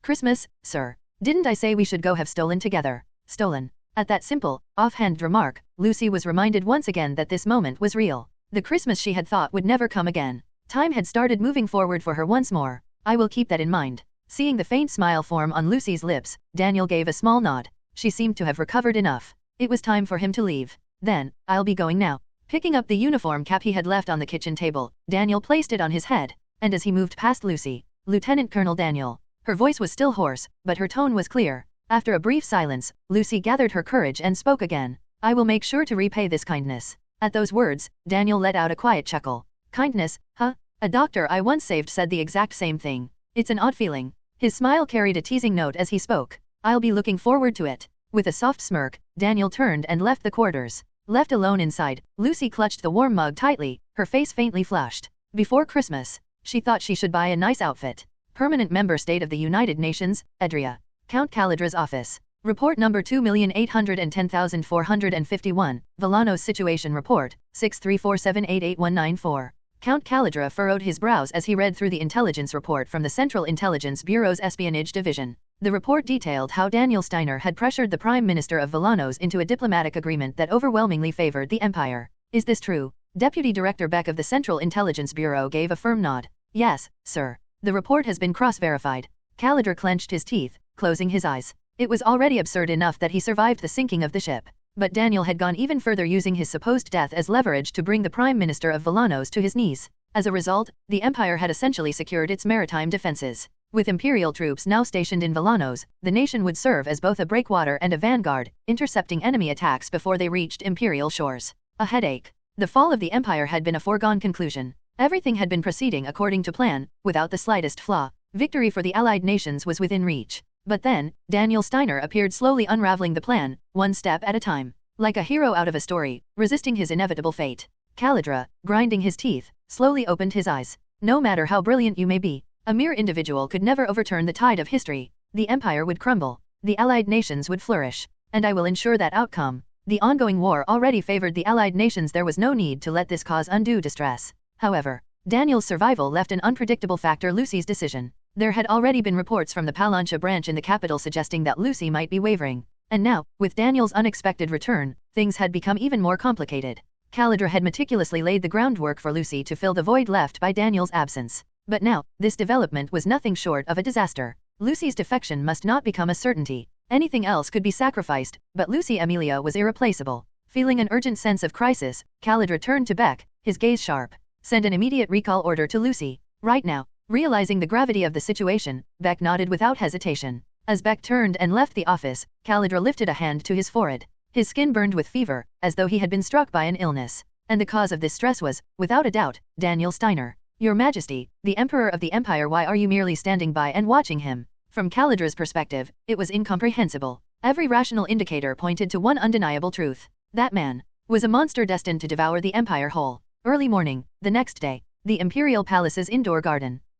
Sylvia wandered around, her crimson cloak fluttering behind her, before turning to the chief of the inner palace. What do you think? Do I look all right? Seeing the crown princess fidgeting restlessly, the chief of the inner palace offered a somewhat awkward smile. Your Highness, this is the third time you've asked. I just can't calm down. It's been a long time since we last met. So, how does it look? Sylvia was asking about her makeup. That morning, she had requested the court attendants from the inner medical office to do her makeup, an unusual request, which led them to put in extra effort. Of course, despite their efforts, the result was far from extravagant. They had merely applied a light foundation and powder to maintain an elegant yet understated beauty. Even the lipstick on her lips was a nude shade close to her natural skin tone. From a distance, it was hard to tell whether she was wearing any makeup at all. One could say the makeup had blended in so seamlessly that it enhanced her natural beauty. In my humble opinion, Your Highness looks exceptionally radiant. I believe that if Lieutenant Colonel Daniel Steiner were to see you now, he would naturally offer words of admiration for your beauty. Daniel, offering words of admiration? Picturing Daniel complimenting someone's appearance, Sylvia let out a quiet chuckle. It didn't suit his usual demeanor at all. I doubt that, but I wouldn't mind if he did. More importantly, how are the preparations for the Christmas banquet coming along? The Christmas banquet was an annual grand event hosted by the imperial family. Although its scale had been significantly reduced since the empire entered wartime, it remained a highly prestigious gathering, attended by the royal family, nobles, and the upper echelons of society. Normally, the banquet was overseen by the emperor, but this year, as the acting regent, Sylvia was in charge. She wasn't particularly fond of spending excessive funds on banquets, but this time, she had no reservations about opening the treasury. Because the true guest of honor at this year's banquet was none other than Daniel Steiner. Using the Christmas banquet as a pretext, she intended to host a celebration in honor of the war hero's miraculous return. With such a solid justification, no one had raised any objections. Thanks to that, the preparations for the banquet had proceeded smoothly. Watching the excited expression on Sylvia's face, the chief of the inner palace smiled kindly and nodded. As per your instructions, the banquet menu has been tailored to Lieutenant Colonel Daniel's preferences. Additionally, we have imported ingredients from all over the world for the post-dinner desserts. The finest whiskey selected for him as a gift is also set to arrive soon, so there is no need for concern. Hearing the report, Sylvia gave a satisfied nod. Knowing that everything was progressing perfectly put her at ease. Then, the chief of the inner palace hesitated slightly before speaking carefully. Your Highness, Her Majesty the Empress has sent a gift for you through the inner palace. Would you like to see it now? My mother? What did she send? That is. The chief of the inner palace lowered her head apologetically, sensing Sylvia's growing curiosity. Her Majesty personally selected some undergarments for you, Your Highness. She asked us to deliver them to you with the message, wear these when it matters most. One of the maids standing beside the chief stepped forward and slowly opened the box. Instinctively, Sylvia glanced inside and immediately froze. What kind of nonsense is this? Not only was the fabric minimal, but the design was outright outrageous. It looked like something meant for someone entirely ruled by carnal desires, a design so vulgar it was downright offensive. Had it not come from her mother, she would have lashed out in anger. Her face burned with embarrassment as she waved her hand dismissively. Get rid of it. As you wish, Your Highness. However, Her Majesty also said, I knew my daughter would reject the first gift, so I prepared another. And what would that be? In most cases, curiosity outweighed discomfort. As Sylvia frowned in suspicion, another maid stepped forward and opened a second box. Inside was a luxurious crystal bottle filled with an unknown liquid. That pinkish color. Don't tell me. Staring coldly at the suspicious contents, veins pulsed visibly across Sylvia's forehead. Take it away. Immediately. At her command, the maid swiftly closed the box and retreated. The chief of the inner palace wasn't particularly surprised. She had anticipated that Sylvia would reject the gifts. She was simply fulfilling the Empress's orders. Tell my mother this: if she ever sends me something like this again, I won't be paying her a visit for at least 6 months. Clearly irritated, Sylvia's expression darkened. The chief of the inner palace respectfully bowed her head. I shall convey your message to Her Majesty. Sylvia had more she wanted to say, but she ultimately sighed and shook her head. The inner palace was merely following my mother's orders. It wasn't their fault. Just as Sylvia was about to resign herself to the absurdity of the situation, Lieutenant Colonel Daniel Steiner has arrived. A voice rang out from the entrance of the indoor garden. A palace guard had announced his arrival in a loud and formal tone. Startled, Princess Sylvia hurried to the table and sat down. She pretended not to have been waiting for Daniel by casually lifting a cup of tea and added touch. Meanwhile, Daniel Steiner approached confidently from the distance. Wearing the uniform of the Imperial Army, a slight fatigue was visible on his face, but even that seemed charming to Sylvia. He seems even more handsome than before. She stared at him, forgetting even to sip her tea. In reality, his appearance hadn't changed much since before his departure to Villanos. Your Highness. Approaching closer, Daniel bowed his head in accordance with Imperial etiquette, deciding it more appropriate than a salute in this private setting. Princess Sylvia, who had been watching him intently, cleared her throat and set down her cup. There's no need to stand. Please, have a seat. Daniel nodded and sat opposite her. Although Sylvia was overjoyed at Daniel's return from the dead, she spoke with restrained jubilation, mindful of maintaining royal dignity. I congratulate you on your return. Thank you. I owe it all to His Majesty the Emperor and your Highness's grace. After Daniel's formal reply, an awkward silence ensued. Unsure where to begin, Sylvia broke the tension with a tentative query. What do you think is the purpose of calling you here, Lieutenant Colonel? Was this a test? Daniel responded as naturally as he could, despite his nervousness. Perhaps you wish to discuss the details of the negotiations. I've already heard enough about that from the Foreign Ministry to tire my ears. Today, I called for you for a personal reason. A personal reason. Sylvia fiddled with her teacup, delaying her next words as if inviting him to a ball felt somewhat like asking for a date. Struggling with how best to phrase it, Sylvia finally spoke. Do you know, Lieutenant Colonel? A grand ball is being held at the palace for Christmas. Ah, I've heard. They are already preparing for it. Then you'll understand. I formally invite you to the ball. Now was Daniel's turn to respond with honor, but Sylvia waited, and he hesitated, choosing his words with a forced smile. I do have a prior engagement, but I should be able to rearrange my schedule to attend. A prior engagement? With whom? Ah, that is, Daniel hesitated, then revealed, I have made plans to spend Christmas with my aide, Lucy Amelia. Neither of us had other plans for the holiday. Sylvia vaguely knew of Lucy Amelia, a woman who had contributed to stabilizing the occupied city of Nordia. Yet, she hadn't realized this woman was courting Daniel. Displaying an indifferent smile, Sylvia responded. That's fortunate. I will extend an invitation to your aide for the Christmas ball as well. Then, there will be no need to adjust your plans, right? The atmosphere subtly shifted, but Daniel, oblivious, nodded. That would be an honor for her as well. I will convey your invitation. Good. You may leave now. Understood. As Daniel rose and bowed out of respect, Sylvia watched his retreating figure. Her eyes, once bright with excitement, now showed no trace of such emotions. Lucy Amelia. Mulling over the name of the woman mentioned by Daniel, Sylvia took a sip of her tea. Clack. As she set down her cup, her lips twitched slightly. Imperial Secretary? Sensing the serious mood, the Imperial Secretary quickly approached and bowed. Listen well. I will say this only once. Even the maid standing behind stiffened, listening intently. Contact the Intelligence Bureau and order a thorough background check on Lucy Amelia. I want everything, education, date of birth, political leanings, hometown, social relationships, and even her family background. Yes, Your Highness. As the Imperial Secretary responded, Sylvia's blue eyes narrowed sharply. I need to know, who exactly is this woman tailing Daniel Steiner? If it's not just a simple crush but she has some ulterior motive, she would use all her power to stop it. On Christmas Day, at the Golden Rose Bakery, Lieutenant Colonel Daniel Steiner and Lieutenant Lucy Amelia, correct? It's an honor to have you visit our store. Could you please wait a moment while I confirm your reservation? Daniel nodded, and the employee checked the list. During this brief pause, Daniel glanced at Lucy standing beside him. It's my first time seeing her in civilian clothes. Lucy was dressed in a crisp white blouse with a coat draped over her shoulders, and a tan pencil skirt that subtly accentuated her figure. Her attire was both stylish and elegant, reminiscent of a modern woman of the era. But she seemed somewhat tense, likely unaccustomed to wearing such clothes regularly. I understand. I know the feeling. Dressing up in the latest fashion only to feel self-conscious about others' glances once stepping out. Lieutenant Colonel Daniel Steiner. Lieutenant Lucy Amelia. Snapped out of his reverie by the employee's call, Daniel turned as the employee greeted them with a professional smile. Your reservation has been confirmed. I will show you to your table. The employee led the way, and Daniel and Lucy followed without comment, being guided to a window seat. Please sit here, and I will bring your food and coffee shortly. After the employee bowed and left, Daniel and Lucy took their seats, naturally facing each other across the table. Lucy blinked expressionlessly while Daniel let out a chuckle, prompting her to speak first. Colonel, why are you laughing? Just that. I'm used to seeing you in uniform, so it's different seeing you in casual wear. You could pass for a top actress right now. Caught off guard by the sudden compliment, Lucy momentarily lost her words. She had dressed up hoping to receive such praise, but when faced with reality, she struggled to respond. As a spy, she had no hesitation in dealing with Daniel, but as a woman, she found herself confused. Daniel, observing her intently, began to remove his leather gloves. You know we have to stop by the palace this evening. Ah, the ball, I'm aware. Daniel had informed her a few days earlier through a phone call, so it was impossible not to know. I'm not sure why I was also invited. It was impossible to decline an invitation from the Empire's princess. There's no need to be nervous, Daniel said, setting his gloves aside on the table.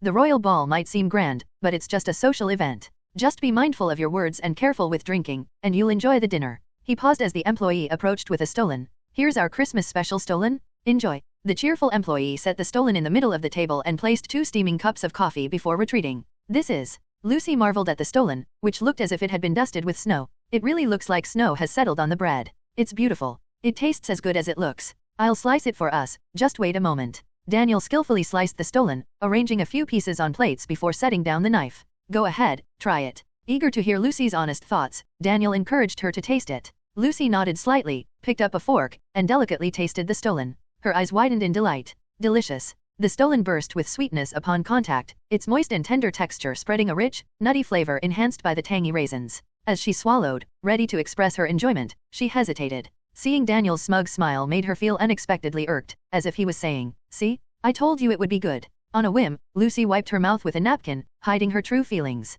It's edible. Daniel, clearly aware she enjoyed it, thought, pretending it wasn't good. Huh. Her expression when she first tasted the stolon said it all. Amused by her playful defiance, Daniel kept smiling and gestured with his hand. Good to hear. Now let me try. His hand wandered aimlessly in the air, searching for a fork that was nowhere to be found. It seems the server forgot my fork. He considered just using his hands, but the thought of getting sugar on them was unappealing. Just as he was about to call for a server, Lucy interjected. If that's the case, I'll feed you. She leaned forward, fork in hand. Feed me. Though it seemed like a joke, Lucy's gaze was earnest, leaving Daniel blinking in confusion. What's this? Some kind of seduction tactic. Feeling that rejecting her offer wasn't an option, Daniel accepted the piece of stolon from Lucy. As he savored the sweet yet nutty flavor, he glanced around and spoke in a low voice. Lieutenant, I appreciate the gesture, but perhaps we should order another fork. Why is that? There are quite a few eyes on us. If people misunderstand and assume we're romantically involved, wouldn't that be a problem? Lucy, who had handed him the stolon without much thought, belatedly realized the implications and turned red.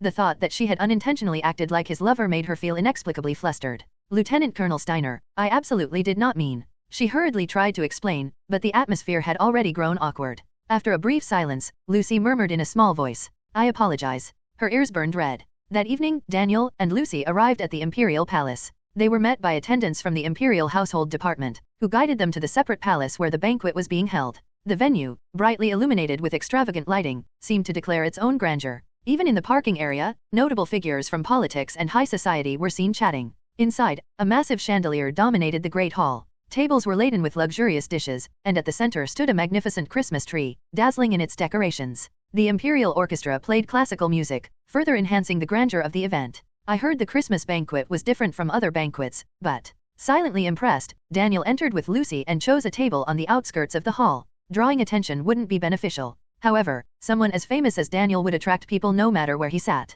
Lieutenant Colonel Daniel, isn't it? Barely moments after they settled, a familiar voice called out. Turning his head, Daniel saw Cedric, the Deputy Chief of Operations, dressed in a formal suit. Beside him stood Sylvia. Daniel immediately rose to his feet, and Lucy followed suit. Deputy Chief of Operations. Your Highness. Daniel bowed respectfully, adhering to Imperial etiquette. Sylvia glanced at Lucy briefly before turning her attention back to Daniel. Lieutenant Colonel Daniel, thank you for accepting the invitation. I am honored to have been invited. I sincerely appreciate it. There's no need to call it an honor when the invited are those who deserve it. More importantly, the Deputy Chief of Operations mentioned he had something to discuss with you. Cedric looked puzzled and turned to Sylvia. He had no particular matter to discuss with Daniel. However, understanding Sylvia's intent, Cedric soon nodded. As Her Highness says, let's step aside to talk. Understood. With that, Cedric led Daniel away. Watching them go, Sylvia then turned to Lucy. Lieutenant Lucy, you are Lieutenant Colonel Daniel's aide, correct? Sylvia's lips carried a smile, but her eyes did not. The atmosphere was subtly tense as Lucy nodded. That is correct, Your Highness. Good. I have a few questions for you. But first, please take a seat. I cannot possibly sit while Your Highness is standing. Sylvia's smile deepened. I told you to sit. Only then did Lucy realize that it wasn't an offer but an order. Understood. Once Lucy sat, Sylvia spoke as if making idle conversation. I have taken an interest in you lately, Lieutenant Lucy. If you don't mind, could you tell me about your upbringing, your hometown, your family, that sort of thing? The intent behind the question was unclear. However, refusing wasn't an option, so Lucy answered as she had been trained. I was born in a village called Mollendorf, located in the southwestern region of the Empire. More precisely, I was raised in a small cabin in the nearby forest.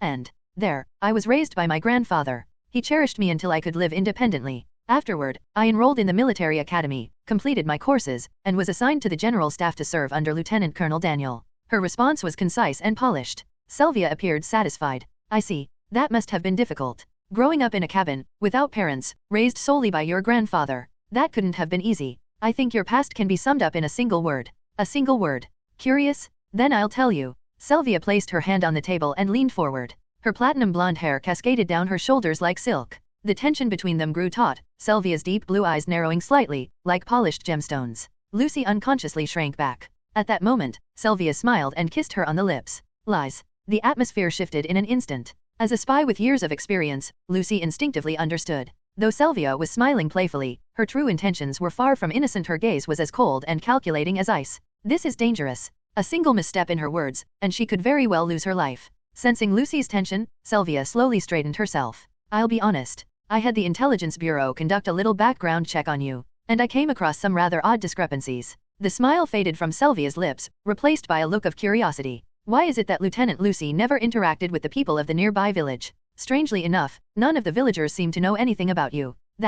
Stay calm. If she answered as she had been trained, there would be nothing for Sylvia to latch onto. As a child, I was afraid of people. I had been abandoned by my parents and raised by my grandfather. On top of that, he always warned me never to leave the cabin. Why? There were many wild animals outside, and my grandfather did not get along well with the villagers. He was worried they might harm me as well. Lucy smoothly explained her circumstances without falling into Sylvia's trap. But Sylvia was not someone to let things slide so easily. Is that so? Strange. Why doesn't that match what I've heard? Why is it, Lieutenant Lucy? Sylvia's sharp blue eyes narrowed as she looked down at her. That you're trying to hide the truth from me. Lucy's fingers trembled ever so slightly. Had she really been found out? A sense of urgency clawed at her mind. But Sylvia was the one holding the cards here. Lucy had no way of knowing how much Sylvia actually knew, so she maintained her composure and acted as though she were unaffected. I beg your pardon, but I don't understand what you're implying. What exactly am I supposed to be hiding? Testing the waters, Lucy threw the question back at her. Sylvia paused for a moment before speaking again. You know better than anyone. I'm not interrogating you right now, I'm giving you an opportunity. And you'd better remember, this is the first and last chance you'll get. In other words, Sylvia was saying, I have evidence. Confess now. It was a threat. But rather than being shaken, Lucy found relief in Sylvia's words. She has no proof. If she did, she wouldn't need to ask for a confession. She was only pressing because she lacked solid evidence. It was a classic interrogation tactic often used by the Allied nations. Of course, it was unlikely that Sylvia had mastered interrogation techniques from the Allied nations. From Lucy's perspective, it seemed more like Sylvia was simply following her instincts, unknowingly employing an interrogation strategy. Regardless, now that she was sure Sylvia had no actual proof, there was no need to be intimidated. Lucy placed a hand over her chest and bowed gracefully in accordance with etiquette. Your Highness, I was born in the Empire, and I have dedicated myself to serving it. I don't know why you would suspect me, but I have never done anything to bring harm to the Empire. One of Sylvia's eyebrows twitched ever so slightly. She had just realized that she had shown her hand. So, you refuse to confess. For your information, the Intelligence Bureau is continuing their investigation.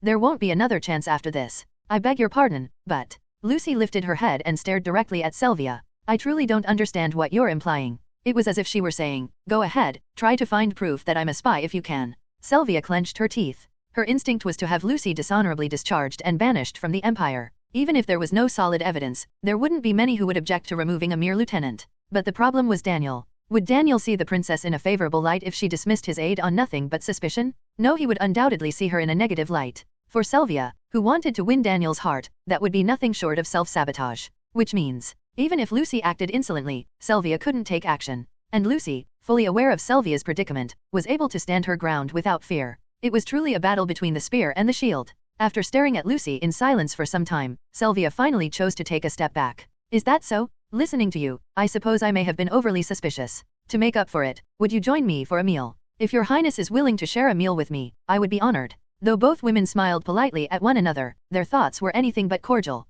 Don't think you can keep slipping away. I'll uncover the truth about you, no matter what. You should give up. I have no intention of surrendering. But neither of them had any intention of revealing their true thoughts. Meanwhile, Daniel was engaged in conversation with Cedric. What began as a light-hearted discussion about favorite foods had gradually shifted toward the state of the war. Seizing the opportunity, Daniel carefully broached the topic. Your Excellency, as you've mentioned, the Empire may appear to be in a strong position on the surface, but on a broader scale, we remain at a disadvantage. That's right. Once winter ends and spring arrives, the great powers will begin preparing in earnest to strike against the Empire. Yes, That is precisely why I wanted to ask if you could grant me the opportunity to take an active role on the battlefield. Cedric looked at Daniel in surprise. You want to go to the front? You, of all people? Why, Her Highness certainly wouldn't want that, and the higher UPS have no intention of sending you to war. The military leadership likely considered it far more beneficial for the Empire to keep Daniel Steiner within the capital as a celebrated war hero. But from Daniel's perspective, remaining in the capital was far from ideal. The Emperor was wary of him.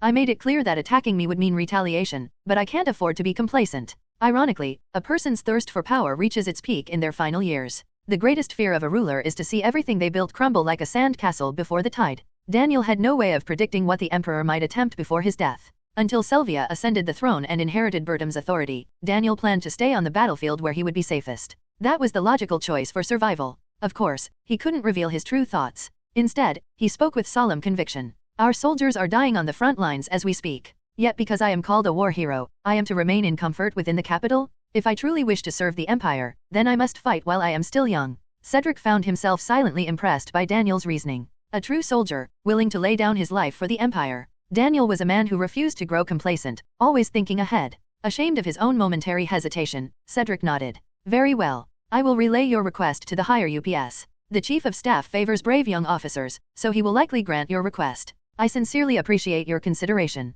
Good. Now then. Cedric glanced toward the banquet table where Lucy was seated. Sylvia was there, dining with her. Believing their conversation had concluded, Cedric continued. We've been away long enough. Let's return. Understood. Agreeing with Cedric, Daniel made his way back to the banquet table. As he approached, he saw Sylvia and Lucy sitting across from each other, both smiling as they conversed. Did they get close while I was gone? Puzzled, he walked up to them, and Sylvia turned to greet him. Oh, Lieutenant Colonel Daniel? Perfect timing. I was just having a meal with your aide. Would you care to join us? Seeing no reason to refuse, Daniel nodded. It would be an honor to dine with your highness. As he pulled out his chair and sat down, a passing waiter quickly set his place at the table. Watching this, Sylvia spoke casually. Come to think of it, the imperial family still uses silverware. Do you know why? Her words were aimed at Lucy, who had silver hair. Unaware of the underlying meaning, Daniel responded matter-of-factly. Silver is a metal prone to oxidation. In the Middle Ages, nobles believed silverware could detect poison in food. I assume the tradition carried on from there. Correct. But did you know? Sylvia's gaze shifted to Lucy as she continued. Silverware was never actually effective in detecting poison. In reality, many nobles still died from poisoned meals despite using silver utensils. Lucy's half-lidded eyes flickered briefly at Sylvia's veiled accusation. After a pause, she calmly countered. I see. However, the fact that they continued using silver rather than switching to gold suggests it must not have been entirely ineffective. At Lucy's smooth retort, Sylvia frowned in disbelief. An inexplicable silence fell over the table. Sensing the subtle clash of wills between them, Daniel had only one thought. I want to go home. Right now, more than anything, he wanted to escape this banquet hall. The sight of the two women staring at each other was so out of place that it felt outright uncomfortable. Was this what it felt like to sit on a bed of thorns? I don't really know why they're fighting, but... Thinking he should mediate, Daniel forced a smile and spoke up. Whether it's silverware or goldware, they're both used for meals, are they not? In the end, the choice of tableware is simply a matter of personal preference, so there's no need to argue over it. Both women's gazes turned to Daniel. Since their looks were anything but friendly, he felt a cold sweat forming on his back without realizing it. Personal preference, you say? The first to break the silence was Sylvia. Then, Lieutenant Colonel Daniel, which would you choose, gold or silver? The intent behind the question was clear enough to send a chill down his spine. Just as he was starting to regret getting involved, the Imperial Orchestra changed its tune. Where the previous melody had been leisurely, the new one carried a slightly faster tempo. Judging by the brightened atmosphere of the piece, it was the signal for the highlight of the banquet, the dance. Seeing this as an opportunity to change the subject, Daniel quickly steered the conversation. My time has flown by. If possible, may I have the honor of witnessing your highness's dance? Sylvia wasn't pleased with how deftly Daniel dodged the question like a slippery snake, but she decided to let it slide this time and nodded. If you will be my partner, then I don't see why not. Shall we dance together? If that is your highness's wish, I would be honored. As Daniel rose from his seat, Sylvia followed suit. Casting a brief side glance at Lucy, Sylvia then took Daniel by the arm and led him to the center of the hall. Near the Christmas tree, men and women had already paired off and begun enjoying the dance. Daniel. As they walked toward the dance floor, Sylvia slightly parted her lips. She had been about to tell him that she found his aide suspicious, but she quickly shook her head. There was no benefit in spreading uncertain claims. Instead, she chose to ask a different question. Have you ever considered joining the Imperial Guard? Her voice trembled slightly, unlike her usual self. Daniel, who had just taken Sylvia's hand for the waltz, responded. Colonel Hartman made me the same offer once before. I'm afraid my answer remains unchanged. Hearing his response, Sylvia gently bit her lower lip. She respected his decision, but she couldn't completely hide her disappointment. Finding that reaction rather curious, Daniel spoke again. Your Highness, is something the matter? Of course, something was. As the next emperor of the empire, Selvia was in the process of consolidating all power. Power, by its nature, was something that demanded loyalty from those under its rule. In that process, Selvia felt an emptiness. She had a vague sense that the nobles at the heart of the empire did not truly follow her. Power continued to concentrate around her, yet it was to the point where she could no longer tell whether it was truly her own. Even those who currently called themselves her allies, she could not discern their true intentions. That was why she wanted someone she could trust by her side. Someone who had saved her life twice and had not hesitated to stand against the prince. But voicing such anxious thoughts was no different from whining. For the one who would become emperor, it was an unseemly display. An emperor must rule and lead all. She could not afford to show weakness. Suppressing her thoughts, Selvia let out a bitter smile. It's nothing. At that moment, the orchestra's performance swelled, and the two began to move their feet. Selvia's steps were so practiced that they carried the air of someone long since tired of the dance. Compared to her, Daniel's movements were a little clumsy, but to an outsider's eye, he didn't look bad at all. You dance quite well. Didn't your highness once say that one must at least know how to waltz if they don't want to be looked down upon? Recalling her own words, Selvia gave a small nod. The memory of that moonlit night when they had danced alone was something she could never forget, even if she wanted to. A student who remembers their lessons well deserves a reward. Tell me, Lieutenant Colonel Daniel Steiner, do you have anything you desire? There was, in fact, one thing. Since your highness mentions a reward, then I shall be bold enough to make a request. If possible, would your highness grant me the order to return to the battlefield? Selvia's swift steps came to an abrupt halt. As a result, Daniel nearly tripped over his own feet, but he managed to recover his balance in the end. Your highness. Confusion flickered through Selvia's blue eyes. She caught her breath, which had grown ragged from the dance, and looked up at Daniel. I don't understand. You want to return to the battlefield?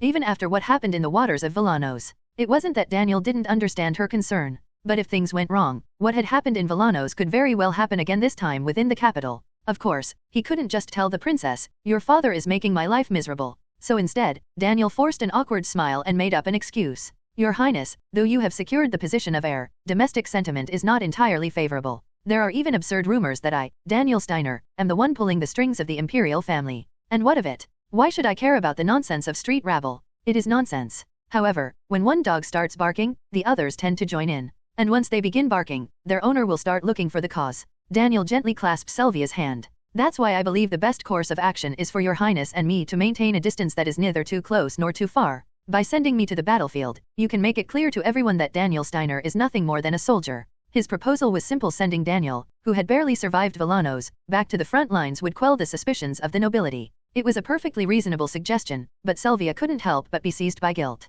Are you telling me to send you to your death with my own hands? To Selvia, it seemed as if Daniel was making a great personal sacrifice for her sake. In truth, he was merely struggling to survive, but there was no need for him to reveal that. With a resigned air, he replied, this is the only way for both your highness and me to survive. That part, at least, was sincere. Receiving his unwavering gaze, Selvia remained silent for a moment before speaking again. Then promise me one thing. What is it? Promise me that you won't die, and that you'll come see me on the day of my coronation. Daniel had no intention of dying in the first place. Smiling, he nodded. I give you my word, your highness. Lucy had been observing Selvia and Daniel's private conversation from a distance. She couldn't tell what they were discussing, but she could tell it was serious. After all, Selvia had abruptly halted the dance to speak with Daniel in hushed tones. Just as she wondered what they could be talking about, Lucy Amelia. A familiar voice called from behind. Lucy didn't need to turn around to know who it was. Theobald Vernot. He was the director of the Palancha branch of the Allied Nations Intelligence Agency. You've been given a recall order. Pack your things and return as soon as possible.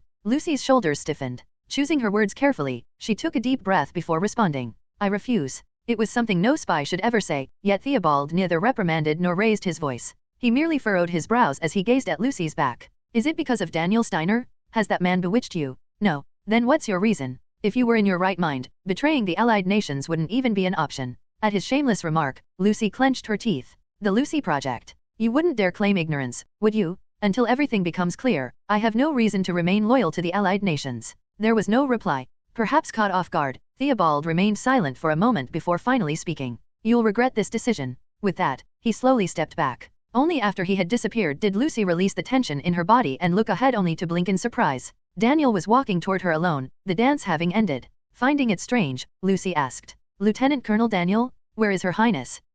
She has many people to meet after the banquet, so I couldn't keep her any longer. But, Daniel tilted his head in curiosity. Just now, weren't you speaking with a man? Lucy hesitated, debating whether to answer truthfully, before shaking her head. She didn't want to drag Daniel into her personal matters. He asked me to dance. I declined. Was that necessary? You could enjoy yourself while you're here. I never formally learned how to dance, so I wouldn't find it enjoyable. I see. Feeling an odd sense of pity, Daniel reached out to Lucy. Then allow me to teach you. There's still some time before the banquet ends. Lucy hadn't expected to be invited to dance and looked up at Daniel in surprise. After a brief hesitation, she took his hand. Feeling the warmth of his touch, Lucy gazed at Daniel and smiled faintly. If you wish it, I will gladly follow. Bathed in the moonlight streaming through the windows, Lucy knew one thing for certain. She would never regret this choice. 4 days after the Christmas banquet. Deputy Chief of Operations Cedric's office. Lieutenant Colonel Daniel Steiner. Cedric schemed through the documents in his hands as he spoke. Thanks to the approval of both His Majesty and Her Highness, the upper command has accepted your request.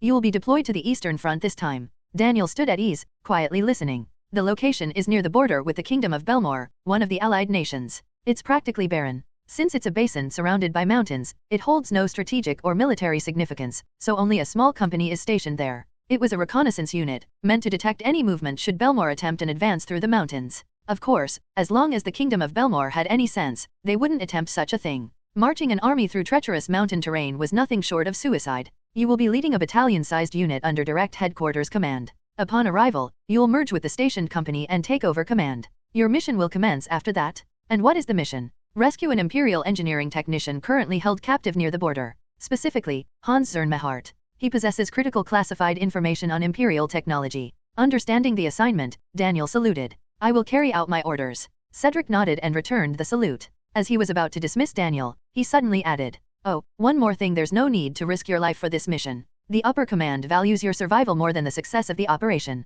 Frankly, breaking through border defenses and extracting a prisoner with just a battalion is no easy feat." Now that was music to Daniel's ears. That was as good as saying they wouldn't hold him accountable even if he failed. Daniel had been worried that the Emperor might use a failed mission as an excuse to tighten his leash, but this effectively removed that concern. I understand. But I will still do my best to complete the mission. Good. If there are no further objections, you're dismissed. Understood. With a firm response, Daniel turned and exited Cedric's office. As he walked down the corridor, he let out a silent cheer. Yes, things were going better than expected. I was worried that asking to be deployed would land me in the middle of some hellish battlefield. But it seemed the higher UPS had decided that keeping Daniel Steiner alive was in the Empire's best interest. They were sending him to the front, but to a relatively safe location. And they even threw in a considerate little message: you don't actually have to complete the mission. It was practically an invitation to go on a work trip under the pretense of combat deployment. Now I just need to stay in the field under the excuse of ongoing missions. And when Emperor Bertham eventually transferred full power to Selvia and stepped down, Daniel would return to the capital.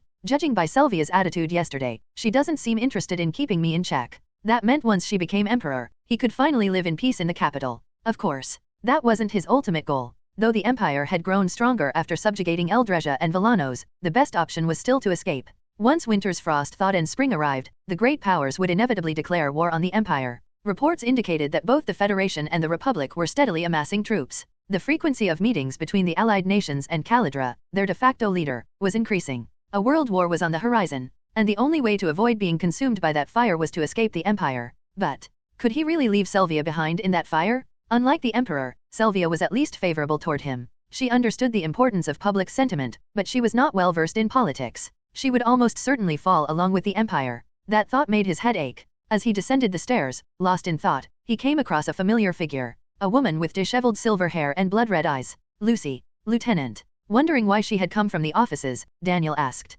Blinking her crimson eyes, Lucy replied, "A senior officer from the headquarters battalion wishes to meet with you, Lieutenant Colonel. I was looking for you to deliver the message." From headquarters. He could already guess who it was. With a reluctant nod, Daniel walked with Lucy toward his personal office. Once they arrived, Daniel took a deep breath before grasping the doorknob and opening it. The first thing he saw was a woman with long, light brown hair cascading past her waist. On her shoulder was a newly minted second lieutenant insignia. Sensing movement behind her, the woman turned around, her eyes lighting up at the sight of Daniel. Clasping her hands together, she exclaimed, "AHH, Lieutenant Colonel Daniel Steiner. You have no idea how long I've awaited this moment. To be able to serve at the side of the saint himself, Lieutenant Colonel Daniel Steiner, I give thanks to the heavens for this blessing. I solemnly vow to dedicate my life to slaughtering the allied nations' beasts in the name of..." Thud. Daniel closed the door. The truly disturbing part was that even after he shut the door, he could still hear Freen's voice coming through as if the barrier meant nothing. As if a mere door couldn't obstruct her relentless reverence for him. Disgusted, Daniel turned to Lucy.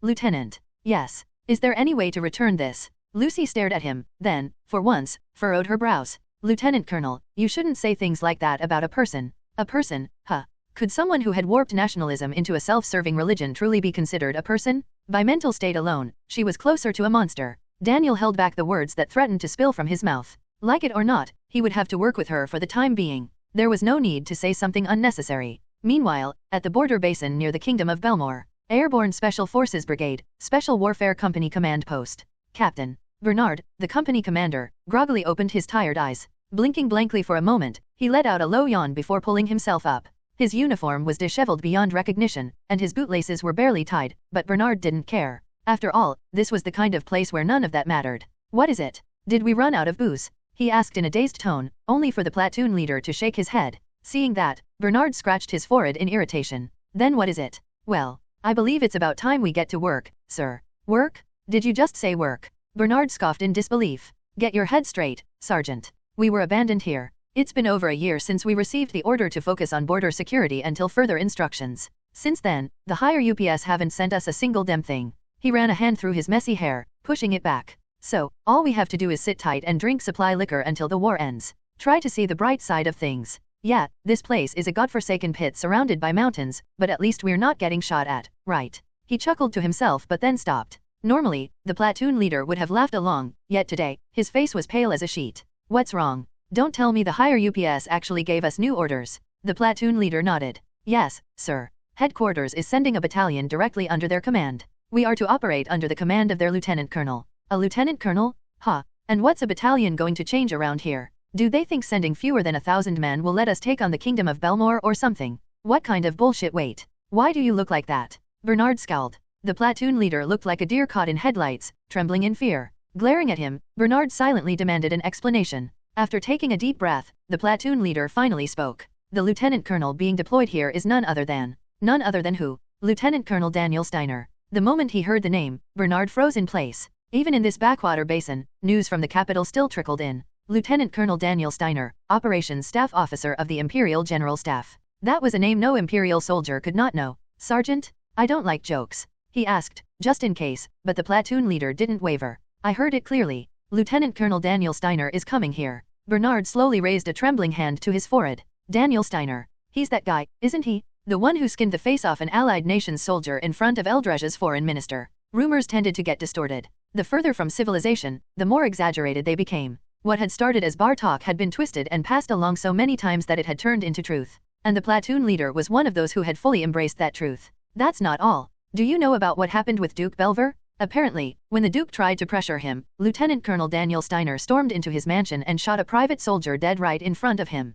Dear God. Bernard's eyes trembled violently. A cold sweat formed on his back as he looked up at the platoon leader. If Daniel Steiner sees the state we're in right now, it's a firing squad. No doubt about it. We'll all be executed on the spot. A hiccup escaped Bernard's lips as fear gripped him. Now fully sober, he shot to his feet and bellowed. Inform all personnel. Begin immediate maintenance and cleaning of all facilities. Have them inspect and polish their weapons, tidy their uniforms, and check all equipment. Understood. But how should I explain this sudden change of orders to them? It wasn't just Bernard who had grown complacent over the past year. His men had also settled into the peace of their forgotten post, spending their shifts playing poker. But getting them to wake up from that slumber was easy, because Bernard had just experienced it firsthand. Tell them who's coming. Bernard swallowed dryly, his face devoid of color, before declaring. Tell them that Daniel Steiner is coming. His voice dropped to a whisper. Tell them that the devil of the Empire is on his way. Bernard's orders were swiftly relayed to the entire unit. At first, the soldiers who heard the command thought their company commander had finally gone mad from sheer boredom.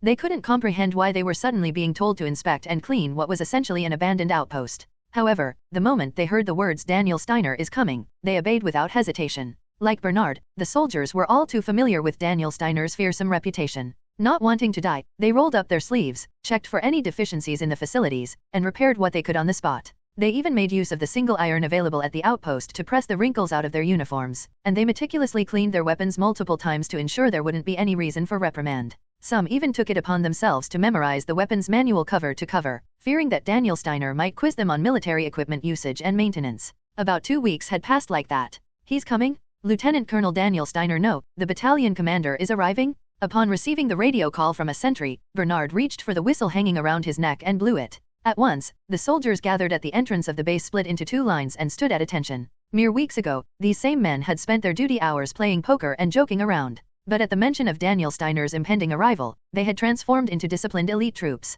Bernard glanced around at them and let out a dry chuckle. It's like we've gone back a year. Ever since their unit had been abandoned and effectively turned into a ghost company, discipline had completely deteriorated. As Bernard was lost in reminiscence, the sound of approaching vehicles reached his ears. Tensing up, he turned to face forward.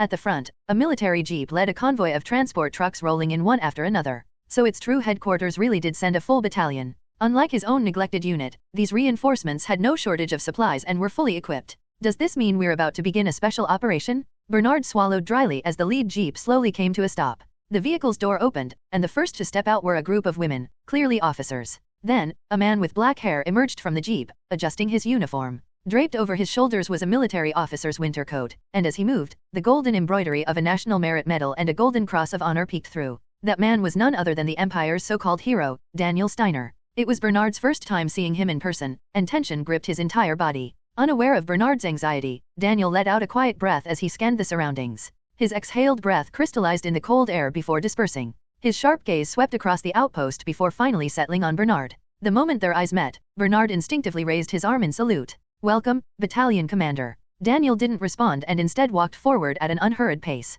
With each step, his boots pressed deep into the snow covering the valley floor. The coat draped over his broad frame fluttered with the movement, making him resemble a lone wolf stalking through the cold. He was merely walking, yet his sheer presence alone was enough to exude an overwhelming sense of authority. Unable to meet his gaze directly, Bernard kept his eyes fixed straight ahead on purpose. Once Daniel reached close proximity, he finally spoke. "What's your name?" Bernard lowered his salute and stood at ease. "Captain Bernard, assigned to the Special Operations Company under the Airborne Special Forces Brigade." "The number of personnel?" "Yes, sir. As of now, the unit consists of 47 men. Excluding one injured soldier, 46 are in combat-ready condition." Daniel nodded at his report. "Impressive. Given that you've been on standby for a year, I expected discipline to be lax, but it seems you've maintained order." "You flatter me, sir. But, if I may." Bernard hesitated for a moment before gathering the courage to speak. "With all due respect, may I ask why someone of your stature, Lieutenant Colonel Steiner, the hero of the Empire, has come all the way to this remote post? To rescue Hans Cernmehart, an Imperial engineering technician captured by the Kingdom of Belmore.